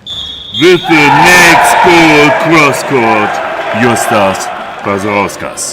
It certainly is. Tucked right into that far corner, and it's Lithuania who lead by 7-1. It certainly is a welcome to the game to Caleb Nanivi, as that ball was planted right into the bottom corner. Well, it's been a whirlwind start for Lithuania, and plenty of work here to do for Great Britain. Faye Dale and Alex Bunny out onto the court, handing out the instructions.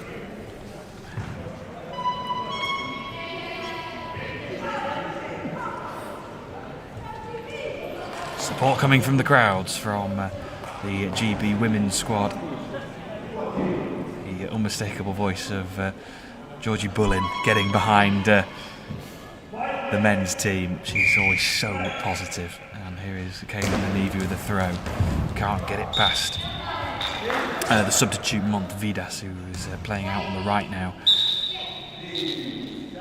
Lithuania in the green shirts, throwing from right to left. Caleb Nanivi palms that ball away.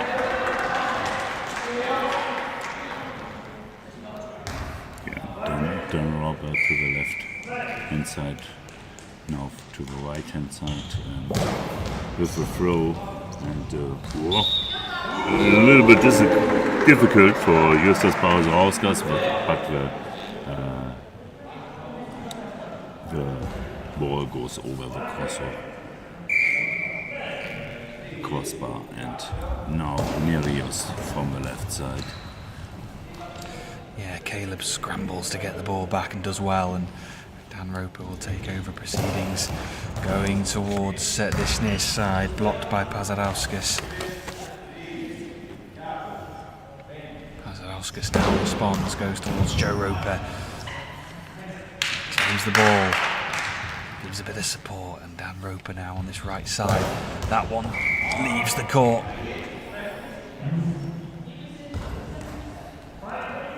Podgorica now handing the responsibility over to Montvidas. Oh, and Caleb just manages to get some part of his body on that and just sends it round the post. Important save from Caleb Nanivi, and now he goes for it down the middle of the court. That one is blocked. Lots of support coming in from Great Britain. Phil G, let's go, but they need your support more than ever as another goal goes in for Lithuania.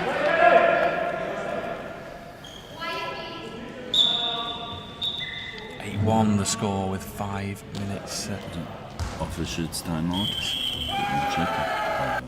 Dan Roper or Red Floor, I think, in this moment. Yeah, there is. Next good goal from Justus Podgorica. And Nerios Montvidas, also a good offense with 2 players for Lithuania. Makes a good job against Great Britain. Yeah, as I was mentioning, plenty of support coming in Goalball UK, come on GB, dig deep, let's go from Phil. Sigurd Lund as well, supporting the Great Britain team. Plenty of support out there for Great Britain, but this Lithuania team well littered with stardust across the whole squad. And performing very well as that one just skims past the post on that far side. Well, good idea from Dan Roper along the line with this really good throw. And now we will see.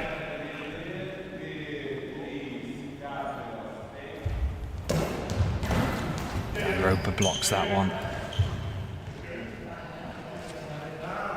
Caleb Nanivi. That one also is blocked. This time from Pazarauskas. Pazarauskas now. The bouncing effort that goes between the two Roper brothers. And lands into the back of the net. 9-1. And they broke through that gap, that left pocket. And Lithuania certainly in control. Dan Roper goes cross court into Montvidas, and a substitution here for Lithuania. USS Igminas is going to come onto the court to replace Pazarauskas. Good performance from Pazarauskas, and they're changing up their attack on the wings. Montvidas and Igminas now will be on the right and left.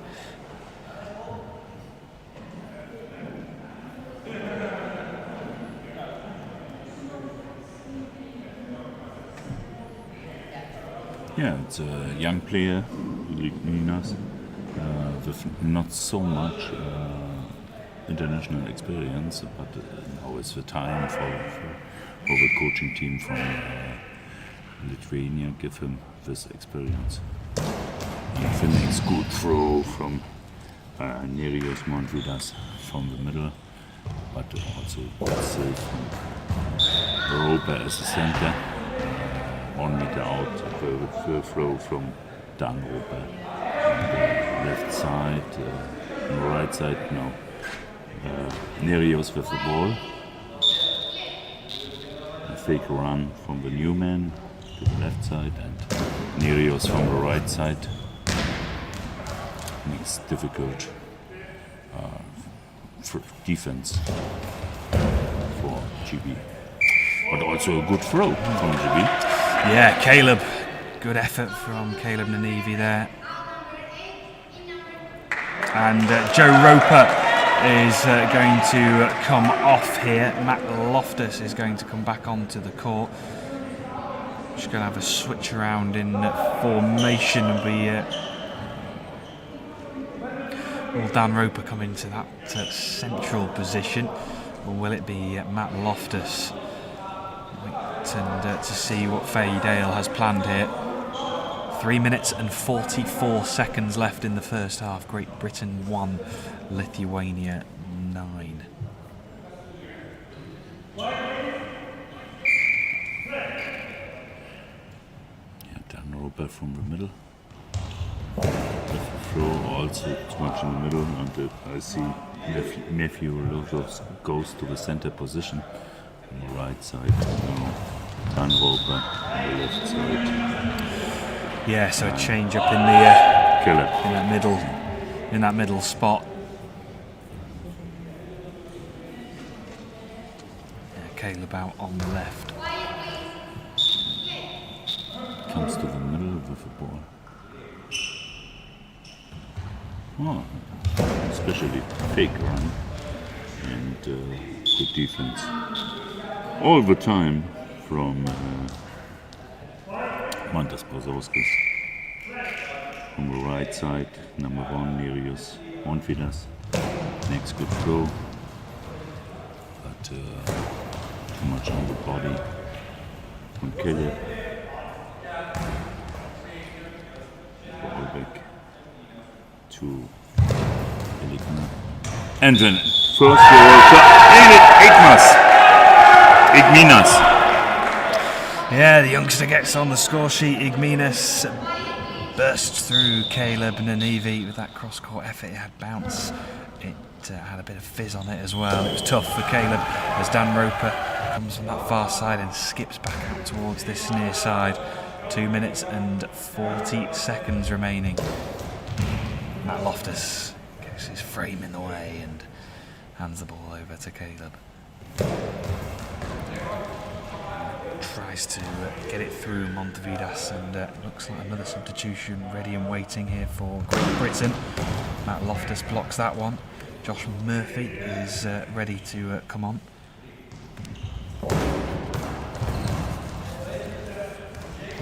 The last throws from Montevidas too much in the middle, and now the time for a timeout for Lithuania.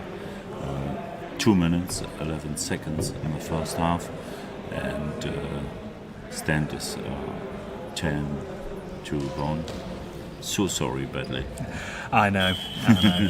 But I know one thing about this Great Britain team certainly will be that they will be fighting and come back strong. They will never give up this Great Britain team. They are full of fighters at club level and at national level as well. They come up against a very good Lithuanian side full of some very good players, very good squad. It was always going to be a really... with a great international experience in the last years, Lithuania.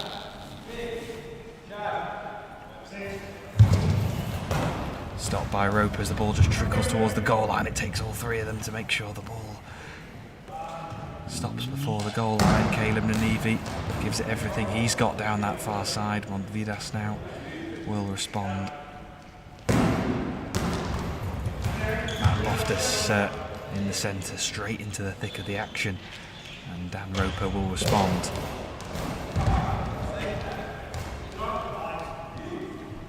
To the left side, ist das pass auf? No, sorry, Eminas. And Caleb with a throw, interesting run to the outside, and then comes the throw to the corner from Igminus, but a little bit out. Igminus with the ball. I think he makes his goal in a cross court and the next attempt, but now Caleb with a good save.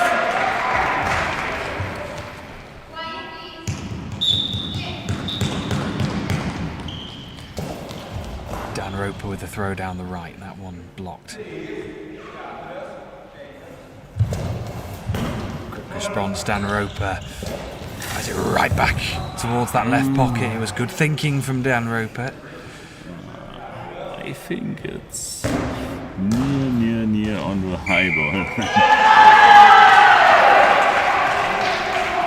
That one but cleared. Dan Roper has a little bit luck, and the referee says it's not a high ball. When the referee say then it's not a high ball. Whatever the referee decides, Yes. that's how it goes. So Caleb Nanivi is standing in the centre of his goal. Matt Loftus, his Northern All-Stars teammate, makes the dummy run. Caleb throws down the middle. Brzezowskis hands the responsibility over to Igminus. Loftus does well to cover that ground. Dan Roper from the right side. Very good throw into the gap between Brzezowskis and Igminus. And now next throw and Justas Brzezowskis. Good defense, 22 seconds in the first half. Caleb with the next attempt. Out. 2 or 3 meters out. And number 1, Mirios Montevidas gives the ball to Igminus. Good for to the side from Dan Roper. He says no problem and gives the ball back. And that is half time. And it is Lithuania who are in control of their second group match after victory against Germany yesterday, beating Germany in the opening match of these championships. It is Lithuania who lead by 10 goals to 1. Great Britain got themselves level thanks to a goal by Dan Roper to make it 1-1. They'll dig deep. Great Britain, they'll never give up, that's for sure. But they're up against a Lithuanian team who have so much experience in this European A Championship and of course in the Worlds and the Paralympic Games as well. So they're up against a tough opposition, but they are giving it their absolute all. So in this group, just a reminder for everyone, Great Britain are in Pool A with Lithuania. It is Lithuania, Germany, Belgium and Greece. And well, Great Britain, they've had to wait a while to get their campaign up and running, and they'll be playing games back to back to back. It will be full steam ahead for Great Britain after today. But Lithuania, well, it's been a very confident and assured performance so far from the Lithuanians. Yes, really. And yeah, I'm very happy about the result yesterday. Lithuania 6 and Germany 5, and Germany plays again today against Belgium. And I hope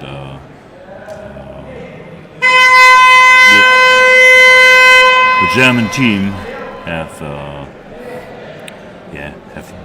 new power for this game and come back, and also you can see Great Britain makes points in this group, and beginning tomorrow, I think so. Yeah, Great Britain up against Belgium tomorrow. That's a chance for Great Britain and of course also for Belgium to try and pick up some points as well. That could be a crucial match in that group.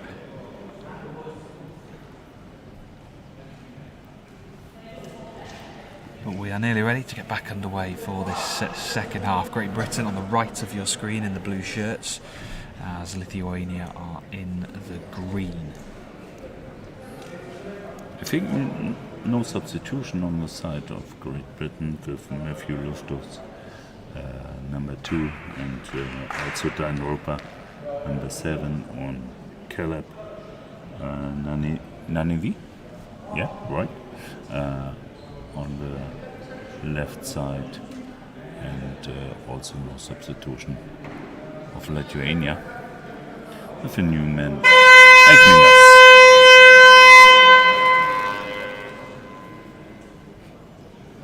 Oh, I see a substitution, number 2 on the field. Welcome, Arturas Jonikatis, for the team from Lithuania. Yeah, he's standing in the central position for Lithuania with Montvidas on the right and Igminas on the left. Our referee Patrick Larson will get us underway with Eliana Guzman, our far side referee. And Lithuania will get us underway, throwing from left to right. And it will be Montvidas who will get us underway. Lithuania lead by 10 goals to 1. Matt Loftus all over that one. Has been solid since coming on as Matt Loftus. Dan Roper responds. Oh, squeezed by the feet of the substitute Jonikaitis. Igminas now will throw from the left side. Goes cross court into the body of Caleb Nanivi. Oh, and he was aiming for this near corner. Not too far away. And Vidas with the throw. Matt Loftus blocks that one. Caleb Nanivi with the throw. Take 10 seconds time for Montvidas with the ball to the left hand side.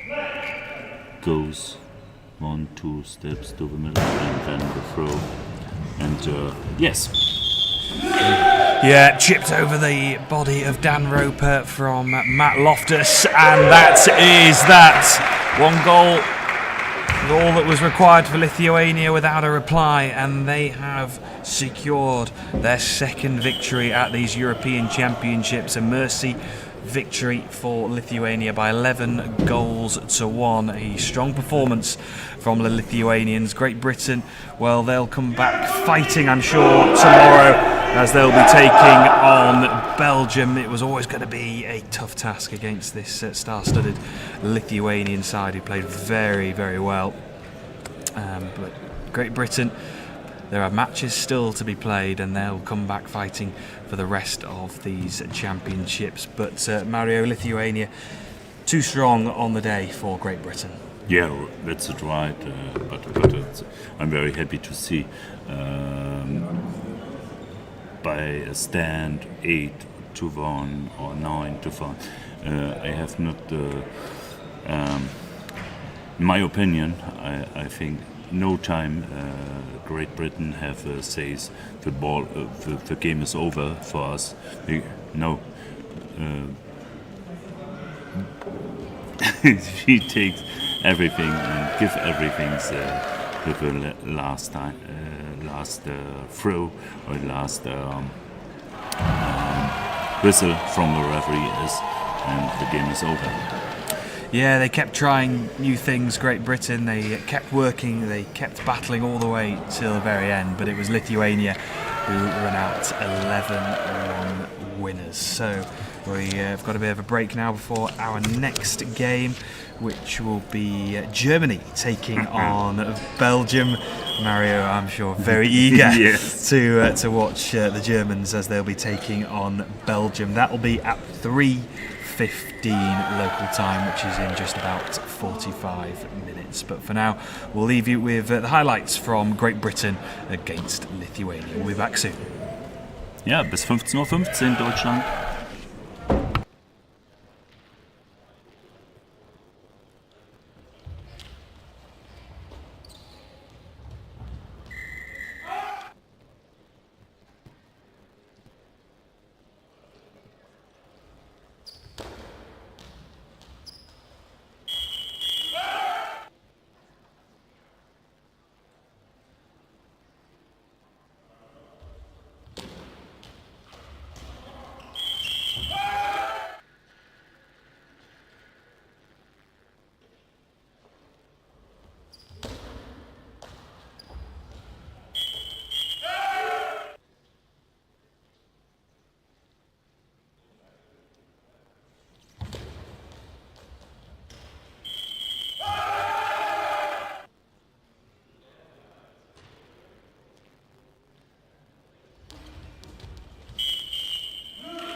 Numer 2, Felix Rocket.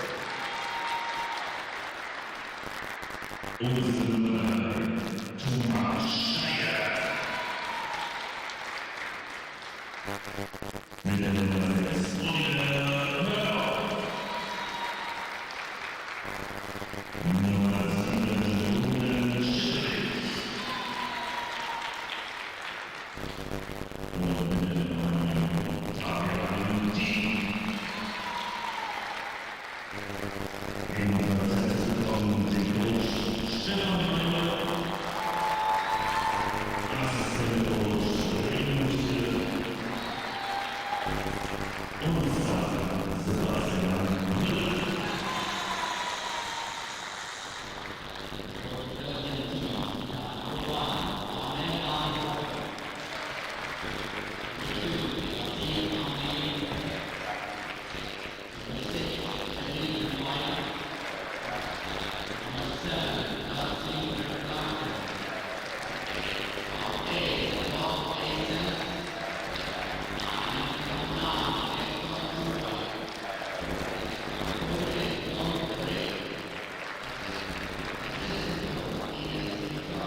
Well, ladies and gentlemen, please welcome to the next game between Germany and Belgium. A must match for both teams, because considering they lost their first two games. We have a Belgium team that is missing some key players with Clisson Mapeni. And Germany, who played really well against Lithuania, who lost with just one goal, 5-6 against Lithuania. Did a good game, but now they're not starting with the top lineup. Oliver Hurov is starting on the bench. We have Roge, we have Chetelic, and we have Dean on the court. And for Belgium, we have number 6 Gemail, number 7 Voplanke, and the center number 2 Amnir, who's going to start for Belgium. My name is Florian Sermetti, and with me today I have Mario. Pleasure, like always, Mario, to have you beside me. Yeah. Thank you, Florian, and I'm really happy and can a little speak in German. And liebe Grüße nach Deutschland, ihr habt's gehört. Wir starten also jetzt gleich mit dem Team Chetelic-Rocke. Und wie viel dieser Sieg oder diese knappe Niederlage der Sieg für Litauen wert war, zeigt das Spiel bevor. 11:1 hat also Litauen gerade gegen Großbritannien gewonnen gehabt. Und Deutschland kann also mit erhobenen Hauptes mit dem Ergebnis in die weitere Turnierphase starten. Wenn man also gegenüberschaut, auch einige Fans, deutsche Flaggen, und freuen wir uns auf ein tolles Spiel.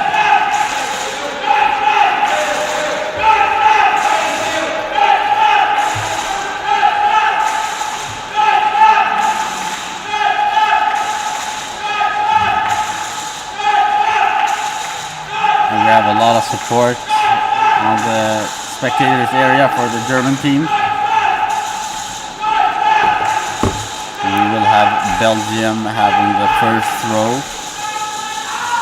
And they are having red jerseys on the left-hand side of your screens, and we have Germany with white jerseys on the right-hand side of your screen.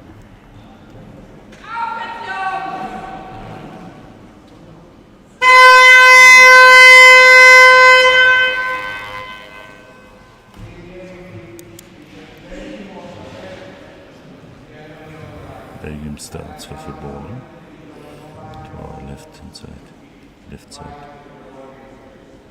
Germany to the right side.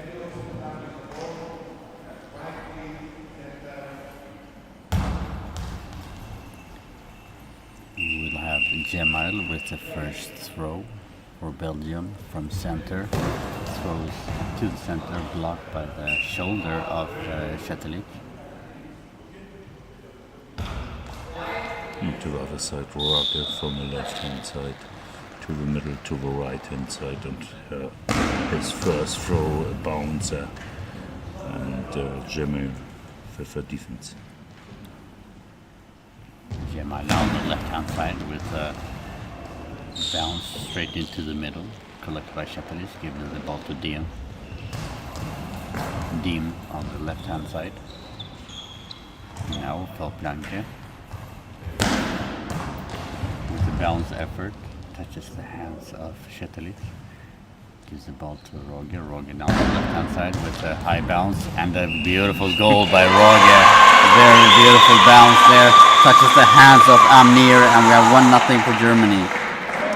Yeah. Felix also mit dem ersten Tor im Schnitt into the gap between Voplanke and Amir. Really good bounce, and I think the first long ball, and the referee says it's a long ball. 11:06 remaining here of the first half, and we have 1 goal and 1 penalty already.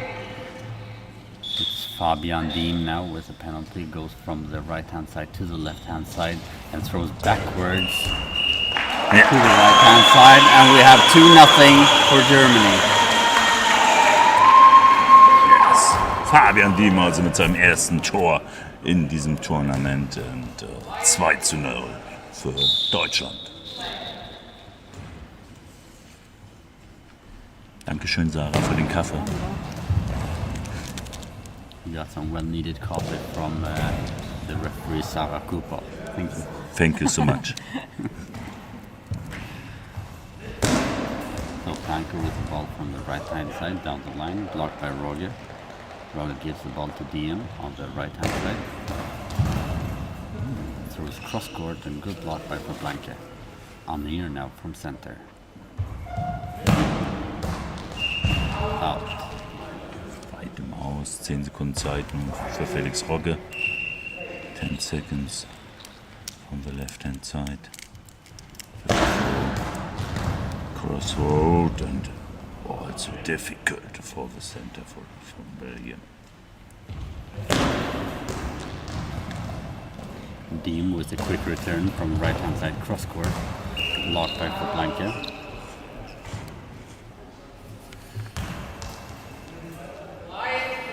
Planke from the right-hand side. And the next throw. But also out.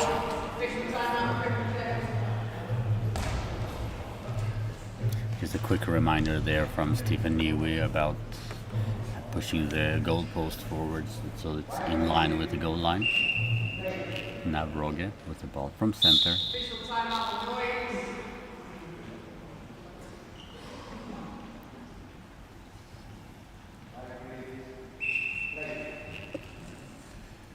Roge now from center.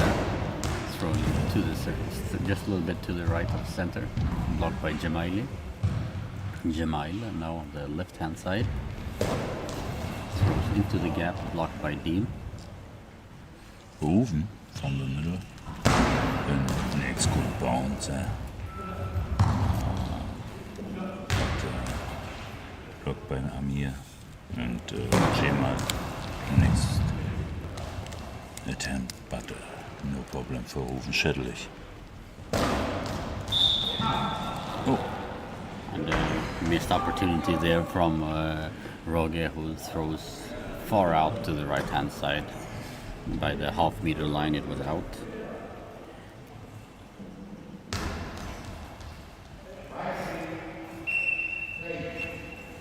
So Planke takes the ball on the left hand side, goes over to the right hand side, throwing cross court, touches the feet of Shetelic, and Deem collects behind him.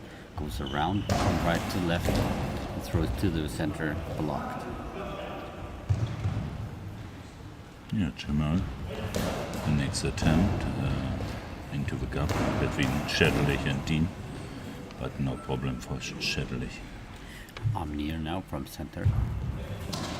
With a good effort, touches the tape but on the wrong side. Just Yeah, the referee says high ball. Hier wir sehen. Felix übernimmt Verantwortung. Felix Rogge mit dem Ball aus der Mitte. Und ja.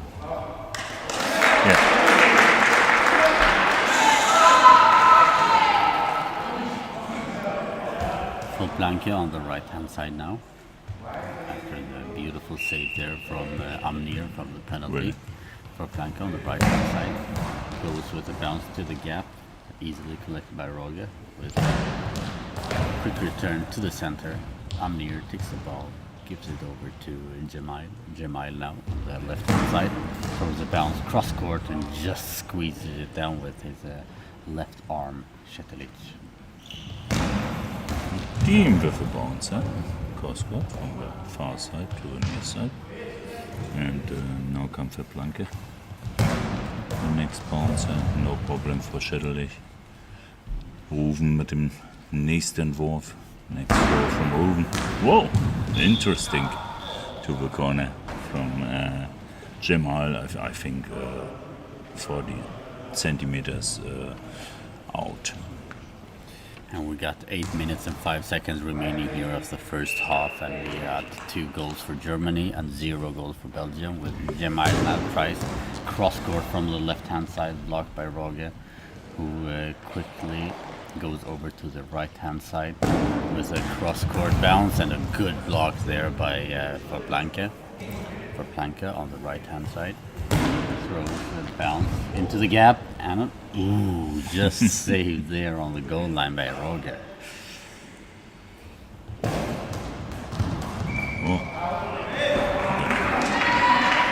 Dann ein guter Wurf, also erst eine gute Defense von Felix Roger, dann im Anschluss gleich der Wurf, die Linie entlang, auf der Seite von Verblanke doch gerade noch gerettet. Jamal with the next throw to the side of Felix. Felix have a little problems on the side and also crossbar, die Latte rettet. Yeah, and the Belgium. Belgium team really complained about that. They thought it was a long ball and it was just on the edge, but the referee didn't call it. So, and Amnir now tried from the center to the left-hand side, blocked by the hand of Deem. Fabian wird auch übernehmen. On the right hand side, goes to the left hand side, and then the throw from Fabian Deem into the gap between Amir and Jamal.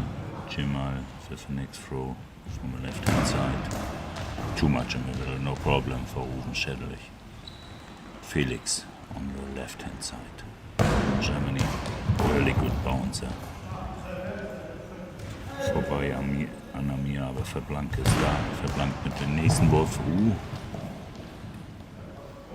Now Šetelić from center. Going cross-court to the right-hand side, blocked by the arms of Jamal. Jamal now with a bounce into the gap. Šetelić hesitated. Deem on the right-hand side with a good bounce. Just on the line, yeah, very near. Amnir with a bounce. And they are really chasing Roger now. The most difficulties Germany has had in the defense has been on the side of Roger, but he has just managed to keep it outside of the goal the entire time for now. And we have the first timeout for Germany. With 6 minutes remaining, 11 seconds, 2 goals to nothing for Germany. Ja, wirklich guter Start für alle in Deutschland, die gerade erst eingeschaltet haben. Ihr hört selber, große Unterstützung in der Halle für Deutschland. Wirklich guter Start, 1-0, 2-0. Dann nochmal die Penalty-Chance zum 3-0, die wir leider nicht verwerten konnten. Eben jetzt auf der Seite von Felix Roger ein paar Schwierigkeiten in der Defense. Doch ich denke, das wird jetzt abgestellt sein mit dem Timeout von Stefan Weil und seinem Trainerteam. Felix in der Mitte mit dem Ball.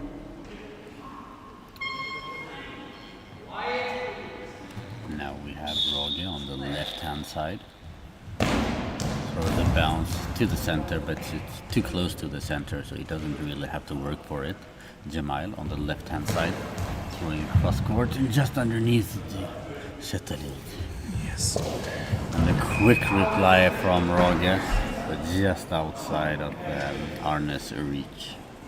Yeah, I remember a goal yesterday against Lithuania, also from Šetelić to the side from Roger, and when the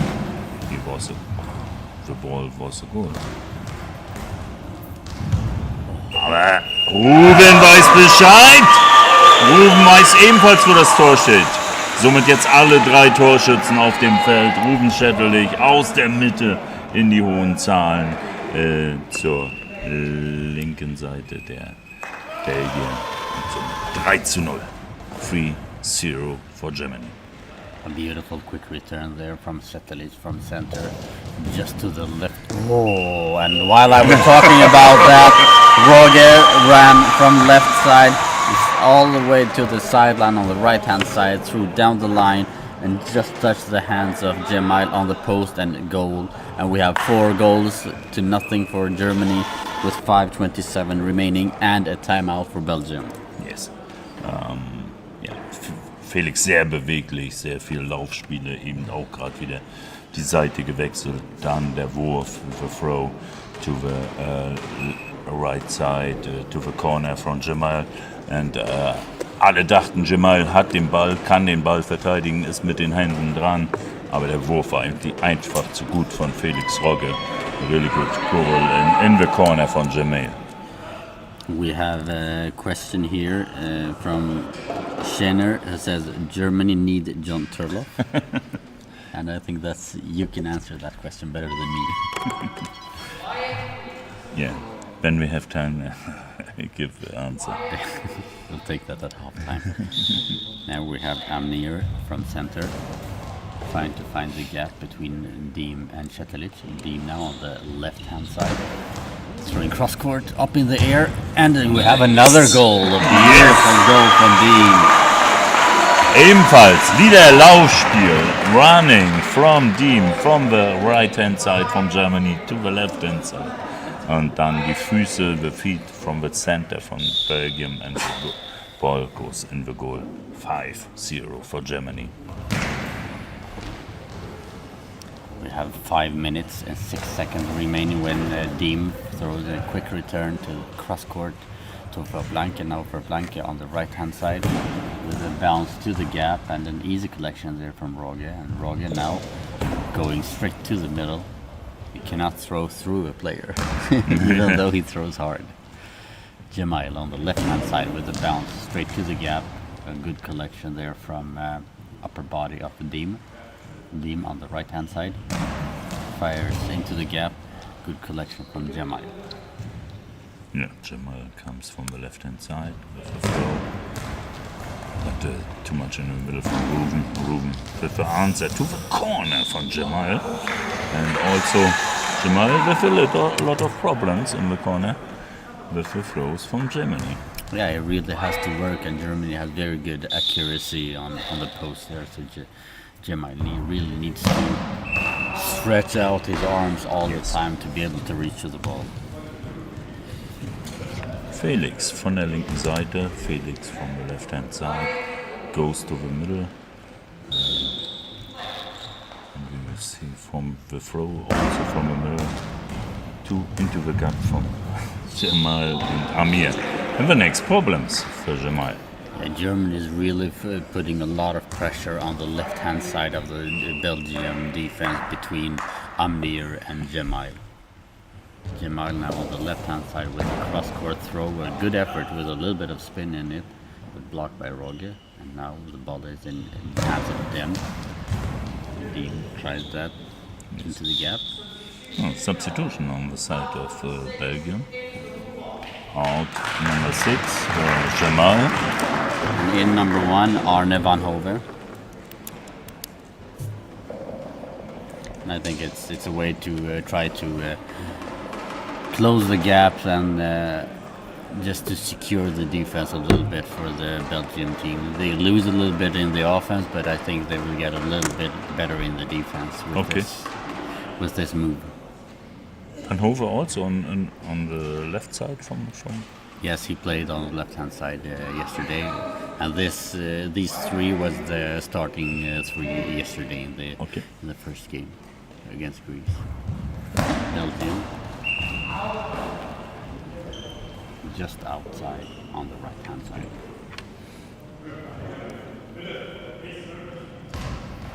Felix fordert Fabi Diem in die Mitte. Goes to the middle and with the ball to the right hand side, but too much in the middle. And Van Hove with the first throw, no problem for the team. Team goes to the left hand side. Every time Felix and Fabi change the side and makes running and moving. And it's really good. Yeah, they move around a lot, just giving new shots, new angles for the defense to try to defend against.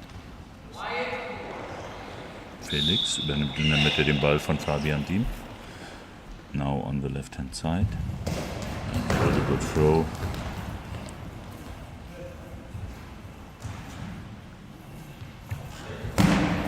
Planke, and Felix come back. And then here from the corner. Yeah, good idea to. Yes, really. to try to change the pace of the game also, so that the Belgium defense can't settle down into the offense of Germany. Arne picks the ball on the right hand side, goes quickly to the left hand side, fires down the line, and a quick return by Deem, cross court, and a good block by Verblanke. Amir. Now with a throw from the middle. No problem for Ruben Schädlich. Also with a goal in this game. And also with a throw to the corner from Van Hove. Van Hove with the ball. Oscott. Oh. Yes, just shut it. It's okay, I've got Roger. Yes. Schädlich and Roger plays in the German team Chemnitz IBSA, and Schädlich knows this ball has Roger. Yeah, Roger has it. It's okay. It's okay. Verblanke now on the right hand side. Fires a bounce into the gap, and a good block there by Roger. Roger now on the left hand side. Throws the bounce straight to the middle, blocked by the shin of Amir. Amir on the from the right hand side now. Straight to down the line, and a quick return now by Felix Roger, but wide, a couple of meters out. Yeah. Too much twistle, this was the right word. 150 remaining of the first half. We got 5 goals for Germany, 0 for Belgium. When Arne Van Hove picks up the ball on the right hand side and runs it back to the left hand side.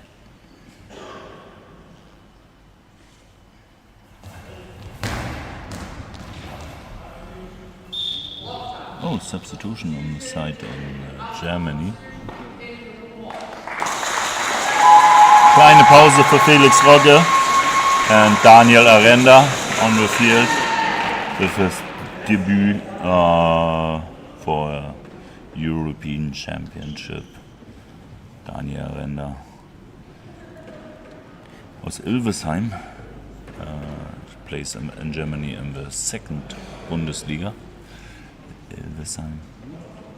I don't know what you said in German, but I believe that you said that he made his debut.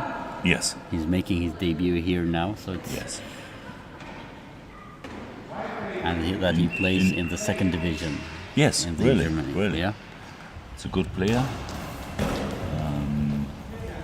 new talent. And I think it's a time for the coaching team from Germany to give a talent the chance. Also with a good throw. Amir passes the ball back to Verblanke. Verblanke now on the right hand side. Fires into the gap, and a good block by Schädlich. Passes the ball back to Diem on the right hand side. Diem cross court. A good block by Verblanke. 1 minute. 1 Minute. And der Ball aus von Verblanke and comes back to Germany. And now we will see Daniel Arenda goes with the ball to the middle. I think middle is not so good idea. His first throw of the game, first throw of the tournament, so that's Yes. we'll let him go with that one. Now he tries a cross court throw with an awkward bounce. Just squeeze between the legs of Van Hove. Van Hove now on the left hand side, Oh, throwing into the gap. I think in the near of a high ball, long ball line. Yeah, but that's a clear long ball. This was Yeah, Fabian Diem with the clear long ball clear there. long ball, oh. Yeah. Got a little 30 excited. seconds before the half time. It's a small invitation for Belgium to get back into the game. And we have Van Hove now Come on, pointing Fabi. to the left hand side. Fabi, it's a good block. Fabian Diem blockt diesen Penalty von Belgien und wir haben noch 13 Sekunden Zeit, um selber ein Tor zu erzielen. Congratulations for Fabi. It was an effort from the left hand side, but the angle was towards the gap on the left-hand side, and good block there by Fabian Diem. And now we go into the halftime.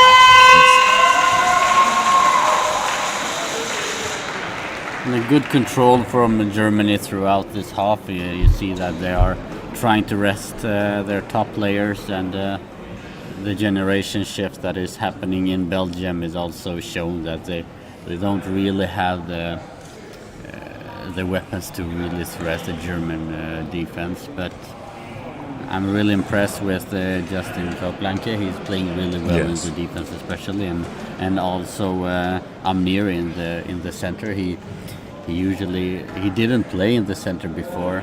Okay. So he's really impressed there now, and also I think that he has some good shots. Yes. Amir, so I think they have something good to build on. So you at home watching the games, who are you cheering for? We've got some cheers for Fabian, Daniel, and Germany. Not so much. We've got Elias cheering for Belgium. But the rest of you, who are you cheering for? We've got a lot of people listening to the game and watching at the game. So get involved. Let us know. Ask us questions. Ja, ich denke, die nächste Auswechslung steht an. Auf dem Feld jetzt ebenfalls Thomas Steiger und zusammen mit Fabian Diem, also 2 deutsche Meister. Ein dritter deutscher Meister wurde ja angefragt, John Turloff. Liebe Grüße an G. Jenner. John Turloff wäre wirklich ein Gewinn für die deutsche Nationalmannschaft. Das kann ich voller Stolz als Papa und Trainer sagen. Wäre, glaube ich, ein toller Teil. Aber es ist leider nicht möglich, leider not possible. John is not can be He's not eligible because he's fully sighted. Yes, but thank you for the question. I'm really proud as a daddy and also as a coach. And we will have 2 substitutions in both. We have a substitution in both teams. We have Chetelic who goes out. No, we don't have Chetelic. We have it was Chetelic and Thomas Steiger come. Steiger in, and we have Amir who goes out, and we have Evson Churai comes in for Belgium.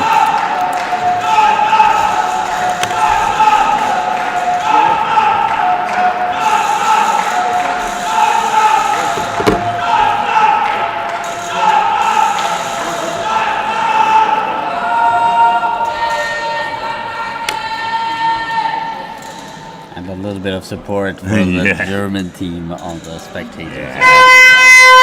It's the self-support like Montenegro today here in the hall. I think 200, 300 people, and makes a very good noise for Montenegro. But the German people, I think 10 or 20 people makes enough for the victory for Germany. Danke an alle, die aus Deutschland mit angereist sind, und danke an alle, die jetzt im Livestream supporten. Daniel Render on the left hand side with the ball.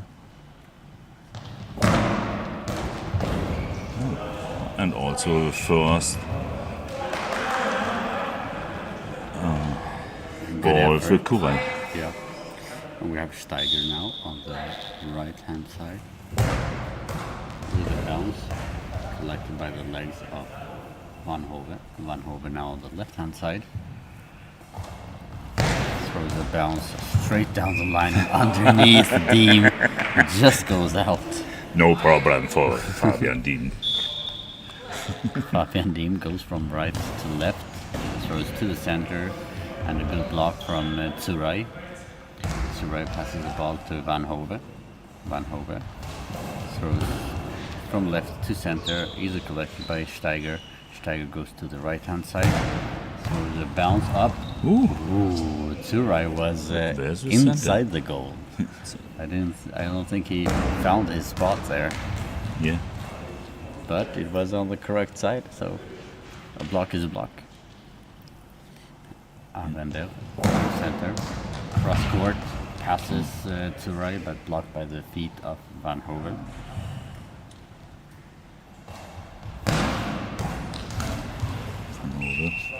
Next good throw, but also a good save from Fabian Diem. Dean goes from right into the court, about 2.5 meters, fires it down to the center, collected by Tsurai. Tsurai from center, fires it to the center. Steiger now. Steiger from center. With an angle towards the right post, collected by Van Hove, who quickly goes over to the left-hand side, to the right-hand side, and out wide on release. Yeah, I see the question of a weather in Montenegro. Here's summer, 30 grad and sunshine. No, it's like Herbst in Germany. 15 grad, a little bit raining. Good bounce from Belblanca on the right-hand side, down the line. Steiger takes the ball on the left-hand side, goes quickly over to the right-hand side, throws it back to the up in the air, open on the post and out. Very close shot there from Steiger.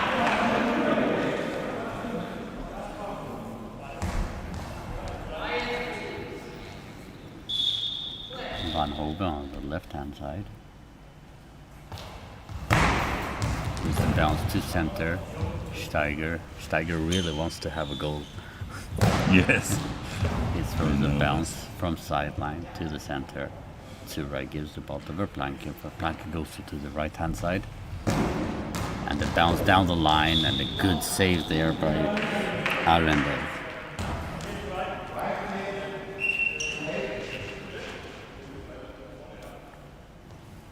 Arendel from left to right. Yes, it's a good idea. Really? A bounce to the post of Van Hove. Van Hove now on the left-hand side.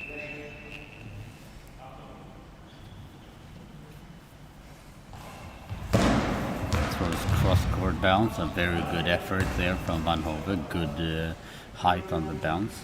Diem now quickly from right to left with the bounce. And a good block there by Verplanke. Verplanke now on the right-hand side. Throws a bounce to the center and Steiger almost lands on the ball. Steiger now on the left-hand side, throws to the bounce, to the center. Easy collected by Tsurai. Oh. Long ball. Yes. And a long ball for And Van Hove. yes, and I think it's time for Germany for a goal. More than 3 minutes, mehr als 3 Minuten bereits in in der zweiten Halbzeit. Van Hove goes to the 6 meters line, and then comes the goal. Fabian Diem aus der Mitte in die tiefen Zahlen, and you look to the bench of Germany. Germany have a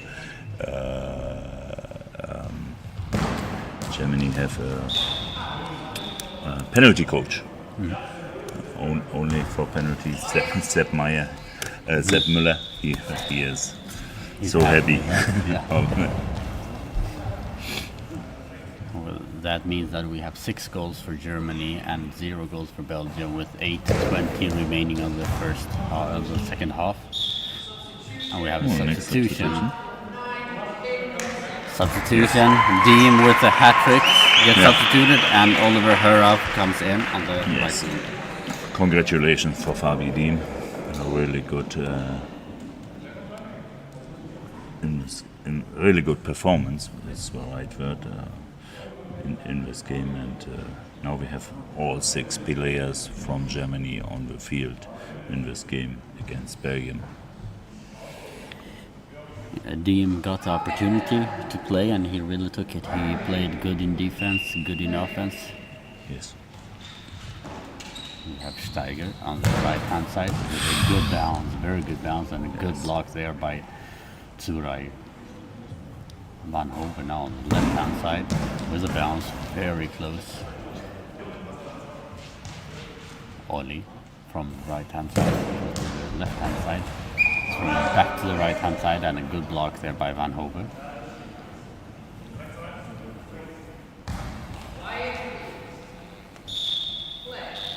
Blanket collects the ball on the left hand side, goes back to the right hand side, throws a good bounce to Arender. Arender now with a quick reply and a good block again by Verplanke. Really impressed by Verplanke, has played really solid in the defense. Over with the ball, now on the left hand side. The throw to Oli. Defense, and Oli goes to the Oli Herhoff. Goes to the middle, good bounce. Saved by the center from Belgium, Kurai. Next save from Oli Herhoff. Herhoff now with the ball on the right hand side. Fires it down the line, and a good block there by the hands of Van Hove. Van Hove goes into the center. Fires it just to the left hand side of Steiger's legs, blocked. And Steiger tries to find the gap between Tsurai and Van Hoven.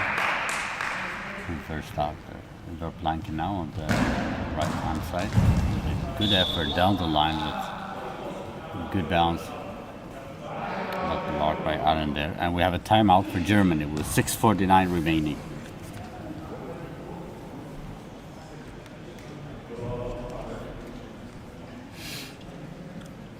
Ja, hier die Frage im Chat. Ich dachte, Tauschi ist auch Nazio. Natürlich gehört Tauschi auch zur Nazio, aber können nur 6 Spieler nominiert werden, und Bundestrainer haben sich für dieses Tournament für die 6 entschieden, die jetzt auch auf dem Feld waren. All 6 players from Germany plays against Belgium, and every time makes a good job. Every player makes a good job, and more than 6 minutes we have in the second half. 6:49 remaining here when Herhoff has the ball on the right hand side. Goes into the center with a high bounce and a good block there by Tsurai. All over. Tsurai with a block over there, and the ball goes back to Herhoff. He gets another chance. He goes from the right hand side quickly and quietly to the left hand side. Down the line, and a good block again by Verplanke.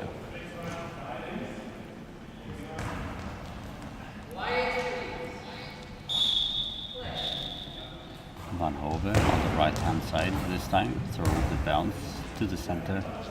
Now Steiger on the right hand side, throws the bounce to the center and blocked by the feet of Tsurai. If anyone knows how old Justin Verplanke is, please tell us, because he seems very young. Okay. Verplanke with a good bounce on the right hand side. Around there now with the bounce cross court.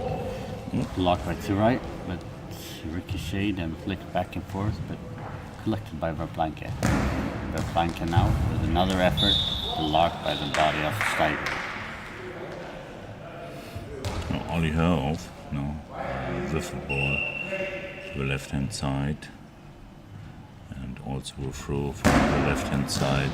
Good bounce, and every time Kurai little problems with bouncer. Good throw. And the answer from Oliver Herhoff. Into the gap. Good throw, and this time from Van Hove. And Ollie says, not with me, and into the gap for Kurai and Van Hove.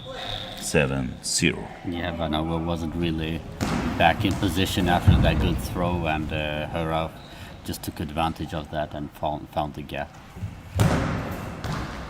Oh, a beautiful shot from Steiger.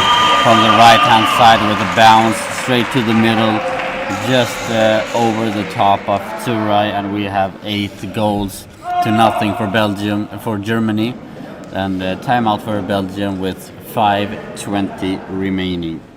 Yeah, as I said, bouncer against the Kurai. Kurai little problems with the bouncers, and now the throw from the bouncer from Thomas Steiger over Kurai, really good bouncer.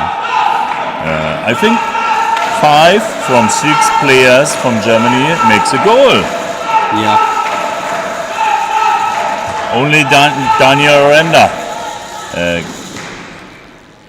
Yeah, he's the only one who hasn't scored yet, but perhaps if there's a penalty situation or something like that, maybe he can have the opportunity. Verplanke now on the center, fires it down. Steiger now, again, goes from center to the right-hand side. Throws a bounce, and passes to right again, but a very good block there by Verplanke.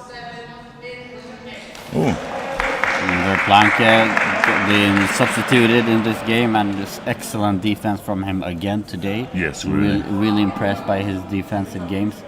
And we have Rob Asens coming in on the right wing instead of Verplanke. For all the Belgium fans watching, if you know how old Verplanke is, please give us that information.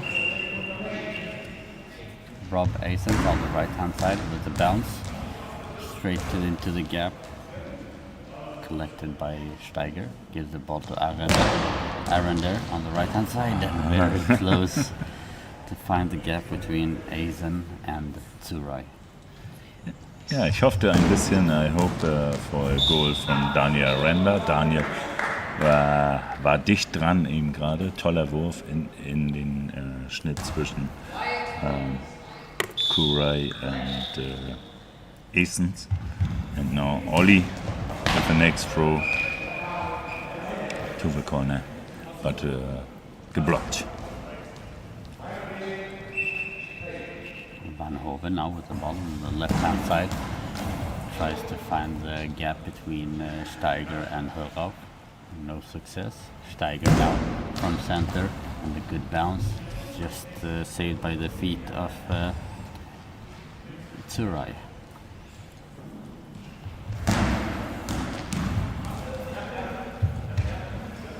Thank you, Tom, for the answer. Justin is 22 years old. A bright future for that young guy.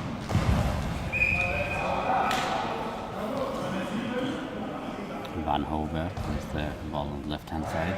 Goes quietly over to the right-hand side. Goes back to the left-hand side. And almost finds the gap between Steiger and Van Hove. And a good reply there from Steiger, but a good block from Tsurai.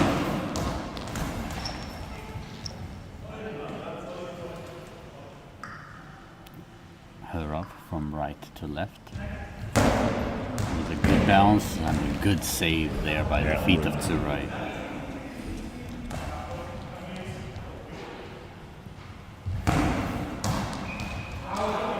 Asens from Substitution. Ja, Daniel Render verlässt das Feld. Nochmal Glückwunsch, Daniel. Ich hätte zwar das Tor noch gegönnt, aber das Turnier ist noch lang und das Tor kann dann noch kommen. Und jetzt haben wir also die Chemnitzer Offense auf dem Feld mit Felix Rocke, ich denke, auf links und Oliver Hörer auf rechts. Und dazu Thomas Steiger vom RGC Hansa auf der Center-Position. Germany is going now for the mercy with 3:24 remaining, 8-0.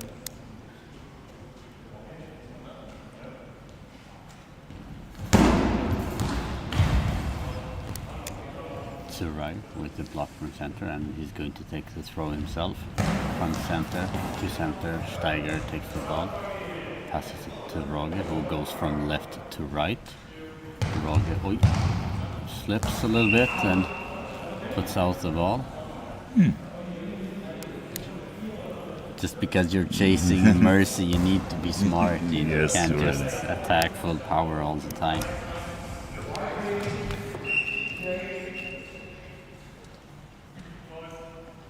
Yeah, on the left hand side, number 8 aces with the next throw, but too much in the middle and no problems for Thomas Steiger.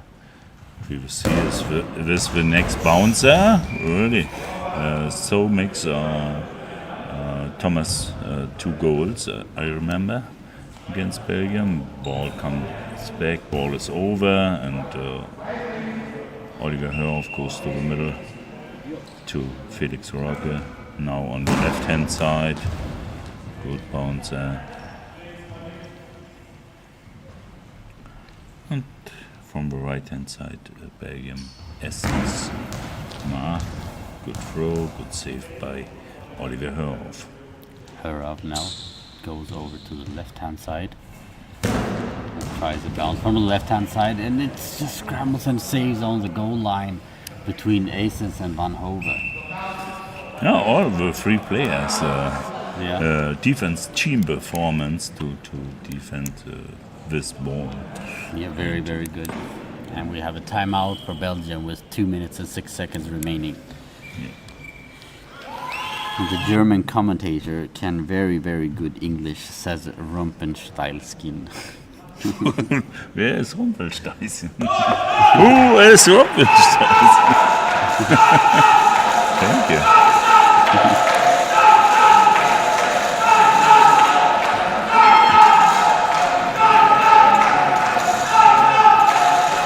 And Jenna says that the audio is fixed now, so glad to hear it, because we've had some technical issues. Van Hove on the gets the ball out. 2 minutes, 4 seconds. 8-0 for Germany. Ball to the middle. Thomas Steiger from the left hand side.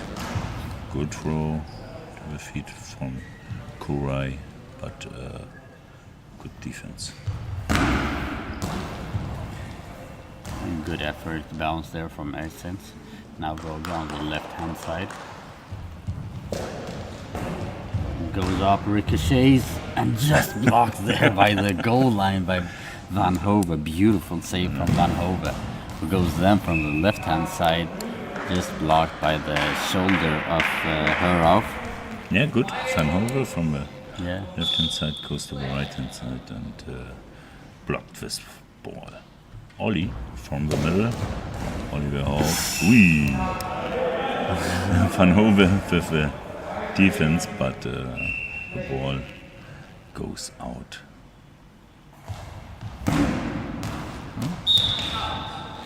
Out from Van Hove, 6 meter. According to Felix comes on the left hand side and to the right hand side. Good throw, good defense. Van Hove makes it really good in defense. Yeah, he has played really well.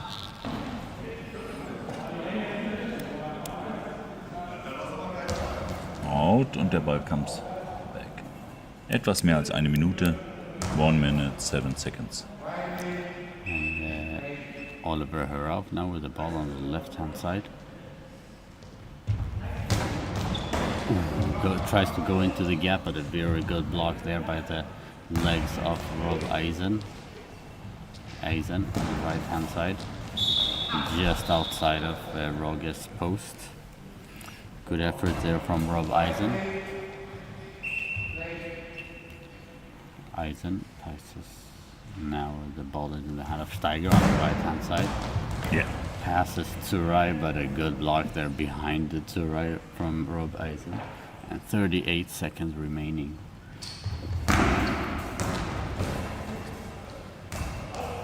Rogge again now from the left hand side to the center. Van Hove now on the left hand side, fires it down to the left hand side. Now we have Oliver Hörhoff from center. with a high bounce and long legs from Rolfan Heisen. Yeah.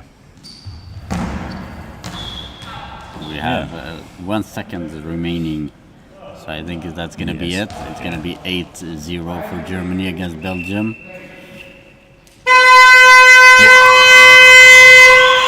And a very comfortable win for Germany, no questions asked. They had all 6 players on the court.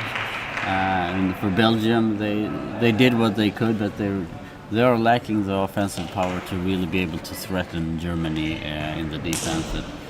Both Van Hove and Verplank, I think, did a really good job in the defense. But they're lacking a little bit. Yes. Also, schöne Grüße nach Deutschland nach der gestrigen knappen Niederlage. Gutes Spiel gegen Litauen, gegen starke Litauer. Nun also das 8:0 und ich will nicht zu viel sagen, aber ich erinnere mich an die Europameisterschaft 2019. Es gab dort ein 10:0 gegen Belgium und im Anschluss wissen wir alle, wie das Turnier ausgegangen ist. Bärenstarke Leistung von Deutschland. Liebe Grüße nach Deutschland. Ich freue mich auf morgen. Und ich freue mich auch auf das Spiel nachher Deutschland gegen Ukraine bei den Frauen. Thank you, ladies and gentlemen, for watching this game together with us. Thank you, Mario, for the excellent work, and see you soon for the next game.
Well, a warm welcome back to live coverage here at the IBSA Goalball European Championships 2023 here in Podgorica in Montenegro.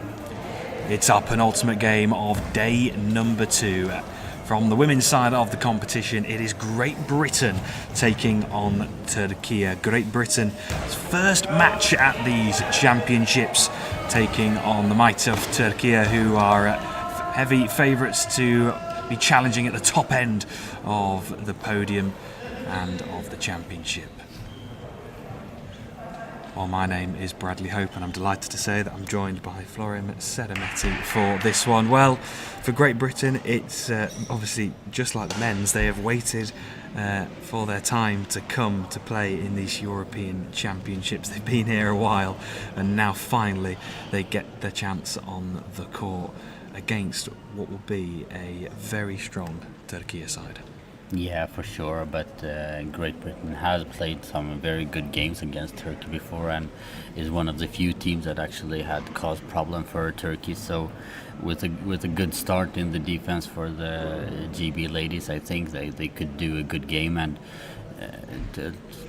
when we looked at Turkey yesterday, we actually saw that Sevda only, for being Sevda, scored 1 goal yesterday, and so she hasn't really found her rhythm yet. So that could be something that could work for the GB ladies. So we'll see how they can bring to this game. Absolutely. Well, as Florin mentioned, these two sides have history. Great Britain getting their championships underway. This game is coming from Pool C.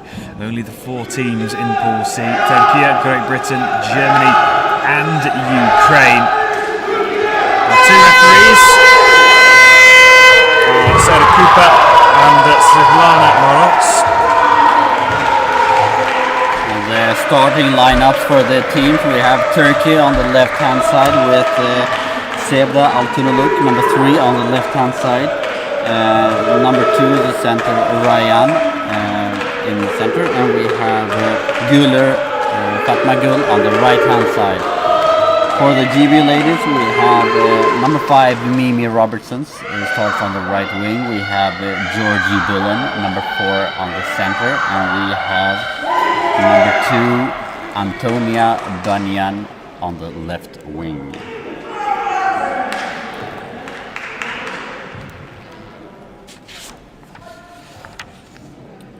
Well, it was Turkey who got off to a great start yesterday. It was a 10-0 mercy victory over Germany in their first match. It was a great start for Turkey.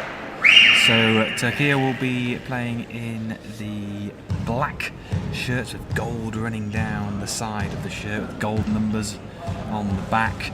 As for Great Britain, they are in the red shirts with white going across the chest, white stripes along the chest region. It'll be Great Britain throwing from right to left, with Turkey from left to right. We have also Banyan with a helmet.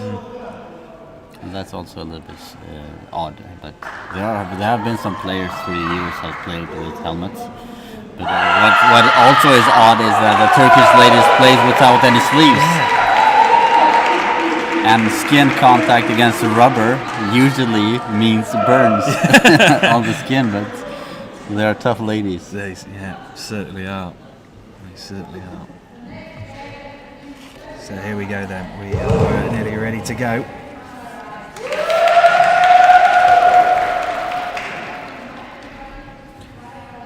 Turkey, of course, are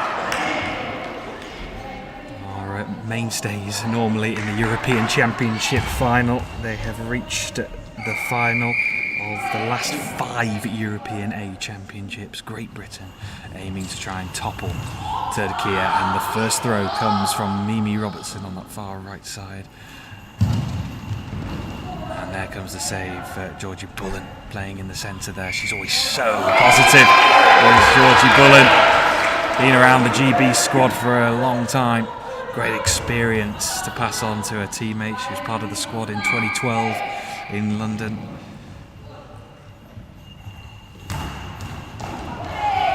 Good throw there from Güler, and she scored 3 goals yesterday in the game, so she's eager to score even more, I believe. And Seb Altunaluk now on the left hand side runs over to the right hand side. Tries to go for the gap down the line, but good block there by Banyan. Banyan on the left hand side. Here is Antonia Bunyan down the left side, kicked away in the centre by Yilmaz. Gula on the right side, right up to the high ball line. Antonia Bunyan blocks it, hits the back of Bullin, but is kept out. Mimi Robertson will respond. Goes for that right pocket. That one is blocked out by Yilmaz, covering good ground. Tunaluk now with the response right into Bolton's lap, and Antonia Bunyan now will respond. Goes down the left.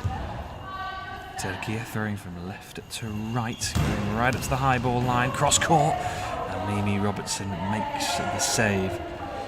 Here is Robertson again. Good angle there into the gap, but good defense from Ryan. Gives the ball to Seb Altunaluk. Altunaluk now cross court, just saved by the feet of Banyan. She just passes out to avoid a 10-second penalty.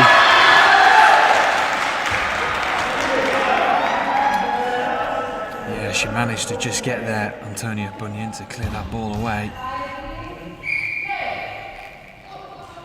Tunaluk now will respond here for Turkey, right up to the high ball line, but she was out. Mimi Robertson's just walking over towards this left side of the court. Antonia Bunyan gives it to Robertson. Right hand on top of the crossbar, goes towards that right side and goes down the centre, not quite in that right pocket gap that she's been aiming for in the previous throws. Antonia Bunyan stretches out, saves.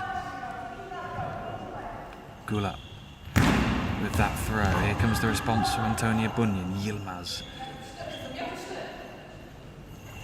Gula again. Into the path of Robertson. Cross court. Robertson on the right hand side tries to find the gap between Rayan and Altunaluk. Altunaluk now with the ball from the left hand side. The bounce effort and a beautiful block there by Georgie Bullin.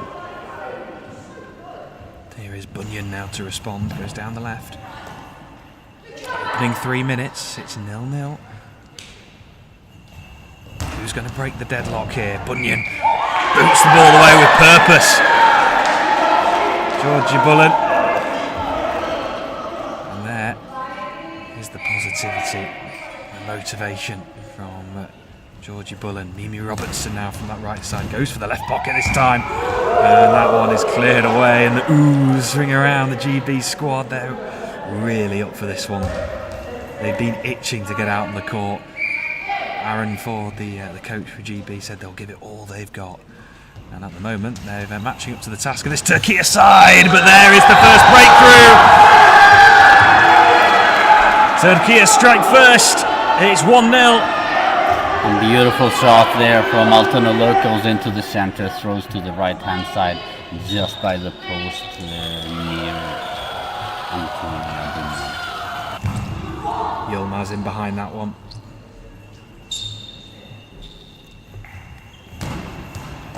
Down the centre.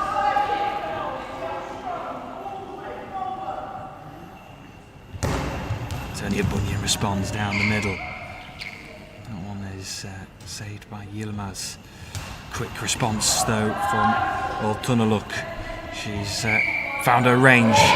Only the one goal, as you mentioned yesterday, for him, and that was a big surprise, of course, with the likes of like Ben David, who will be really challenging. Ben David and Tunaluk will be challenging for those top scorer positions, and I'm sure Tunaluk will be desperate to try and score as many goals as she can. Yeah, and you can almost see that in her efforts today. She really wants to get her goal scoring going, and she really pushes the 6-meter line a lot. And I wouldn't be surprised if we see at least one penalty against her today. Well, lots of support coming in for both sides. Dom Roper, Emma Evans, Nigel Evans, Sigurd Lund, all getting behind Great Britain. Lots of support, of course, also for Turkey. Mevlut Gulkan. Come on, Turkey, now is the time.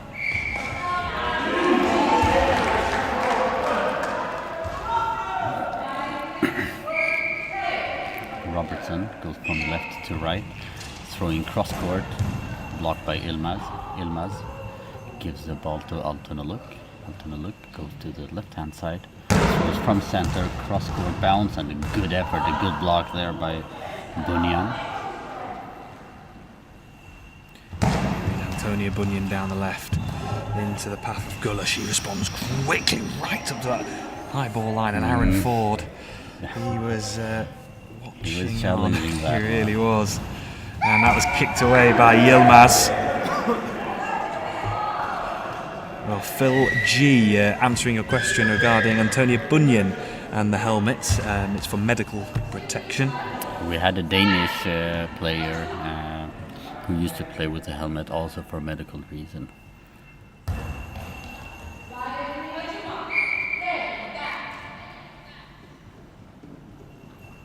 Look on the right hand side, so it's into the center, and a good collected there by Bullen. Antonia Bunyan down the left, challenging this near corner, putting the pressure on Gula.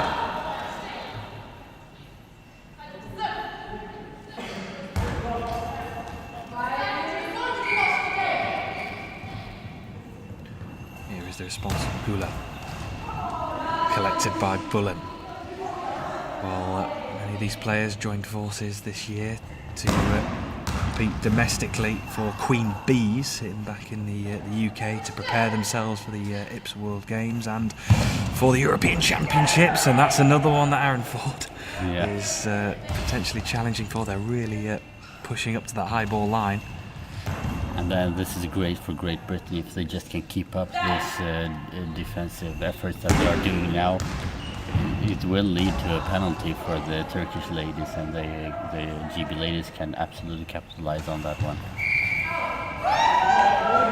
Antonia Bunyan just wide of the mark that time. We got a hug from Portugal, Brad. Says the best commentators in the world. Oh, well, that's very flattering. That's very kind. Thank you. I hope you're enjoying the coverage as that swan comes in from Antonia Bunyan and Mimi Robertson, rolling across the floor, protecting her goal as if life depended on it. And Mimi Robertson bulldozes the ball away. Good work from Mimi Robertson. Good save, and I was actually just showing Florian before the game that incredible save from Mimi Robertson at the Goalfix Cup. If you haven't had the chance to watch it or haven't seen it, I would highly recommend going to the Goalball UK website and having a look at the save. If you go to the Goalfix Cup review article, the save is on there. It is quite simply one of the best saves I've ever seen. I've been in Goalball since early 2000s, and that's absolutely one of the most beautiful saves I've ever seen in my life, so I highly recommend it. And here is Altunaluk now, the stars of this Turkey team, and of course when women's Goalball goes wide, Antonia Bunyan has that one covered. Sarah Leites just standing up in her team bench area, just getting a bit of tactical advice from her coach Aaron Ford. Bunyan is really trying to find the shot down the line to push Guller's post there.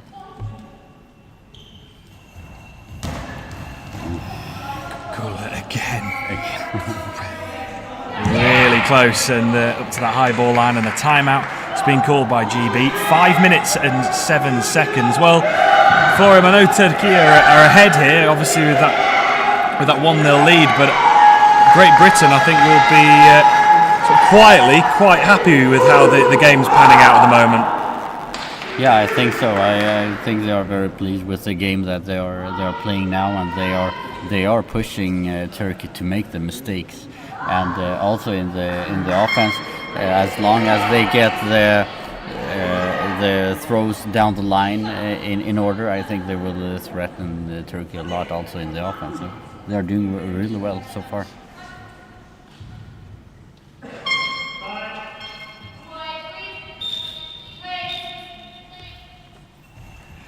Here is Bullen down this left side, saved by Gula. Tunnel look now, goes right back at Antonia Bunyan, but she blocks that one and responds, goes for that left pocket, and it takes Yilmaz and Gula to both get in the way. Gula responds back at Antonia Bunyan. A lot of this action happening down this near side, back and forth as Mimi Robertson now is going to have a go, and that one is powered away by Yilmaz, but Great Britain just starting to build a little bit of momentum here. Turkey though defending well. And you can see Aaron probably told the ladies to for Bullen to throw the first throw onto the post, because the two second throws after that from GB was into the gap between Yilmaz and Güler. So they're really trying to open the gaps here on the left-hand side between Güler and Yilmaz. And Aaron has been a coach for 10 years. I talked to him a little bit yesterday. Very experienced, a good coach. Well, that one right up to the high ball line and flicked over the crossbar. Well, so as you say, Florian, just if Great Britain can just keep in this game, Turkey are putting the pressure on, obviously, with every throw. And of course they have the quality, but at the moment it's this time a little bit close from George Bullen, yeah. But it's also very frustrating for a thrower when you have good throws after good throw after good throw, and the opponents are defending every single shot. It's very frustrating emotionally to be able to cope with that. So far, I think GB is doing a great job. 3:40 remaining of the first half.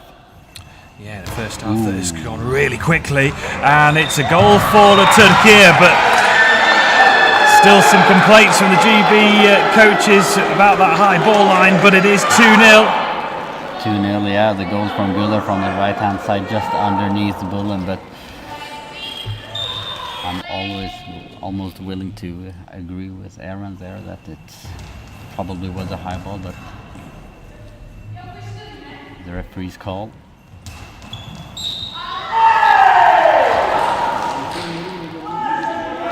Phil G is asking, is it me or is Turkish player stomping too much? It's nothing that I've reacted on that it's illegal. Of course, they yell a lot and make a lot of noise, but I think it's on the right side of the line if you ask me.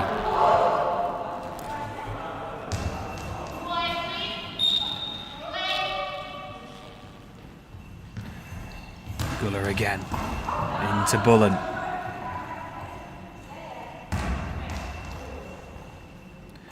Here's Antonia Bunyan with the response. Well, no substitutions for either side as we come into the final 3 minutes of the first half. Tunneluk. And palmed into the hands of Mimi Robertson. Yeah, beautiful save there from Georgie Bullen, who just flicks it off, and we've got a goal. Well, it's a big response from Great Britain, and it's Mimi Robertson with the first goal for Great Britain at these championships. And a beautiful throw down the line and just touches the hands of Sevdal Tunneluk and into the goal, and we've got a game in our hands. 2:40 remaining. We certainly do. A big goal for Great Britain to just reduce that deficit. Antonia Bunyan now going for that right pocket. You can see a little bit of frustration in the Turkish bench also, because now they are complaining on the shots from GB a lot, and they're not having the easy route they usually have. Tunneluk hands the Ball over to Gula, and it's kicked away by Bullen.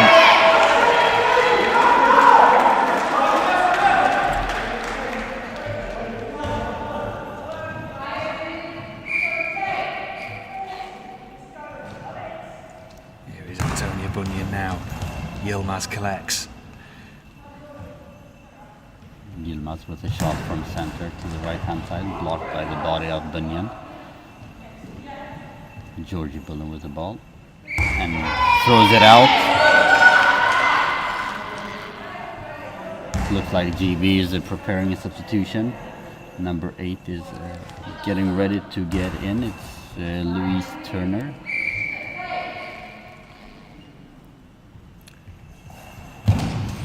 Right up to the high ball line, it hits the post, and it ricochets off Antonia Bunyan and into the back of the net. What can you say? Just to lift off the hat, a beautiful shot down the line. Just hits the post, ricochets from the body of Bunyan, and we've got 3 goals to 1 with 1:41 remaining.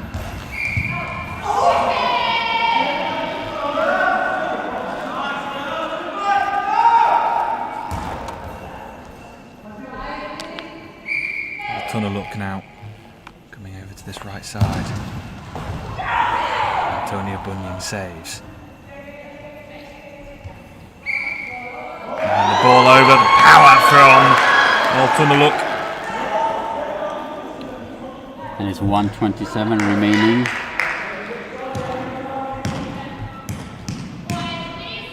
Altunaluk with a dummy run for Turkey, and Güler on the right hand side.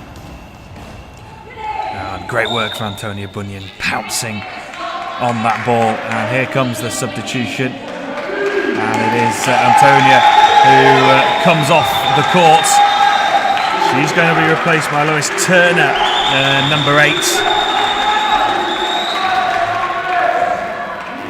And it's 1:20 remaining here, and I think Great Britain should be really proud of the effort they have done so far.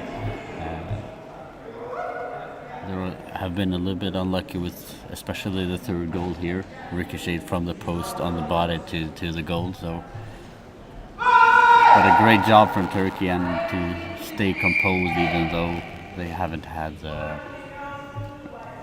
rhythm they usually have in games.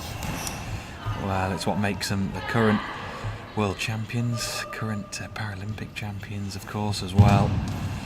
Amy Robertson saves that one. Quick response from Robertson towards Gula. And a timeout called by Turkey with 1 minute and 2 seconds left in the first half. Turkey 3, Great Britain 1, and Turkey, it feels like I've been frustrated, but that quality of just that perseverance is holding out for Turkey. Yeah, they have 2 great offensive players in Güler and Sept Altunaluk, who really puts the pressure on all the time. But considering how tight the game has been, one penalty or 2 penalties against the Turkish ladies, and we would have a completely different game, because then you would have a different state of mental part on the Turkish players when they know that they can't keep pushing the same way as they have done.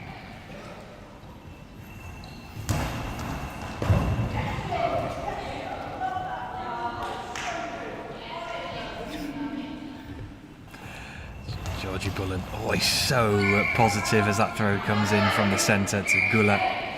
Into the final minute of the first half we go. I'll turn a look now. And that one blocked by Bullen. And here is Amy Robertson. Yilmaz palms it away. 29 seconds remaining. Now Gula got some instructions from the coach. Steps in about 2 meters into the court. Fires it cross court, and a good block there by Georgie Bullen. He gives the ball to Turner.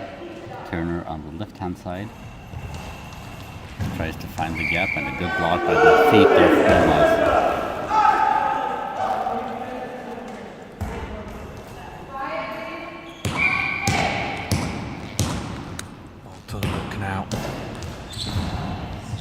speed and power, goes towards that left gap and blocked by Bullen. Robertson will respond towards that far side.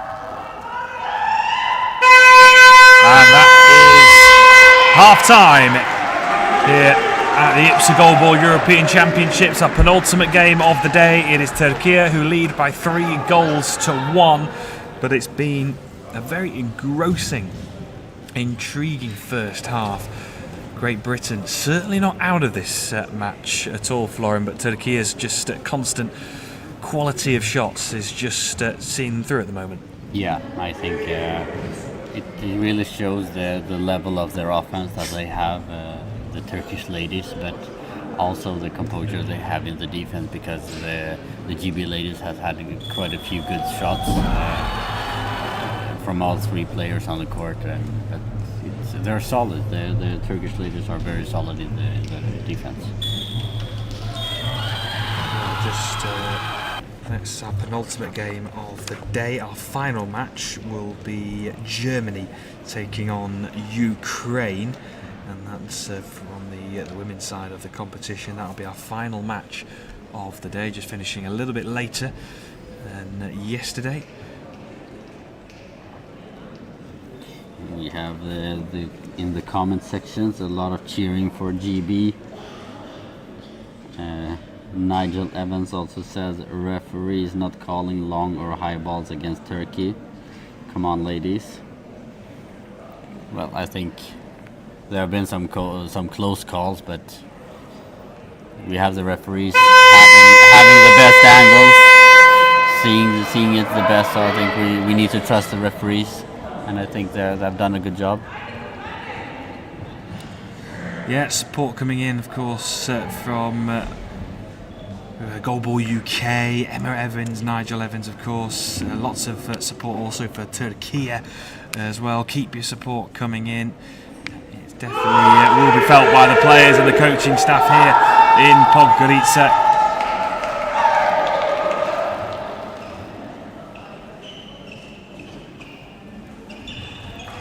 Sorry, Larissa Sosa, we're not in control of that. Unfortunately, we've had a lot of technical issues, so I think we're gonna keep it as it is to not risk destroying what we have at the moment.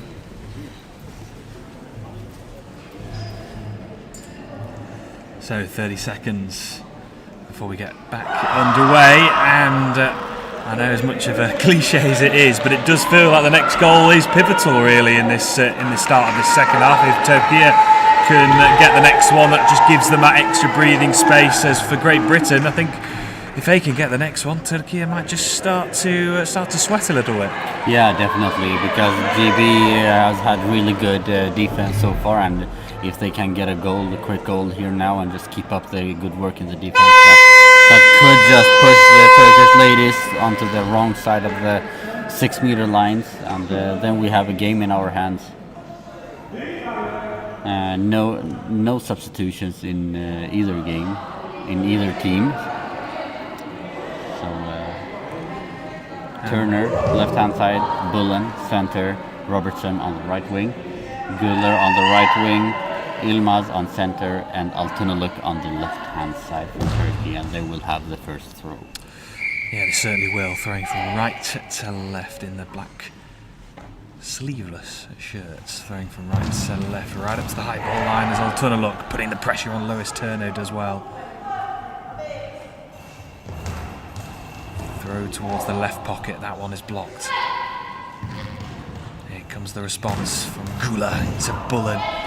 Right behind that one. Well, a shout out to Mimi's Auntie Elaine, who is enjoying the game. Well, glad to hear that, and I hope you're very proud of Mimi, who of course scored that first goal for Great Britain at these European Championships. And also thank you very much to Jay as well for your very kind comments on our commentary. I hope you're enjoying it as much as we are being here delivering it. It's been an absolute pleasure so far. We really love this job, so a big thank you for your kind words. Altınoluk now on the left-hand side. Going straight down the line, and a beautiful save by Robertson. Just pushed it out getting some encouraging words from Aaron, the coach from GB. Yeah, we talked about that brilliant save that she pulled off at the Goalfix Cup, and that was another excellent save there. Quick reactions from Mimi Robertson, and she goes cross-court right at Guller towards that far right side, and Guller responds, throwing from right to left. Oh, and powers it through the left pocket of Bullen and Robertson. And there is the forward roll from Yilmaz that's become the trademark celebration. And that is 4 and up for Turkey. And we talked about the next goal being crucial. It's gone the way of Turkey. Yeah, it was a beautiful individual act from Guller, who transported the ball really quietly and quickly.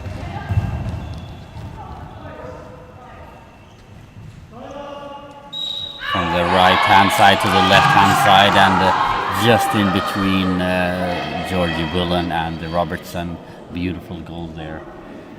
Unfortunately for GB, they're down with 3 goals. So 4-1 for Turkey. Yeah, 10 minutes and 40 seconds remain in the second half. So work to do here for Great Britain. Finished at 6th in the overall standings 2 years ago in Turkey. Trying to go one better, 7th overall at the Worlds last year, and it was also a 7th place finish at the IBSA World Games as well. So Great Britain, I know, will be wanting to try and push their way up the overall standings. And at the moment they've given Turkey a game, and here is Altunaluk with the throw from left, going down the centre. And here is Mimi Robertson into the path of Guller. Guller skips out towards this left side, goes for it towards that left pocket. Good work from Georgie Bullen. I love the attitude of Georgie Bullen. It really pumps up the team and just telling the Turkish team, hey, we're not out. We're going to give you a game. Yeah, absolutely. It's a trademark, and that's another vital save from Mimi Robertson.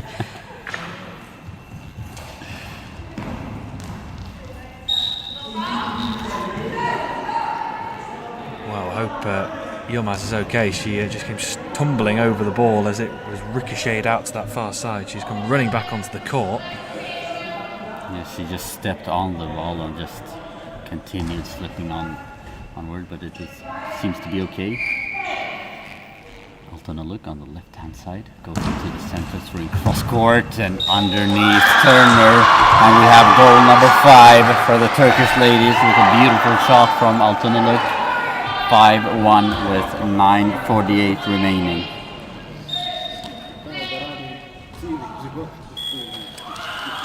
Can Great Britain respond here? Aiming for that right pocket between Yilmaz and Altunaluk.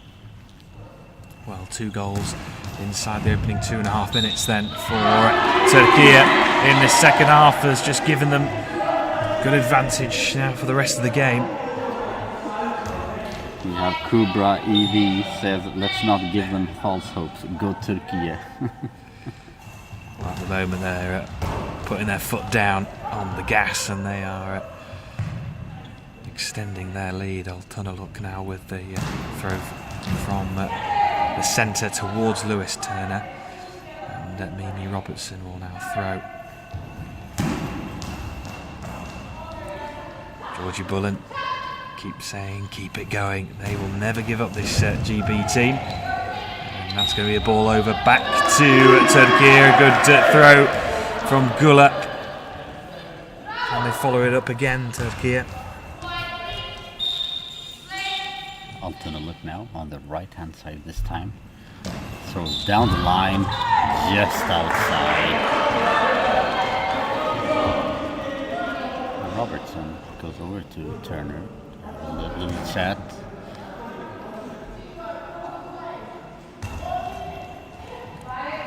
Turner now for GB on that far side of the court. Gets some momentum and goes down the left, and that one's blocked by Guller. Guller just pushes herself off the crossbar, goes back at Turner, who was really deep on her goal line. She had to get her body behind that one, she did, and Mimi Robertson now will respond down that left side, straight at Gula. Is this a tactic to try and stop Old Tunneluk to have as many throws? However, she is going from that right side. There is the long ball. Yeah, it's called long ball on. Yeah, it's called a long ball. The referees decides, and we have Georgie Bullen with the ball in the center.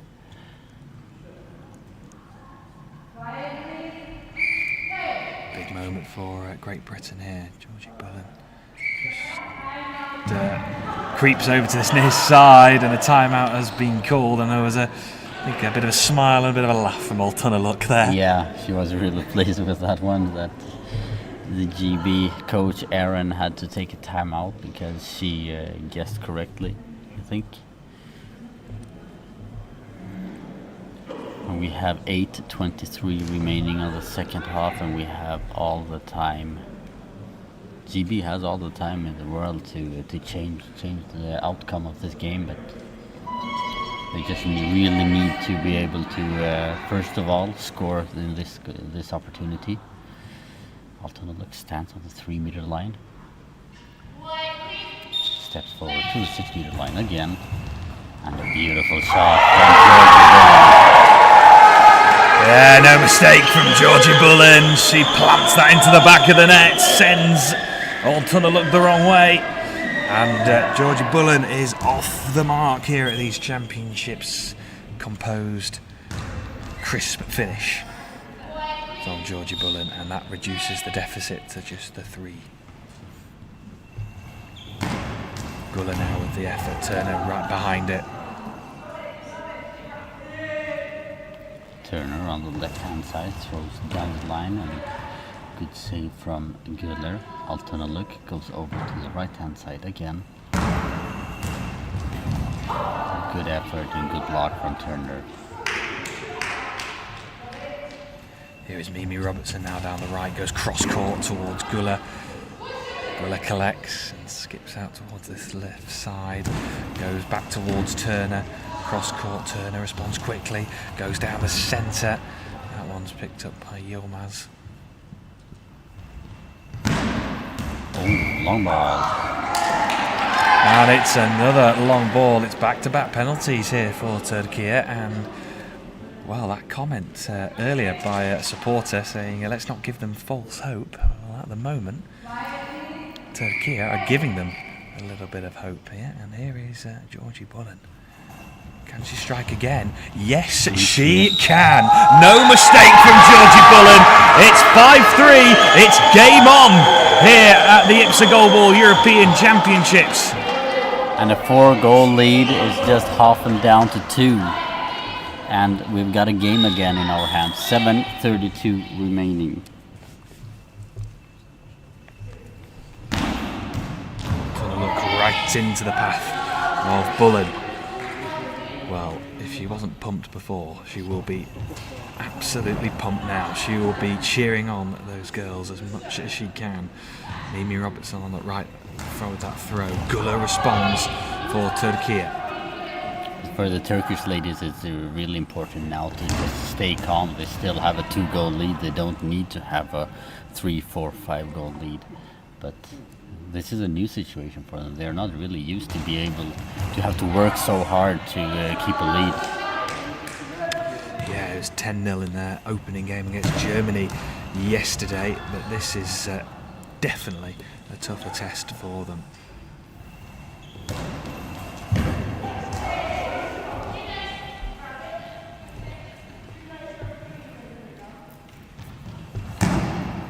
Turner just gets the angles all wrong on that occasion, but as we approach the final quarter, this is anyone's game really. Lots to play for. 6:28 remaining here, and another goal from GB, and I think it's gonna be give the Turkish ladies a lot of worries, I think. A shout out to Molly Hughes, who's the GB physio, the best in Montenegro.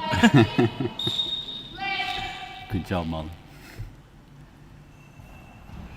Here's Altunaluk with the throw into Mimi Robertson. She replies quickly back at Altunaluk. Well, it was good thinking after Altunaluk had made the throw from the far side, trying to catch her out.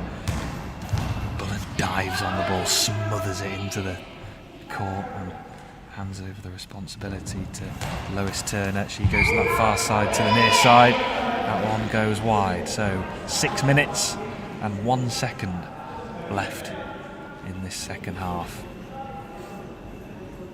And the Turkish coach gives some instructions to Altunaluk.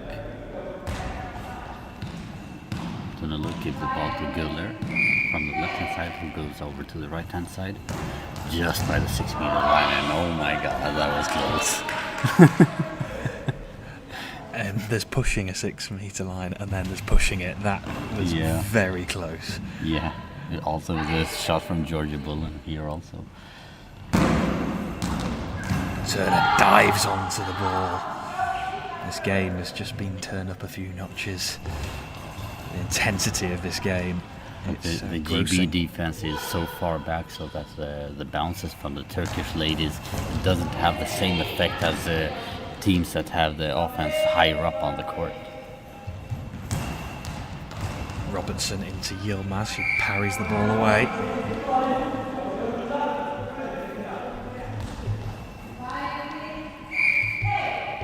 Altunaluk now on the left hand side. Throws a little bit of curve and just saved on the goal line. Robertson with a quick reply. Well, panic stations for a couple of seconds there for GB, but they clear the ball away. Turner right behind that one. But that really shows the importance of changing the pace in the throws, because even if you have really good throws, as the Turkish ladies have, when you mix up the pace in the throws, it really starts asking questions to the defense. Mimi Robertson now on this right side with the orange and yellow boots on, with the also the orange hair to match the boots as well. Comes the throw from Güller, saved by Robertson.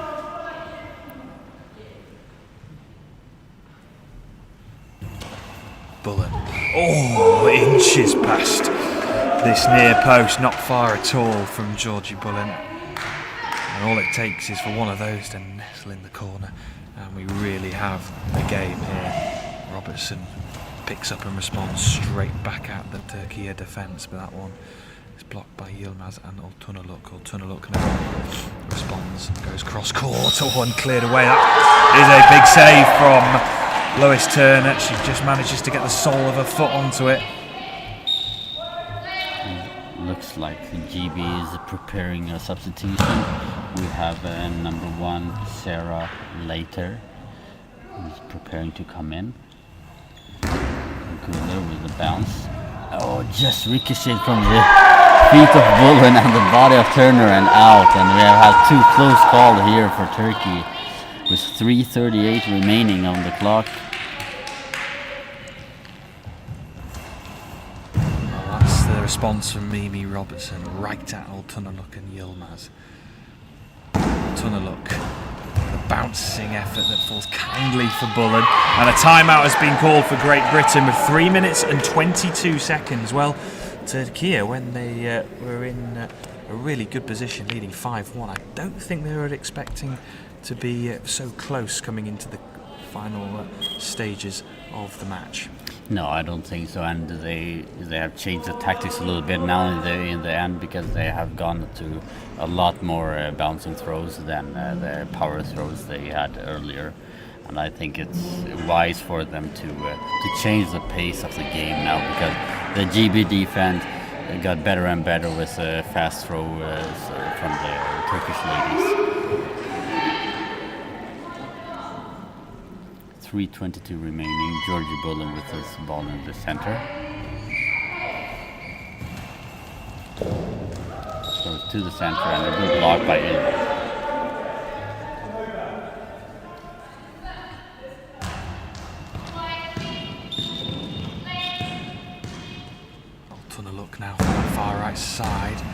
Bouncing effort into the chest of Georgie Bullen. They're testing this GB defence with a variety of different throws. Maybe Robertson down this right side. Guller now responds down the middle. Bullen in behind it. And Turner will reply. Going towards that left pocket between Yilmaz and Guller. Altunaluk now will respond. Slightly right of centre. It's a bouncing effort right into the path of Lewis Turner. She's almost right on her goal line. It just fell comfortably for her. 2.5 minutes remaining. If Turner would have played like they usually play on the 1.5 meter line and a little bit forward of that, she would have had a lot more problems with those kind of throws. Cleared away from Georgie Bullen. Well, a goal for Great Britain would really up the heart rate of these Turkey players. It's so nicely poised going into the closing stages. Every throw just feels so crucial, and here is Altunaluk now. Bullen saves. Mimi Robertson's a reply.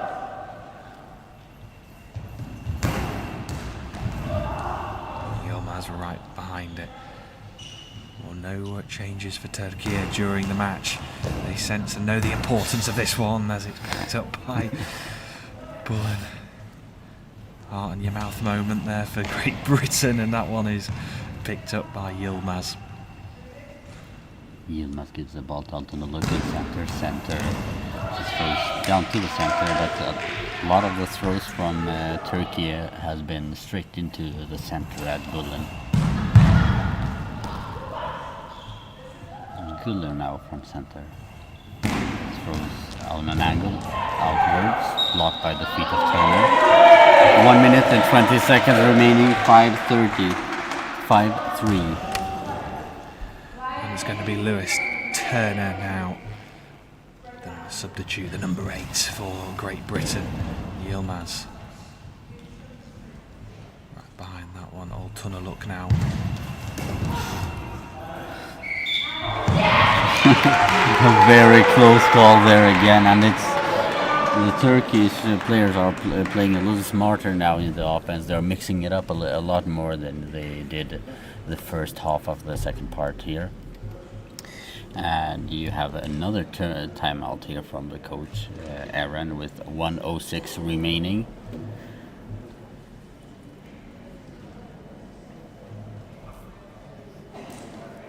It's not really the game that most people expected. Yeah, absolutely. I think certainly when it was 5-1 as well to Turkey, I had the sense that probably, well, even from our perspective, I think as well, that despite Great Britain's best efforts, you just thought Turkey were just going to go through the motions and get this job done. And at the moment they are, but it's not without a fight against this Great Britain side.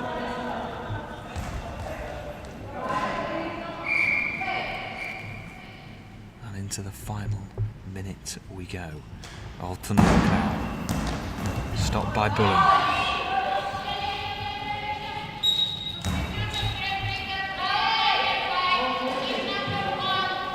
And we have the substitution now with 49 seconds remaining. We've got Robertson out, and later comes in. Yeah, Mimi Robertson, great goal, some brilliant saves. Very solid performance and start to her European Championships for Mimi Robertson. And Sarah Leiter will come on, and Mimi Robertson gets a very welcome return back to the technical area, team bench area for Great Britain. One pat on the back for Aaron Ford, and Lois Turner will get this game back underway, and it's saved by Guller. I think we can expect one more substitution here for Robertson to come back in. Georgie Bullen runs out to the sideline now to take the ball, comes running quickly over to the right hand side, goes straight to the center, collected by Yilmaz. Tunnel look now. To Lois Turner. And here comes that substitution. Serraita will come off, and Mimi Robertson will come back onto the court. 25 seconds remaining on the clock. GB is doing everything they can to crawl back themselves into this game. And the Turkish coach, Gültekin Karasu, is very active, talking to these ladies, giving them instructions.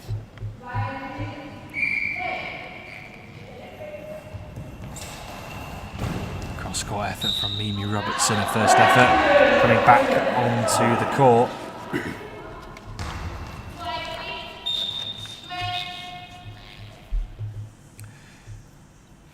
Seconds now remaining. Gula goes down the middle. Bullen saves. Turner now with 7 seconds remaining from the left-hand side. Ricochets from the foot of Yilmaz. And 3 seconds remaining here. I believe Turkey just will hold the ball and take the win.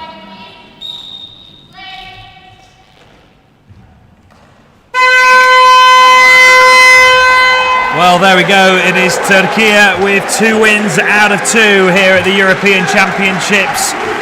They win by 5 goals to 3. It was a tough test for the current world champions.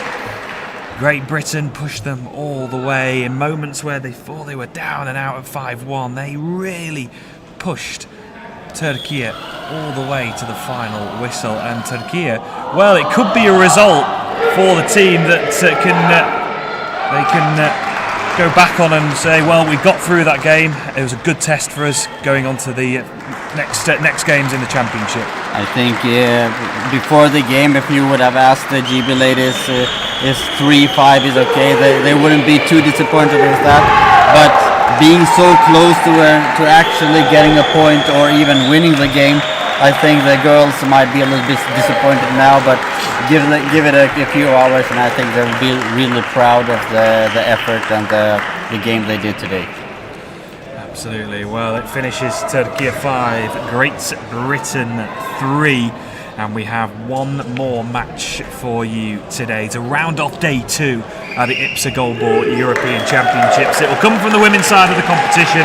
It will be Germany taking on Ukraine. That'll be getting underway at 5:45 local time. It's in just around about half an hour's time. We'll be back with you for the start of our final match of the day, Germany against Ukraine.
Well, a warm welcome back to live coverage of the IBSA Goalball European Championships here in Podgorica in Montenegro. It's our final game of day 2.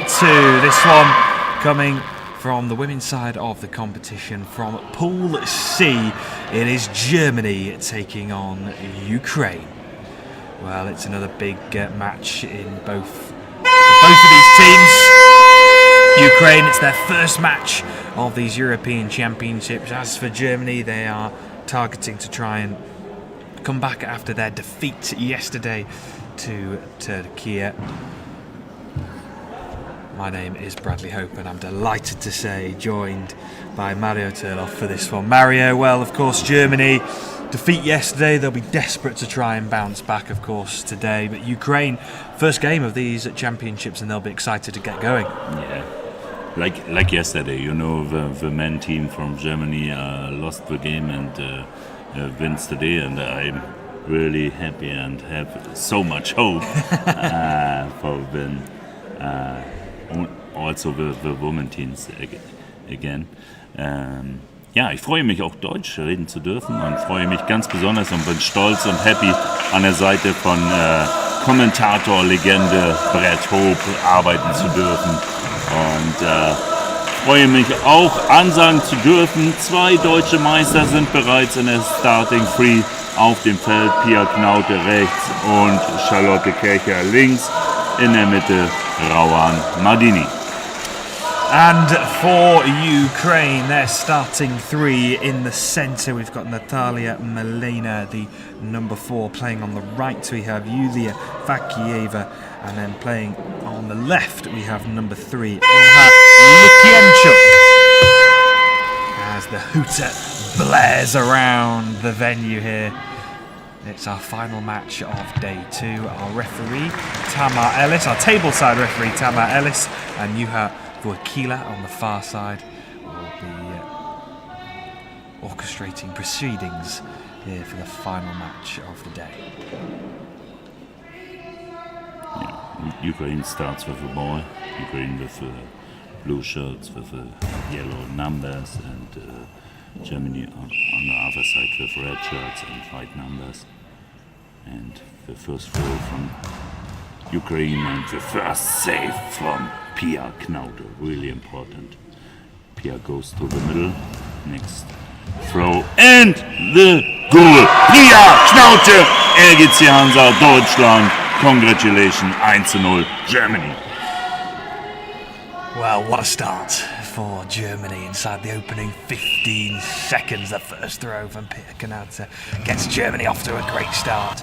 And now already work to do for Ukraine. Lukienchuk with the second throw there for Ukraine. Kirscher now with the response for Germany into the path of Fakieva, the number 8, with pink cornrows in her hair trickling down the back of her shirt. And Knaute makes the save on that occasion from the cross-court shot. But that is the perfect start for Germany, their first goal at these championships. I think the throws from Pia Knaute a little bit in the near from the high ball. But it says it's not high ball, then it's not a high ball. And the ball is out, and now the next ball for Charlotte Kircher on the left hand side. And it's running to the right side.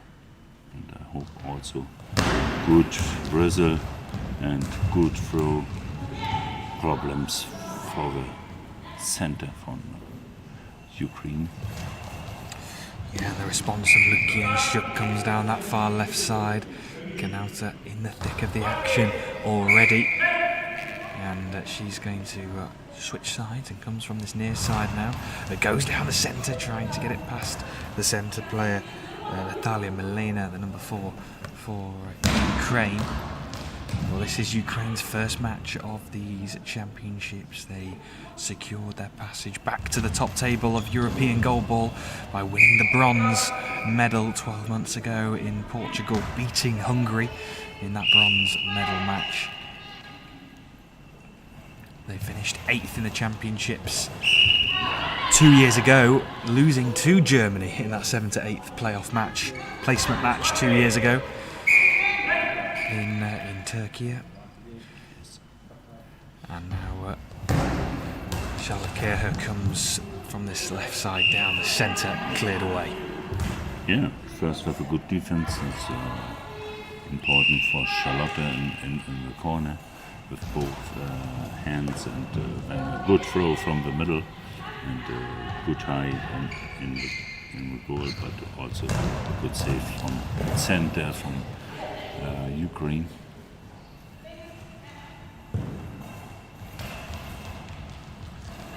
Cross-court effort saved by Pia Kanota.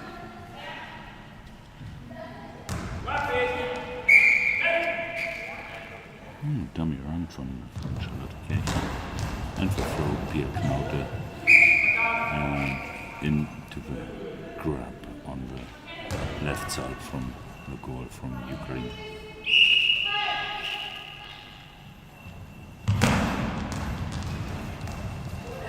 Good job from Rowan Marini. And the ball on the right side from with Pia Knaut, a good throw cross court from the far side to the near side. Next good throw and good defense from Germany, from Pia Knaut. Yeah, Charlotte Kerher comes on that right side this time down the centre into the path of Natalia Malena. Lukienchuk now will respond for Ukraine. And opting to go towards that left pocket. Well, the Germany women's side, of course, coming off the back of their defeat yesterday to Turkey 2 years ago in Turkey. They finished in 7th place, and of course aiming to try and better that overall standing. They finished 8th overall in the IBSA World Games earlier on in the year, which was taking place in Coventry.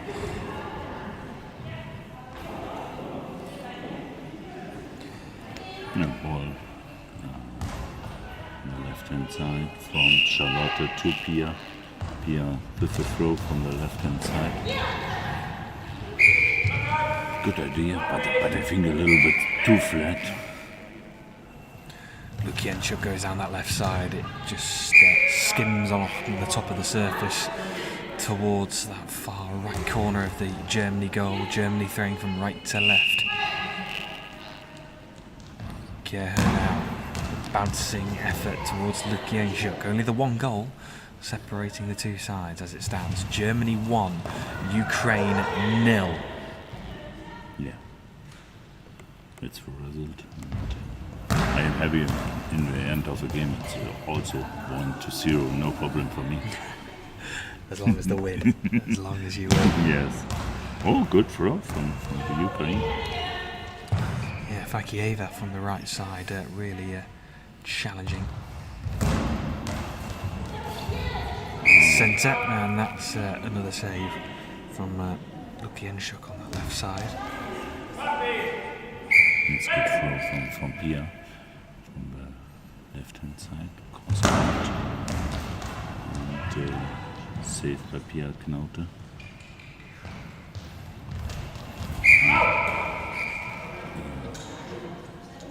Out 2 meters, I think.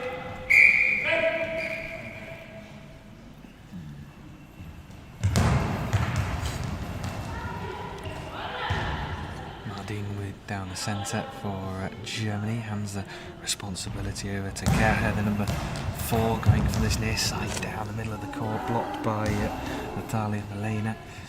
Here is Fakieva, the number 8, who whips one down this right side, and behind it is Charlotte Kerher, the number 4, just goes right in between the left post. And it's kicked away by Natalia Malena, and it's going to be a ball over back to Germany. Yes. It's important, and yeah, in the moment we need a little bit patience with the throws, but we must always moving and variable, and hope a little bit to a mistake of the side from Ukraine. And then comes the goal, and also we must often save in the defense.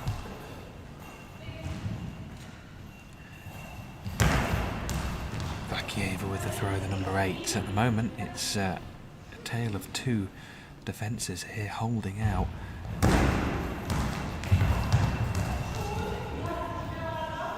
Well, we have the Ukraine men's team in attendance in the crowd. They'll be hoping for the women's team to try and secure their win after their defeat to Montenegro earlier on in the day, which was a real epic match. The noise in here was incredible. Ja. Fantastic atmosphere. In Deutsch, also ich habe die Hoffnung, dass wir so variabel und so in Bewegung bleiben von beiden Seiten. Türkei mit Würfen eindecken, andererseits aber auch in der Defense weiter konzentriert, um dann ein bisschen Geduld zu haben in der Offense. Oh, long ball by Pierre Knote.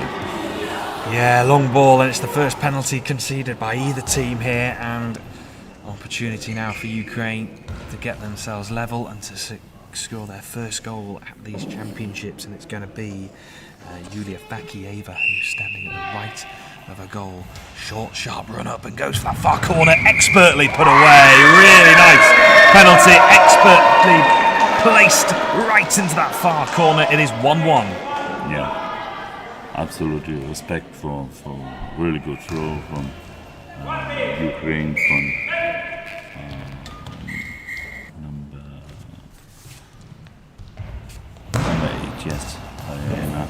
And yeah, I hope so. It's a more exciting game against Ukraine and Germany. I hope so. With a little bit more lucky for Germany. So sorry. I'll let you off, Mario. I'll let you off. So sorry. I'm sure there'll be plenty of support coming from Ukraine as well in the chat as that one does it cross over the line. It's being given, and Ukraine have turned this one around from 1-0 down. It's 2-1. Ja, Rowan kommt mit den Füßen noch an den Ball, er lenkt ihn in Richtung Eck und Pia wirklich bei vollem Einsatz mit dem Versuch, den Ball noch aus dem Eck zu holen, bevor er die Linie überschreitet, bevor er vollständig über der Linie ist. Und jetzt ist es passiert. 1:2 für die Ukraine. Und wir drücken die Daumen und das Timeout ist genommen für Deutschland. Timeout for Germany. And now we look the new tactic from Germany to make the draw to 2-2. Yeah, 5 minutes and 16 seconds left in the first half. It's Germany 1, Ukraine 2, and Ukraine have turned this one around from 1-0 down. Charlotte on the right hand side with the ball. Good, oh, really good bouncer.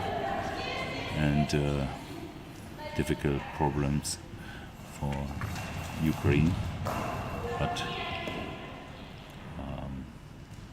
safe the ball. Pia with the next ball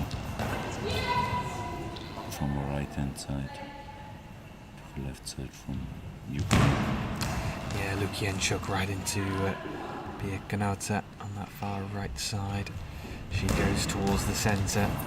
Kieva right behind it. In fact, it was Natalia Malena, I should say. Now here is Vakieva, that cross-court effort. Well, she placed that throw into the far right corner from the penalty. She aimed for it again. Charlotte Kerr aimed for that right side down the centre. That one's blocked.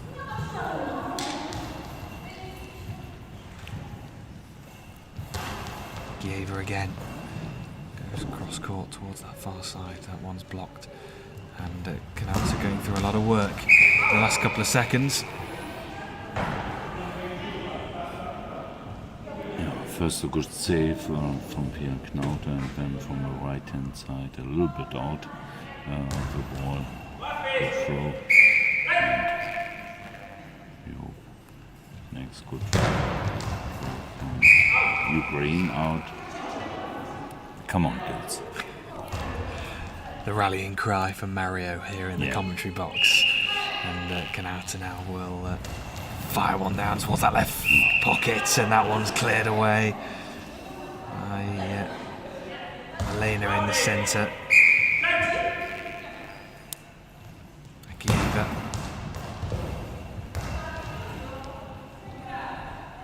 It's the final 4 minutes of this first half.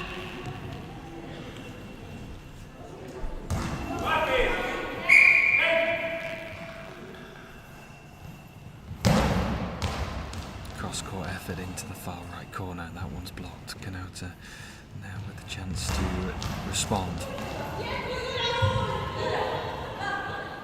Yeah, with this throw, but with more power, makes Pia Knauter with 1-0. I think it's more. We need more from Pia, and also this a good bounce from Charlotte Kirche, but too much in the middle, and the next time out for Ukraine. Yeah, it certainly is. Timeout. Germany 1, Ukraine 2. 3 minutes and 13 seconds left on the clock in the first half. Some support coming from the crowds in our final game of the day. And what a day it has been. It has been another day of goalball that has supplied us with so much great drama.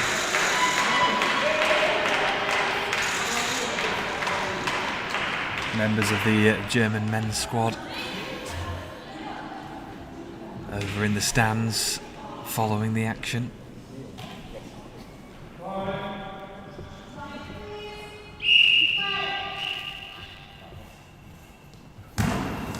Akiva with the throw, that one's wide. Keho just got a slight touch on that one as it was pushed around the post, and she will respond here for Germany. Which Red Sox as well. Keho throwing towards that far side. Oh, and save sliding to her left by Lukienchuk, going right into that far corner.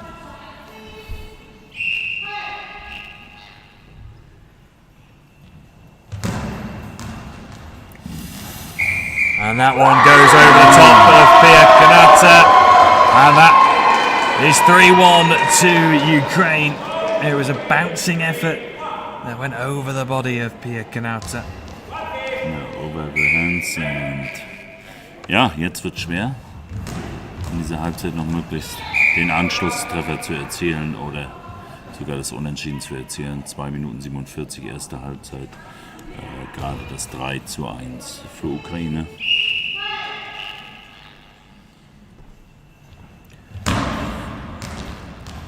Back at Kanata, and it goes through her again. Pia Kanata, well, she gets back to her feet. And that is 4-1 to Ukraine. It's 2-2. And it looks like Germany are preparing a sub in the team bench area. And Keho with the throw, aiming towards that right pocket. Well, Ukraine with a bit of breathing space here.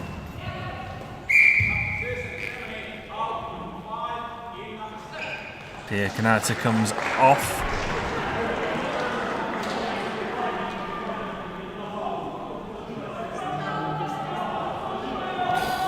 And she will be replaced, I think it's by the number 7, I should say, I think.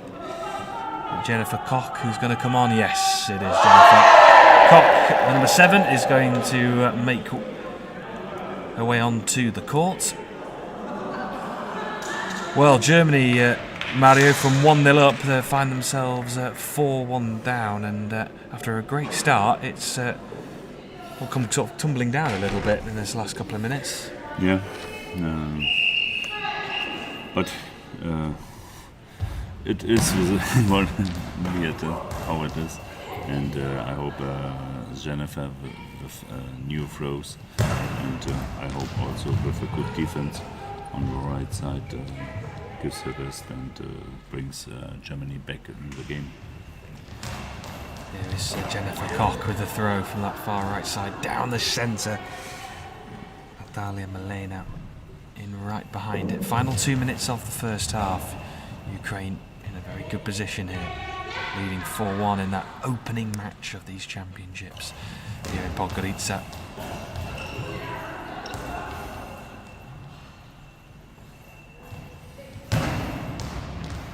Oh, and through that left gap once again. Well, it was Jennifer Koch and Martin in the centre.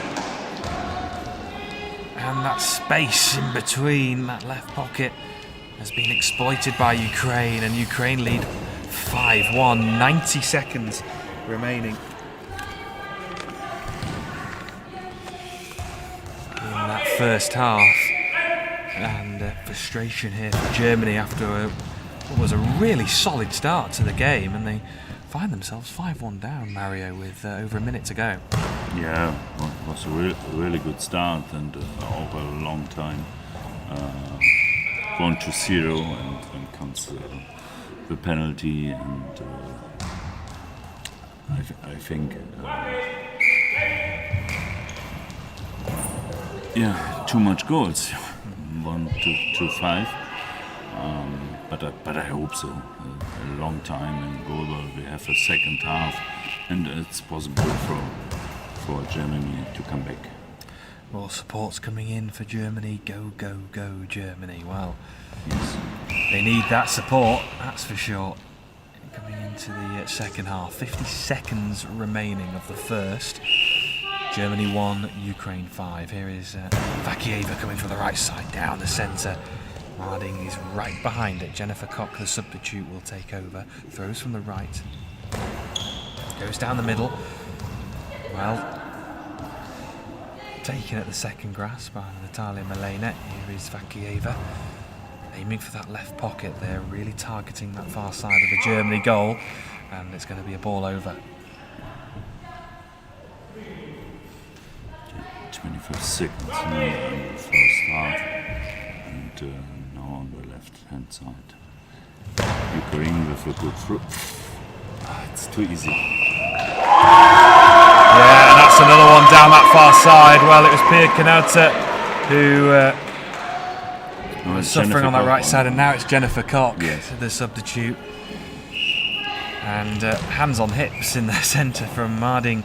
I don't think she can quite believe what has happened to Germany here after what was a really promising start. Vakieva nearly sneaked through. Charlotte Kerr just sandwiching the ball into the court. Kicked away. Good throw, good save. We need a little bit of success with the throws, and then we can hope again for Germany. But 1-6, it's too much in this time of the game. Yeah, a lot of the goals in that first half as well, Mario, happening on that right side of the German defence. It's been a bit of a problem in that first half. Yes, on the left side, Charlotte makes a really good job in defence, and with the first goal on the right side, Ukraine wants the throws to the right side from Germany, and have so much success with this ball. We will see. The German bench makes a substitution in the halftime. I see Ann-Kathrin Denke on the field. I think also to the right side, and it's the next opinion for Germany option. Sorry, it's the next option for Germany on the right side, more safely in defense, and also another offense from the right side. And I hope so of a quickly goal for Germany. I'm so sorry for for everyone in the live stream. I hope so a little bit for Germany. Mario, don't worry, we will let you off. We will let you off if your allegiances So sorry. to Germany. It was a so great start for Germany. I was so hopefully. But if we go onto the other side of Ukraine, what a great turnaround that was. They really motored and got themselves into the game after this is their first game of the championships, and it maybe just took them a couple of minutes to get going, but once they got there first, they were motoring. Yes, absolutely respect for Ukraine. And,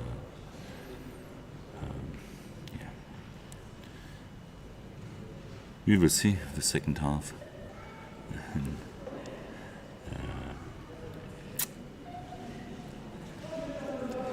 So as we look out onto the court, it will be Germany in the red shirts, of course, throwing from left to right with the white numbers, as Ukraine will be in the blue, throwing from right to left with the yellow numbers. No changes set for Ukraine, and why would there be at this moment in time, as Ukraine on top here. Natalia Milena in the centre, Lukienchuk on the left, and Fakieva on the right.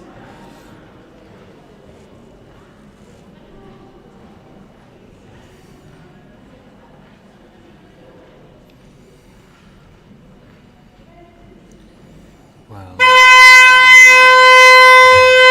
out on the courts, it looks like it's Ann-Katrin Denker is out on the court, the number 1 for Germany. Ja. Alles Gute, Anni. Auf geht's.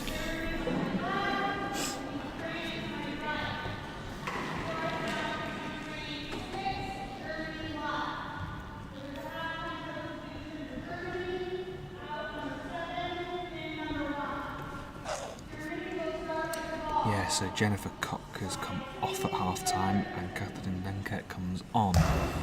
Germany will get us underway in this second half. And it will be Charlotte Kerher. And that was a good start for Germany, nearly the perfect start. But they need more of that in this second half. And in particular from Charlotte Kerher, who is, I think it's fair to say, none of the goals that were conceded in that first half came from her side. That is the first throw from Ann-Katrin. Also a good throw, but too much in the middle. Next good throw from Ukraine. Fast, yes. And to the right corner from Ukraine, the throw from Charlotte, also difficult.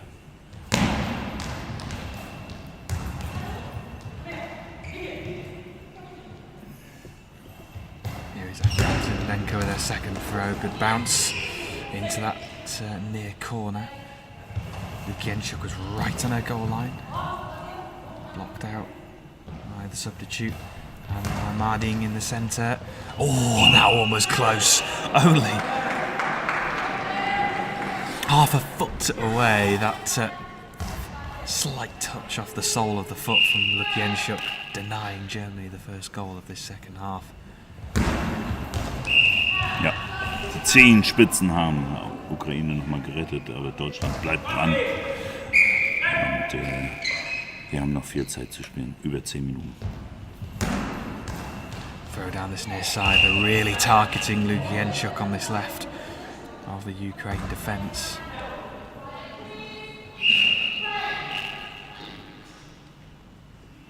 Lukienchuk now will respond here for the Ukraine, going down the middle. That one blocked out by Marding, who is in the centre. Kerher responds down that far side and breaks through the Ukraine defence. And it's a big goal for Germany, the first of this second half. It's what they would have needed. Gives them a bit of a springboard now for this second half. Really good from Charlotte Kercher in the middle, in der Mitte. Sorry, I can speak a little bit Deutsch. Und nun ist Deutschland weg und wieder im Spiel. Defense passt. Und eben gerade das Tor ist wichtig, ist important. Und Deutschland ist weg und Charlotte probiert es gleich wieder und wieder Schwierigkeiten beim Center der Ukraine.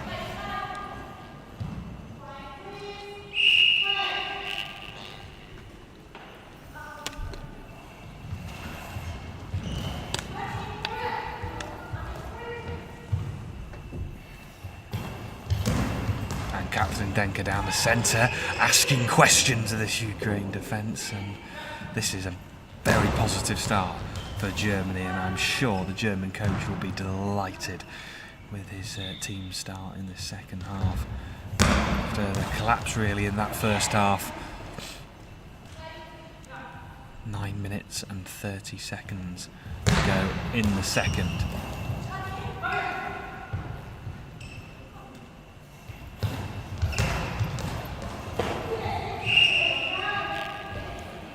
Good throw, but a little bit too flat in the corner from Ukraine. Ukraine from the left-hand side. With the throw, no problem for Ann-Kathrin Denker. Catherine goes again. Oh, come on. Good throw into the gap. Gienchuk responds for Ukraine. Yes. And into the hands of Gera, who's on that left side now. Goes down that far side, bounces towards that far corner. Fakieva's right behind it though. And Fakieva will respond. Puts a bit more whip and power into that one.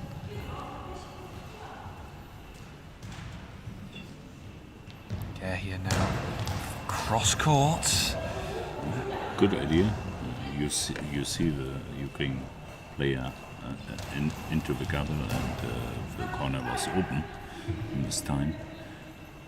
Ann-Kathrin Denker with the next throw, cross court to the other side. Well, it's another big save Yes. in the centre from Ukraine's number 4, Natalia Malena. Yes. Here comes But you see the reaction from Malena. she thinks the ball is in the goal. No, the ball is out. And Ann-Kathrin Denker, Charlotte Kirche with the next hold to the corner. It's out.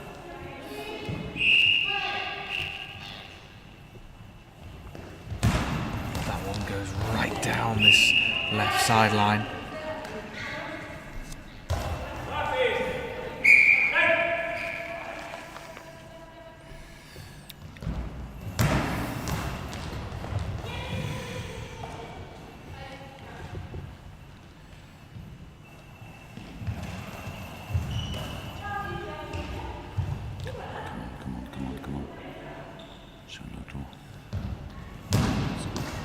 Gera now with a throw. Oh, and again, they're really asking questions of this Ukraine defence. Ukraine are yet to score in this second half. The more this game unfolds, you just think about that period in that first half where Germany just sort of collapsed, and in between that, it's been really tight and really close, and it's just that period in that first half where 5 goals happened out of nowhere, really. Yeah. But this is Goalball, und man sieht auf dem Feld, Germany gibt sich nicht auf, und Germany gibt das Beste. Ann-Kathrin Denker hat uns mit zurück ins Spiel gebracht, und Pia Knaute kriegt die nächste Chance. Pia Knaute back to the field, number 1 out. Ann-Kathrin Denker, good, no mistakes in the defense, and good offense, and Pia Knaute now back. I think more good offense, and I hope also with a good defense for Pia. 7 minutes and 12 seconds.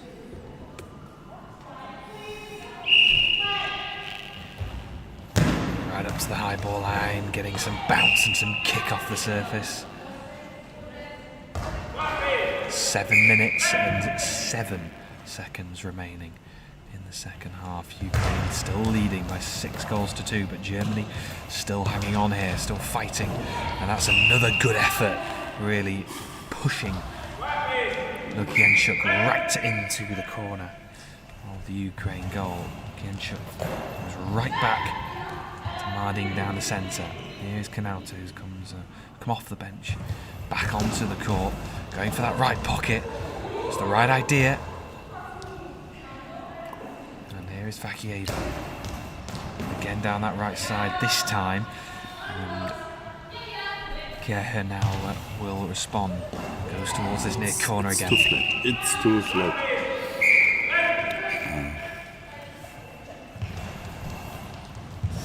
Pia, come on.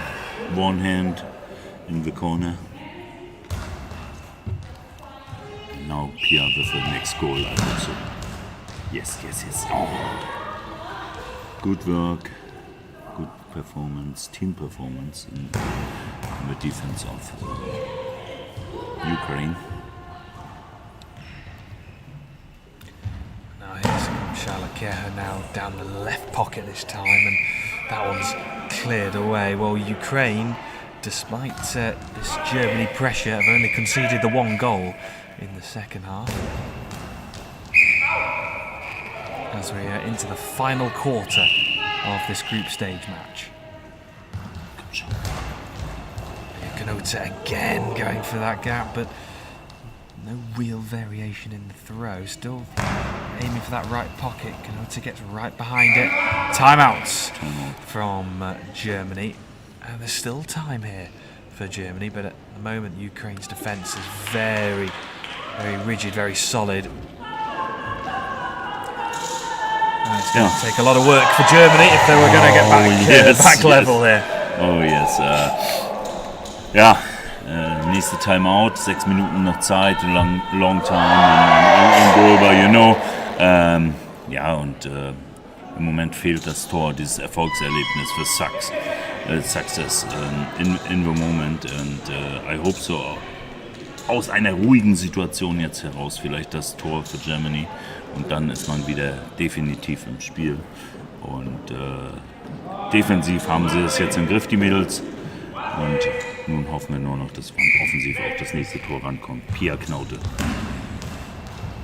Oh, well, that was close. It was a really last-ditch save, really, from Lukienchuk. She managed to hold on to the ball. That actually did have the good bounce and good kick off the surface. And there is 5 minutes and 20 seconds left in this second half. 5 minutes and 20 seconds. And we've also had a question about the local time. The local time here in Montenegro, it is 6:20 p.m. Comes the throw from Kanata. Well, they are really putting pressure on this Ukraine defence. They've have scored one. In fact, they are leading in this second half. It is 1-0 if you take the second half into account. And just that period in that first half where it just defensively just fell apart a little bit. Yes. But it's like you said, Mario, earlier, that is the game of goalball. In spells, it can suddenly change so quickly. Yeah, this is right. First half was only a long time, 1-0. Then comes the goal. And also with the feet, the ball goes in the high, but goes out and not in the goal. I think it's really normal. The Ukraine team, it's full of power in defense. With six goals for Ukraine and 2 for Germany. Yeah, 4 minutes and 15 seconds now left on the clock.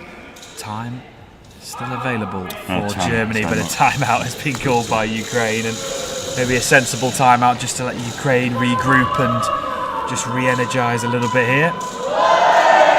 And some support coming from the crowd. Yeah, which is always good.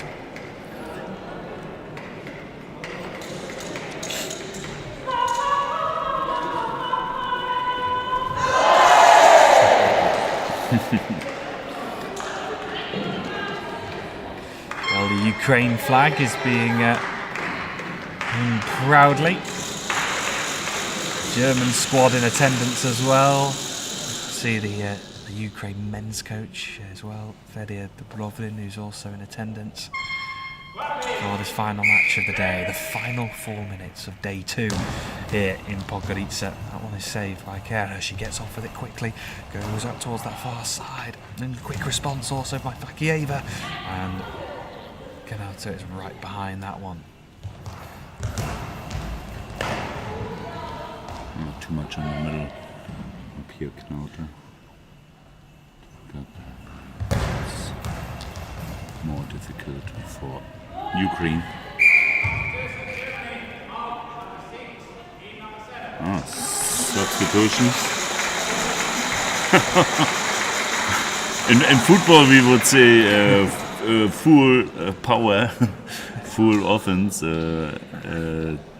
free scorer on the field now, and the German coach takes the center from the field and have now Jennifer Koch, Pia Knaute and Charlotte Kircher, and we will see who going to the center position from these three players.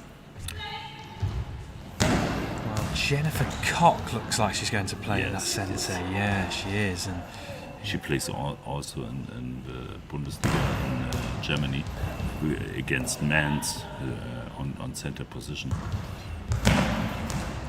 Knaute trying to. Also, it's a little bit risk when Jennifer comes from the middle with a counter against Ukraine, and it's always in the near from high ball, I'm sure. 3 minutes, 3 seconds in this game. Come on, Germany. Well, we've had a question, I believe, from a Ukraine supporter asking, is this just the one game for our girls? Well, this is the first game that the Ukraine women's team have played here at this championship, so this is their first game.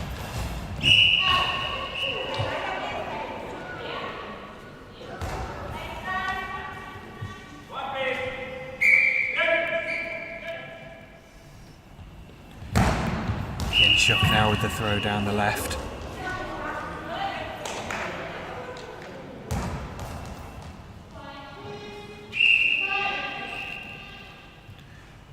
Into the last 3 minutes, Jennifer Koch from the centre going down towards that left pocket. That one's blocked out. And a timeout has been called from Ukraine this time. Germany 2, Ukraine 6. Ja, noch fast 3 Minuten. Da kann viel passieren. Auch in der ersten Halbzeit stand es lange Zeit 1:0 für Germany. Wie auch in dieser Halbzeit. Schade, dass es in der ersten Halbzeit nicht ganz so geklappt hat. Dass wir die Defense nicht bis in die Halbzeitpause gebracht haben, die wir jetzt gerade wieder beweisen. Aber noch ist nichts verloren, wir brauchen bloß ein schnelles Tor. 2 Minuten 38 in der zweiten Halbzeit noch. Ball ist auf der rechten Seite, on the right side from Ukraine.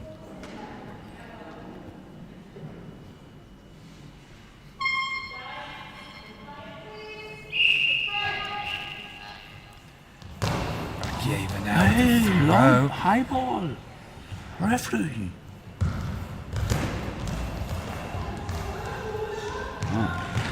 It's a little bit pity.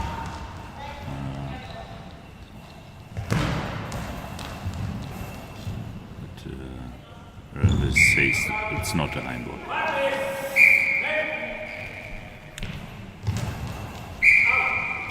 that one going wide of the mark. 2 minutes.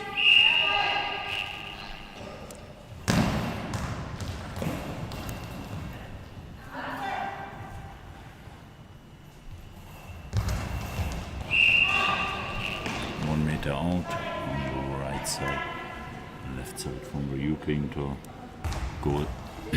2 minutes. So every throw crucial here for Germany. That one, is it going to go into the corner? No, it's been called out. Pia Knaute will throw for Germany. Everything must find the back of the net now. Jennifer Koch instead takes over. Oh, and cleared away. We've seen a couple of those in this second half from the number 4, Natalia Malena in the centre. No changes, interestingly, for Ukraine throughout the game. Bakieva from that right side going cross court.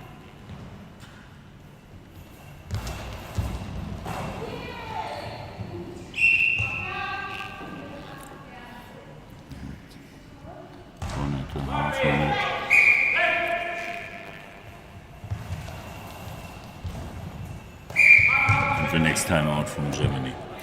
Yeah, important time out, and well, there's only been one goal in this second half, and it has gone the way of Germany. And the more this second half has unfolded, just going back to that first half of just how strange it was, that period in time where Germany, everything that Ukraine were throwing was hitting the back of the net. And that is the difference at the moment that is separating the two teams really in this game, is that period where Germany let a lot of goals in very quickly. Yes.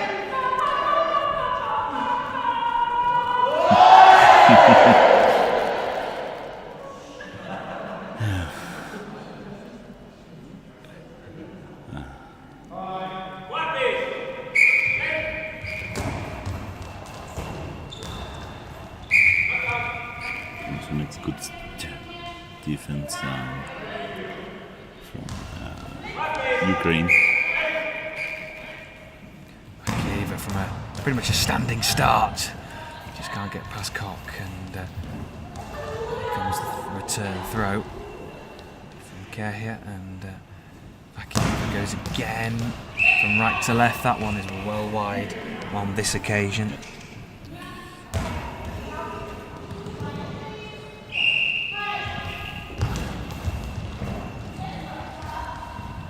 Good throw, good defense. Into the final minute. Down the line, quick return. Get out. Called out by our referee Tamar Ellis. Final 50 seconds then. And through the left pocket.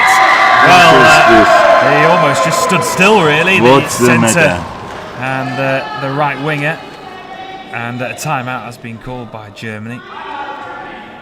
Well, they were almost like statues really as that ball went past them on that occasion. And for all their good work, Germany in the second half only they've scored the one and conceded one. What's the matter?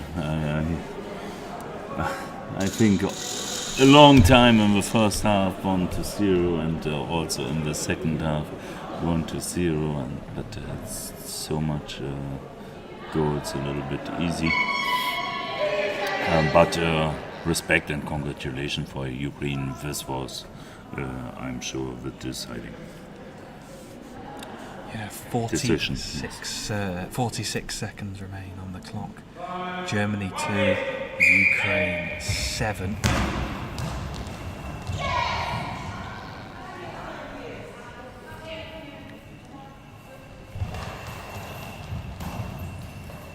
Quick piece of play now from both sides. Kanota trying to force the ball through that Ukraine defence. Final 30 seconds now of the game and of the day. Kanota responds, changes the angle, goes down the centre. Natalia Malena just lets the ball go back over. It's a ball over. So 17.4 seconds left on the clock. Jennifer Cock puts everything in behind that, and it bounces just into that far corner. And Malena, I think again, was expecting the net to just the whistles to hit, to go, and into the final few seconds. Long time, 3 seconds.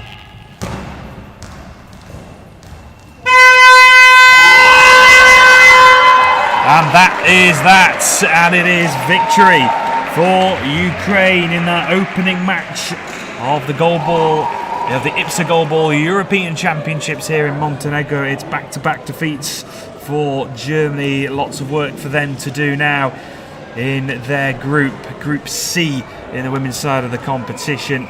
So defeats to Turkey and to Ukraine. They will face Great Britain on tomorrow in their next game in the group. So from Germany's perspective, Mario, real disappointment as the game was close in patches, but just in that period, in that first half, where the game just went away from Germany.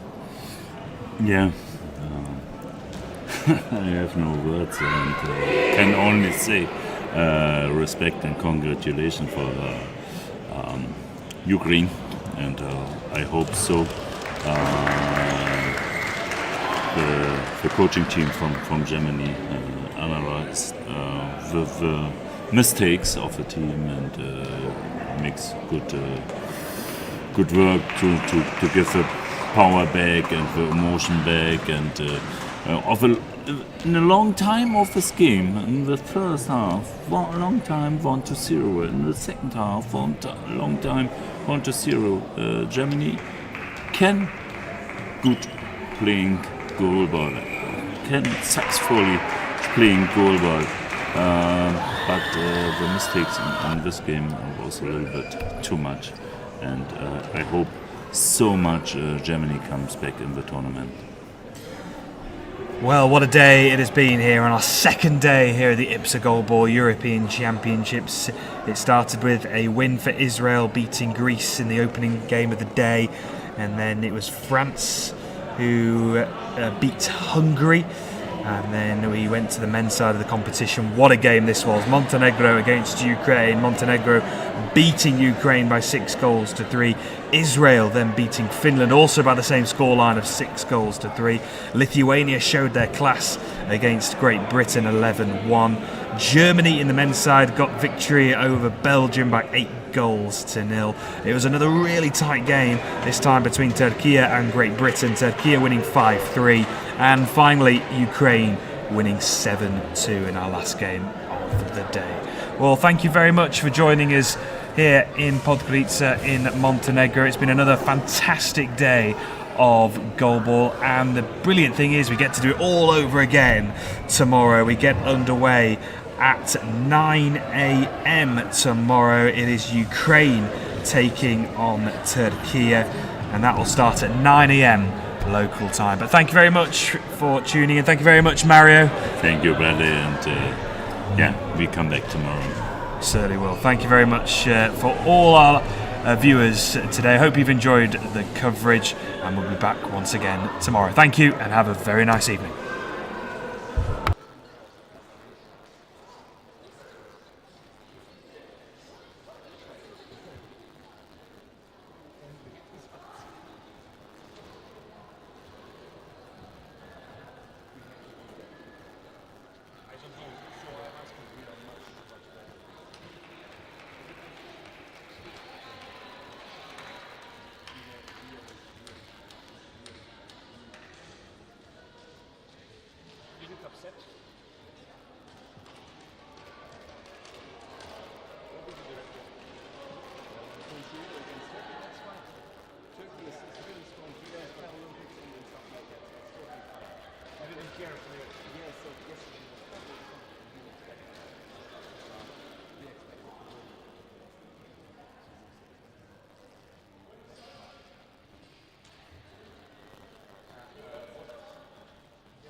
Yeah, like this. What, like this? They provide it? Yes, of course. Where But is I it? took it in 10th of December, in 8th of December. Where is it? Look, So tomorrow we have the 7th. Look, we have at 11:30 game. 11:30. So After the game. No, but after the game maybe we go to after the game, but not immediately. I will tell you. after the game immediately. For example, after coffee break, after Yes. lunch. Yeah, lunch or maybe before lunch or after lunch. Okay. Look, regarding this, Where is it? you know where is local organization? Yes. Enter the doors. Go right. Sorry, left. And you have one package of this. And I don't know how you receive this. There are some missings of organization, but yeah, okay. It will be. I would like to video this, but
You have like this electronic, like this electronic.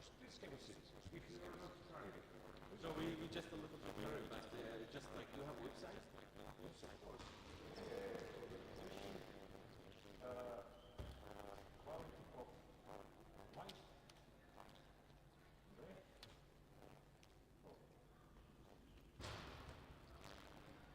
it's brief version. It's brief version for 26 questions. But there is also version for longer version with 100 questions.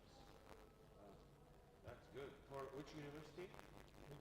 World Health Organization. World Health. Great. Really? This for the United Nations? Ah, wow.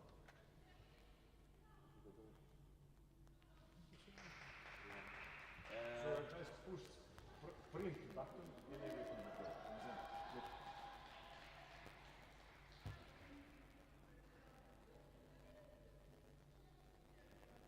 In languages. What languages?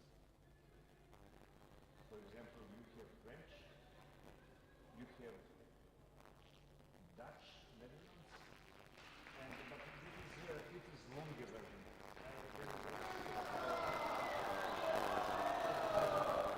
It's the same. Press here and deliver to all languages according to that. That's nice. Okay. See you tomorrow. Thank you very much for arranging the meeting. Thank you. Bishara.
možda ja napustim da gasim ili još neće što mislim.